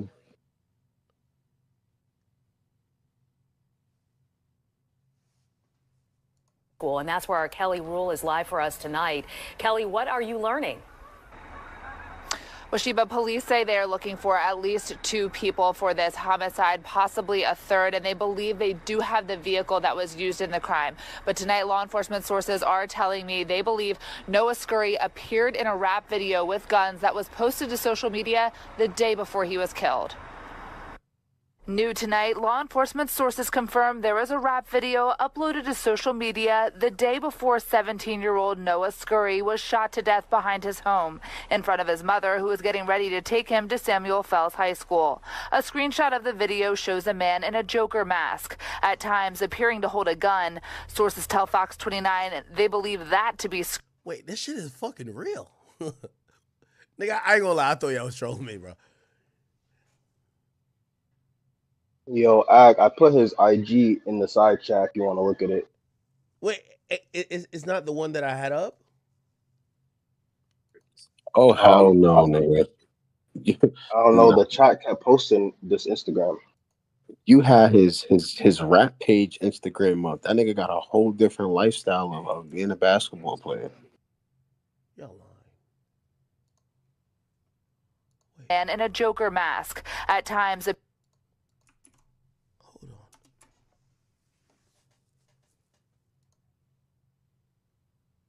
You wonder why they proud of me? Because I gave my block hope. I'm learning now I got to play my haters close. They gonna hate you even if you got a bag or you broke. Keep my head above the water. They gonna try to sink the boat.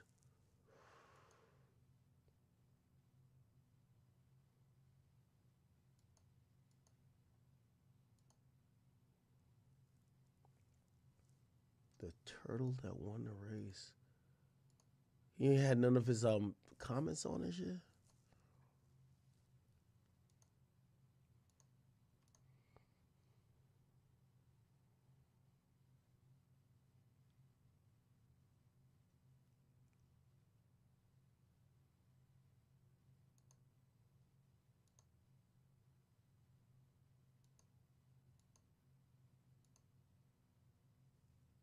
Oh, sorry, I can't see.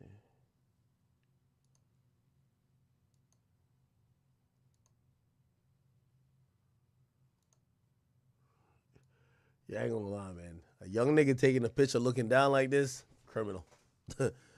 Juvenile delinquent. Oh, shit. I'm serious.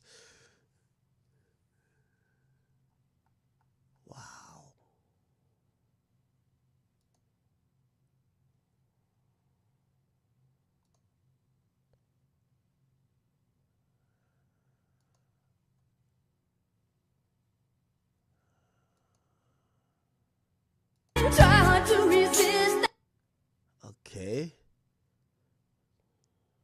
I ain't gonna lie, that's a travel though. No disrespect to the dead, but that's a travel. Hold up now. We gotta respect basketball rules now. Hold up now. Yo, I ain't gonna lie, he gangster though. We might, if I'm the referee, if I'm the referee, I'm not. Everybody look at me like, nigga, that's a travel. You trying to be his ninth body? 3-pointer. 3-pointer. 3 points. 3 points. Yeah, I ain't gonna lie to you. I'm not, it's Noah Scurry, nigga. What? If everything I'm hearing about this nigga, somebody says a gather, yeah, all right. Whatever Noah Scurry do on the court, nigga, he could do. All right, nigga. I know they got the new NBA rules where like James Harden taking 10 steps. I get it. But it's all good. It's Noah Scurry, nigga. Okay. Damn, all right.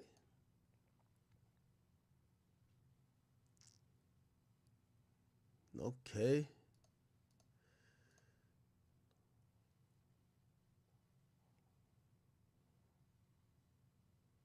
He was left-handed? Nah, left-handed niggas always demons. Nah, he was left-handed, right? Look. All the way up. Oh, shit.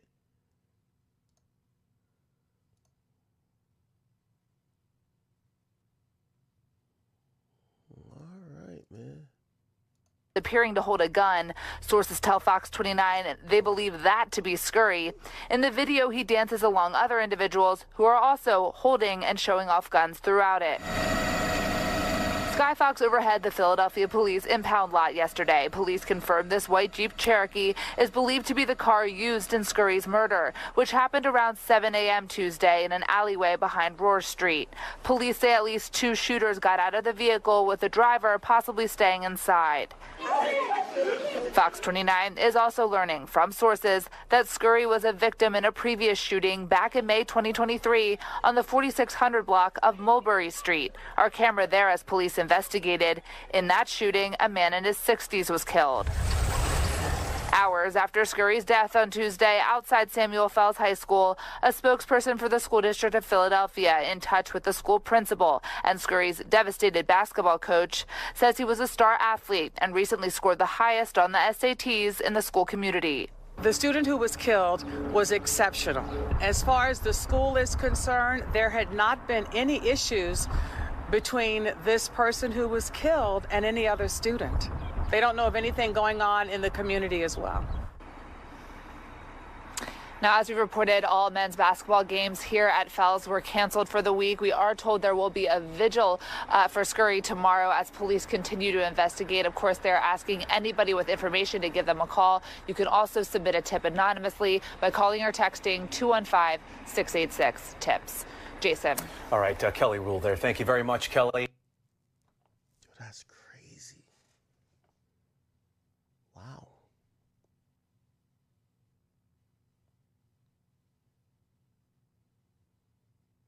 Yo, chat, let's keep an eye on that story. The guy died less than a week ago. And now it's all came out that they're claiming that he killed Gilly's son. And they're saying he has 6 or 8 bodies? Wow. Okay. Oh.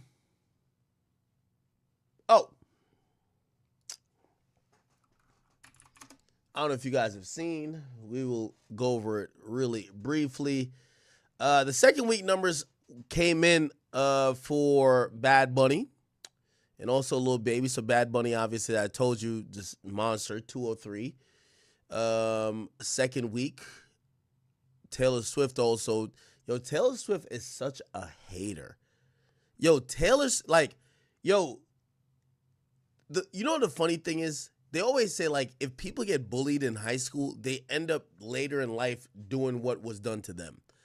Taylor Swift, who we all felt sorry for with Kanye, anytime there's one of the other people who are of her ilk that is dropping, she tries to fuck them over. She tries to drop when Drake is dropping. She tries to fuck up Bad Bunny's second week, which Bad Bunny did the international release. That's the only reason why Lil Baby got that number 1. Because Bad Bunny dropped on Monday night, right? Monday night, because he was thinking internationally. But of course, once the second week happened, so he missed like 3 days. He was only having 4. And he did like 122, right? And Lil Baby did 145. And his second week, since he had 7 days, he did, he did 204. And Taylor Swift randomly dropped like this new fucking, I don't know if it's like a bundle or like it was a vinyl or something like that. She dropped something to beat Bad Bunny, but she didn't. But she went 202. You get what I'm saying? And the rest of the list, Kendrick Lamar actually went back to number 1 in terms of the rap charts because he sold 64,000, and Lil Baby went from 140 to 64,000, which was actually 55,000, which was down 60%. The reality of the fact is this, and by the way, there's new numbers out now because we're now in Lil Baby's 3rd week. And, again, bro, I have nothing bad to say about Lil Baby, honestly. Respectfully, his fans, and anytime I give critique about him at this time, I told you, like, I say I ain't like the album, the nigga hit me up. I'm like, yo, what the fuck was you thinking? Bro, me and you getting on a goddamn call got nothing to do with me just reporting what I believe is the real about how I feel about your project, right? I think he's on pace for some shit, actually. Anyway, here's the point. The reality is that Lil Baby would have sold about like 98,000 or 95,000 without his label doing what they did. And by the way, it's good that his label did what they did because Lil Baby's a big artist. If your label don't care about you like how QC cared about Lil Baby, that's a problem. The reality of the fact is this. Lil Baby has to build back. I don't care what type of bullshit they do with the numbers. The people ain't feeling Lil Baby's project even 1/10 of how they felt My Turn. If Lil Baby's the artist I think he is, he's going to get back in that studio. He's going to keep dropping projects and he's going to keep grinding it out. Let me tell you this, and you know, whether it's Lil Baby or any of y'all other artists, we don't want to hear y'all excuses. No, Kai Cenat's fan base isn't too young to understand you. They just don't fuck with it. Put that work back in. And I think Lil Baby's always done that. He's always put the work back in. Put the work back in. Get the shit right. Build the momentum up. One thing I want to say to the entire rap game is that momentum counts. This is the reason why Cardi ain't dropping.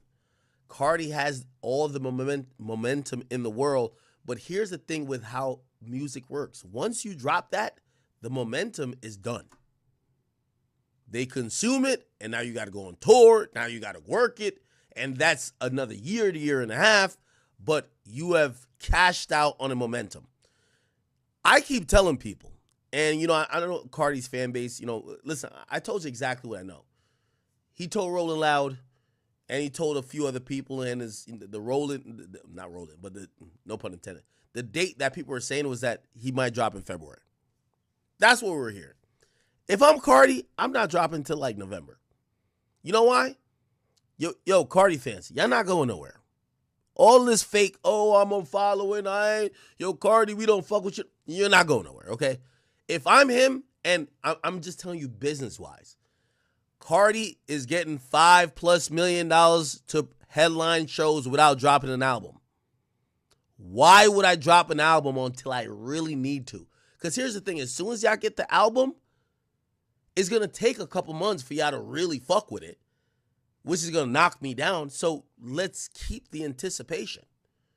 Also, really to also keep it true and honest, look, and I hate that I'm using Lil Baby as an example, but it is what it is. Lil Baby, Lil Baby, 30, let's call it 35 million monthly listeners, right? Gunna.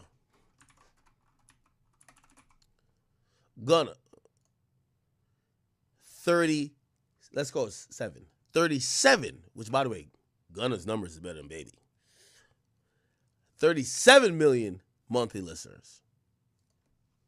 They've both dropped projects in the last 8 months. The nigga who ain't dropped a project in a few years, let's look at Cardi. 52 million. Why the fuck would you drop? Like, just to let Cardi fans know, I'm pretty sure his album is going to be amazing. Everything I've heard from Cardi in the last year is fire. Nigga, the last thing I said to Cardi is, nigga, could you put some of these songs on DSPs? Because there's some of the songs I like that's not on DSPs. But if you're Cardi right now, why would you drop? Lil Baby just dropped an album, and you almost double him in monthly listeners. Gunna dropped, you're way above him. You're the guy. Why, like, you love your fans. Of course he loves his fans. But, like, why rush out an album? Or why not soak in the period where people are anticipating you? The biggest thing in rap music is gaining anticipation. Because when you have anticipation, the music sells itself. When you have to create it, the pressure builds. So again, it is what it is. Lil Baby's project dropping 60%. No, I'm not surprised. The label did a lot of stuff. Again, I have belief in Lil Baby that he's thirsty for it, that he's going to build. He's going to build back. He's going to put the work in. Not knocking him. Okay? But anyway, what Cardi himself told people, including Rolling Loud, it was February. All right? I'm telling you, that's a fact. Now, I'm not saying hold your breath. If I'm Cardi, I drop in August or September. Why? Because every festival is down to pay me top dollars without me dropping a new song. Remember, this is a business. If y'all are down to treat me like I've dropped an album, why would I drop an album? The time I would drop is when y'all stop treating me like that. Oh, I headlined 2 Rolling Loud festivals back to back. I get $200,000 from Aiden Ross to show up. Y'all are like, my numbers on Spotify is higher than it's ever been. Let's look at what's Uzi's number on here. Uzi's 27 million. Mine is, his numbers is double Uzi's, with all due respect. Why the fuck would I do anything?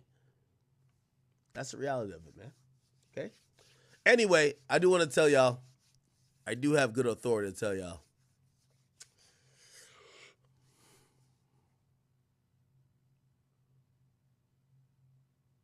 Chat. And Cardi fans, it's okay. I got good authority to tell y'all, man. Scratch everything I've done said. It's 2025 music. Remember that. All right. All good. Let me see. What am I missing? It's 2025 music, bro. Okay.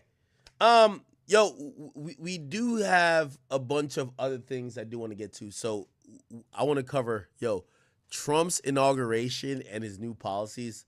There's mad jokes in there. I'm not going to get too political. I don't know if you realize, number one, I'm not a political pundit. I'm not pushing politics onto y'all. Shout out to the Trump campaign. They did invite me to the inauguration. I didn't go.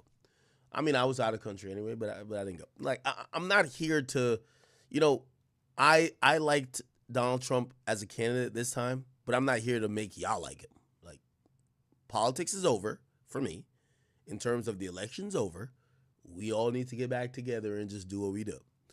However, I do have some Trump topics to get to, but it's strictly jokes. Like, this shit is funny because I think Trump is one of the best comedians out.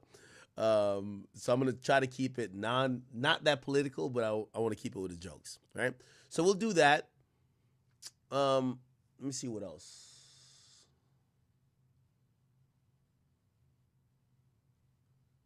Oh, you know what? I'll make a list because it's 3:00 chat. And I'm not about to just keep. I'm not going to die on stream. All right. So this is what we'll do. Bill Haney called me out. I'll respond to Bill Haney tomorrow. Bill Haney, listen. It's okay. Actually, you know what, Bill Haney? I'm going to invite your ass on here. Do y'all want to hear me confront Bill Haney on stream? We'll do that. I'll bring Bill Haney on here. He didn't like what I said about his son. We'll talk about that. So I get Bill Haney on here. I got some Trump jokes. I really think that nigga's a great comedian. What else? What else did I not cover?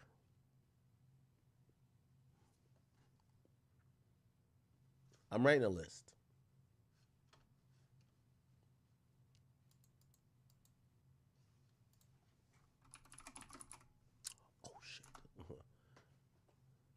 this computer.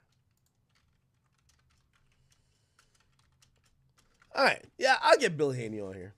No. Chat, I'm back streaming every day. I got no more places to go. Nobody likes me but y'all. And fuck it. I just got to put the again, I won't get to my 200 days if I take any more vacation time off. It's time to put in the work in. So just expect me to start grinding again, all right? Bound to, no, we're actually wrapping up. It's 3 o'clock, right? Yeah, no. I think me and Bill Haney will have a good conversation. It's okay. Trump gonna save Rocky again? He can't save Rocky because this is a state case. It's a state case. Yo, Bound 2.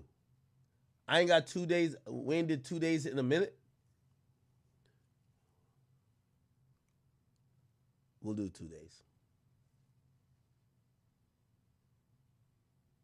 Wait, y'all fuck with Bill Haney like that?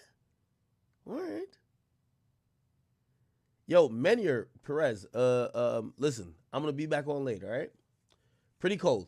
Hey, we're going to get a streak going on. Yo, chat, I honestly and sincerely want to apologize to y'all. First of all, I want to apologize to leaving y'all to get y'all news, y'all content, y'all source of entertainment from all these trash-ass niggas. I apologize. But you have to realize I've been doing this for, at this point, like 15 years. I never want y'all to think that I'm getting lazy or nothing like that. Like, that's never going to be the case. So we're back in grind mode. So, let's rock out. And again, I apologize for this abysmal. Nigga, you deserve that vacation, right? Yeah, well, I deserve this Jamaican one with Vibes Cartel. Yo, I sent such a heartfelt. That's another thing I want to get off before I get out of here.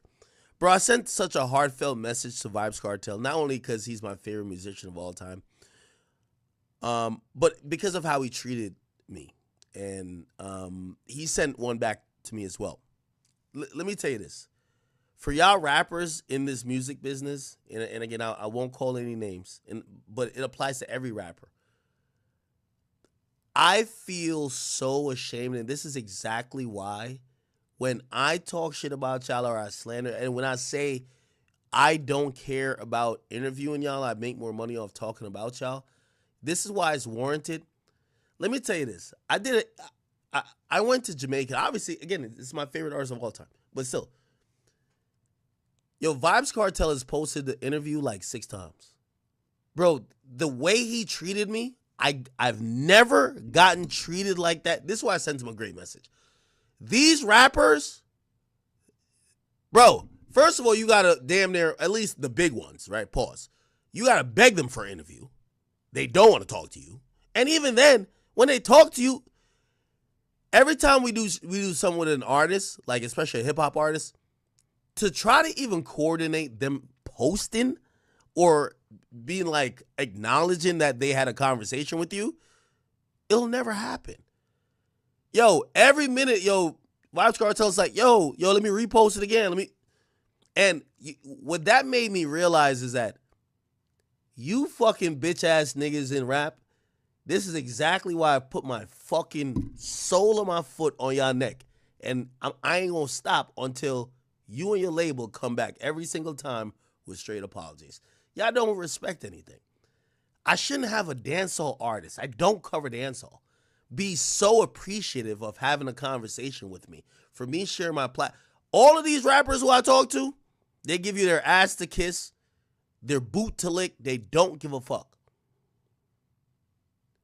And when I think about that in its totality, I say, well, this is why us in the media treat you like that, right? Well, me particularly. Because I don't give a fuck about a rapper who don't give a fuck about me. So that's a personal thing, but it's all good. I'll get into that a little bit more later. But yeah. I think this is a good place to leave it at. We'll try to get Bill Haney on here tomorrow. I do got some thoughts on that Jimmy Butler shit. What am I missing? I don't want to talk about the Wendy stuff. I love Wendy, but I don't want to talk about that.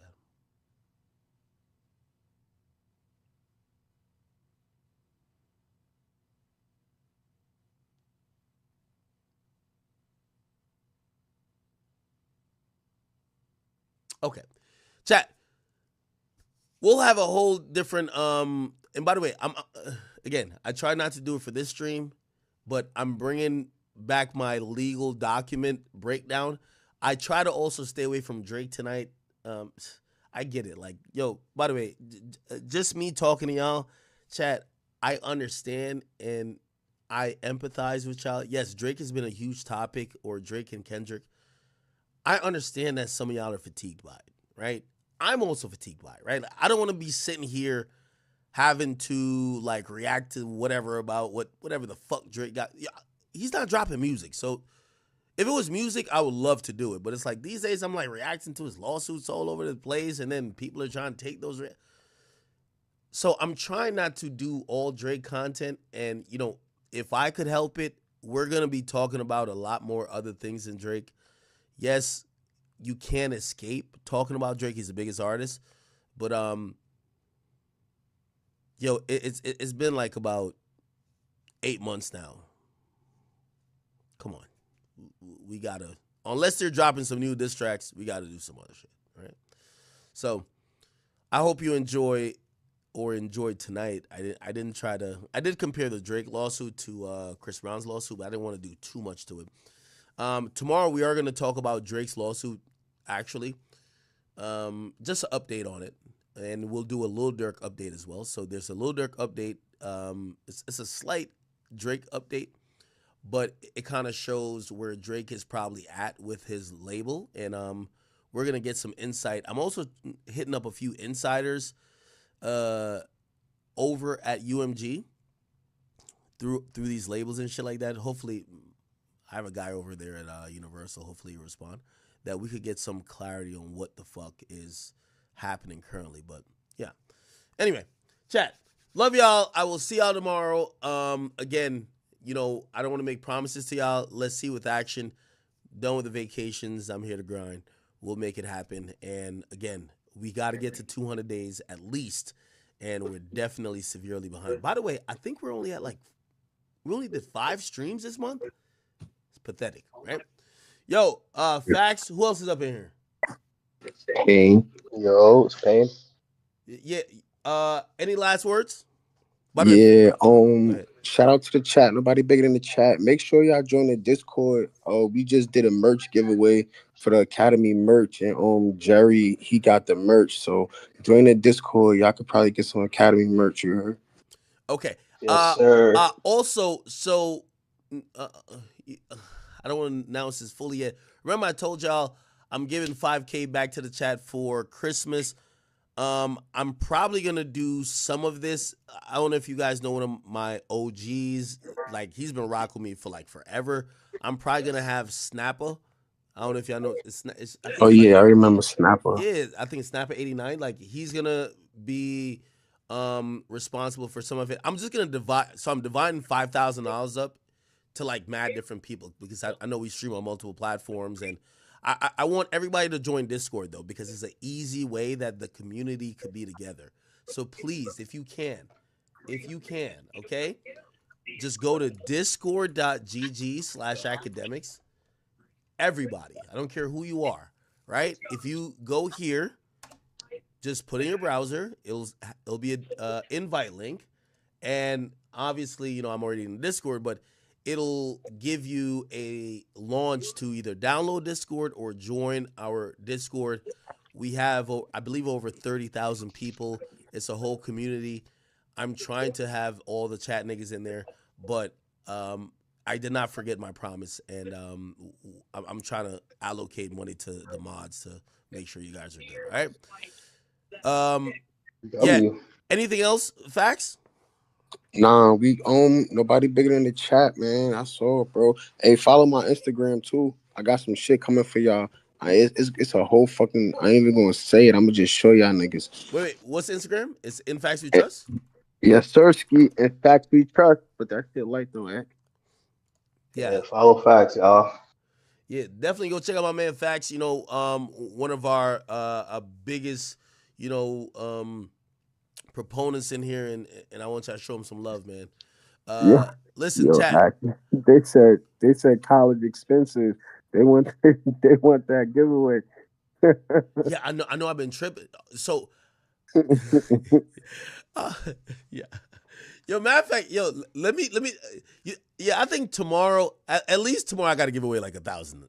Like, I'm gonna try to do it in phases.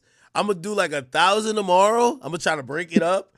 But yeah, I know Santa Act is mad late. Like, yo, we about to get to February. Like, yo, niggas, it's time for Cupid, niggas. It's about time for like, all right. So chat, I'm sorry. So we'll get to that. But yo, Facts. Appreciate you, brother. Thank you for rocking me. Nah, I appreciate you, man. You know that shit, man. All right, please, everybody get up in the Discord chat. I will be back tomorrow, 100,000%. Don't believe me, though. Watch me and judge me by my actions. If I'm not,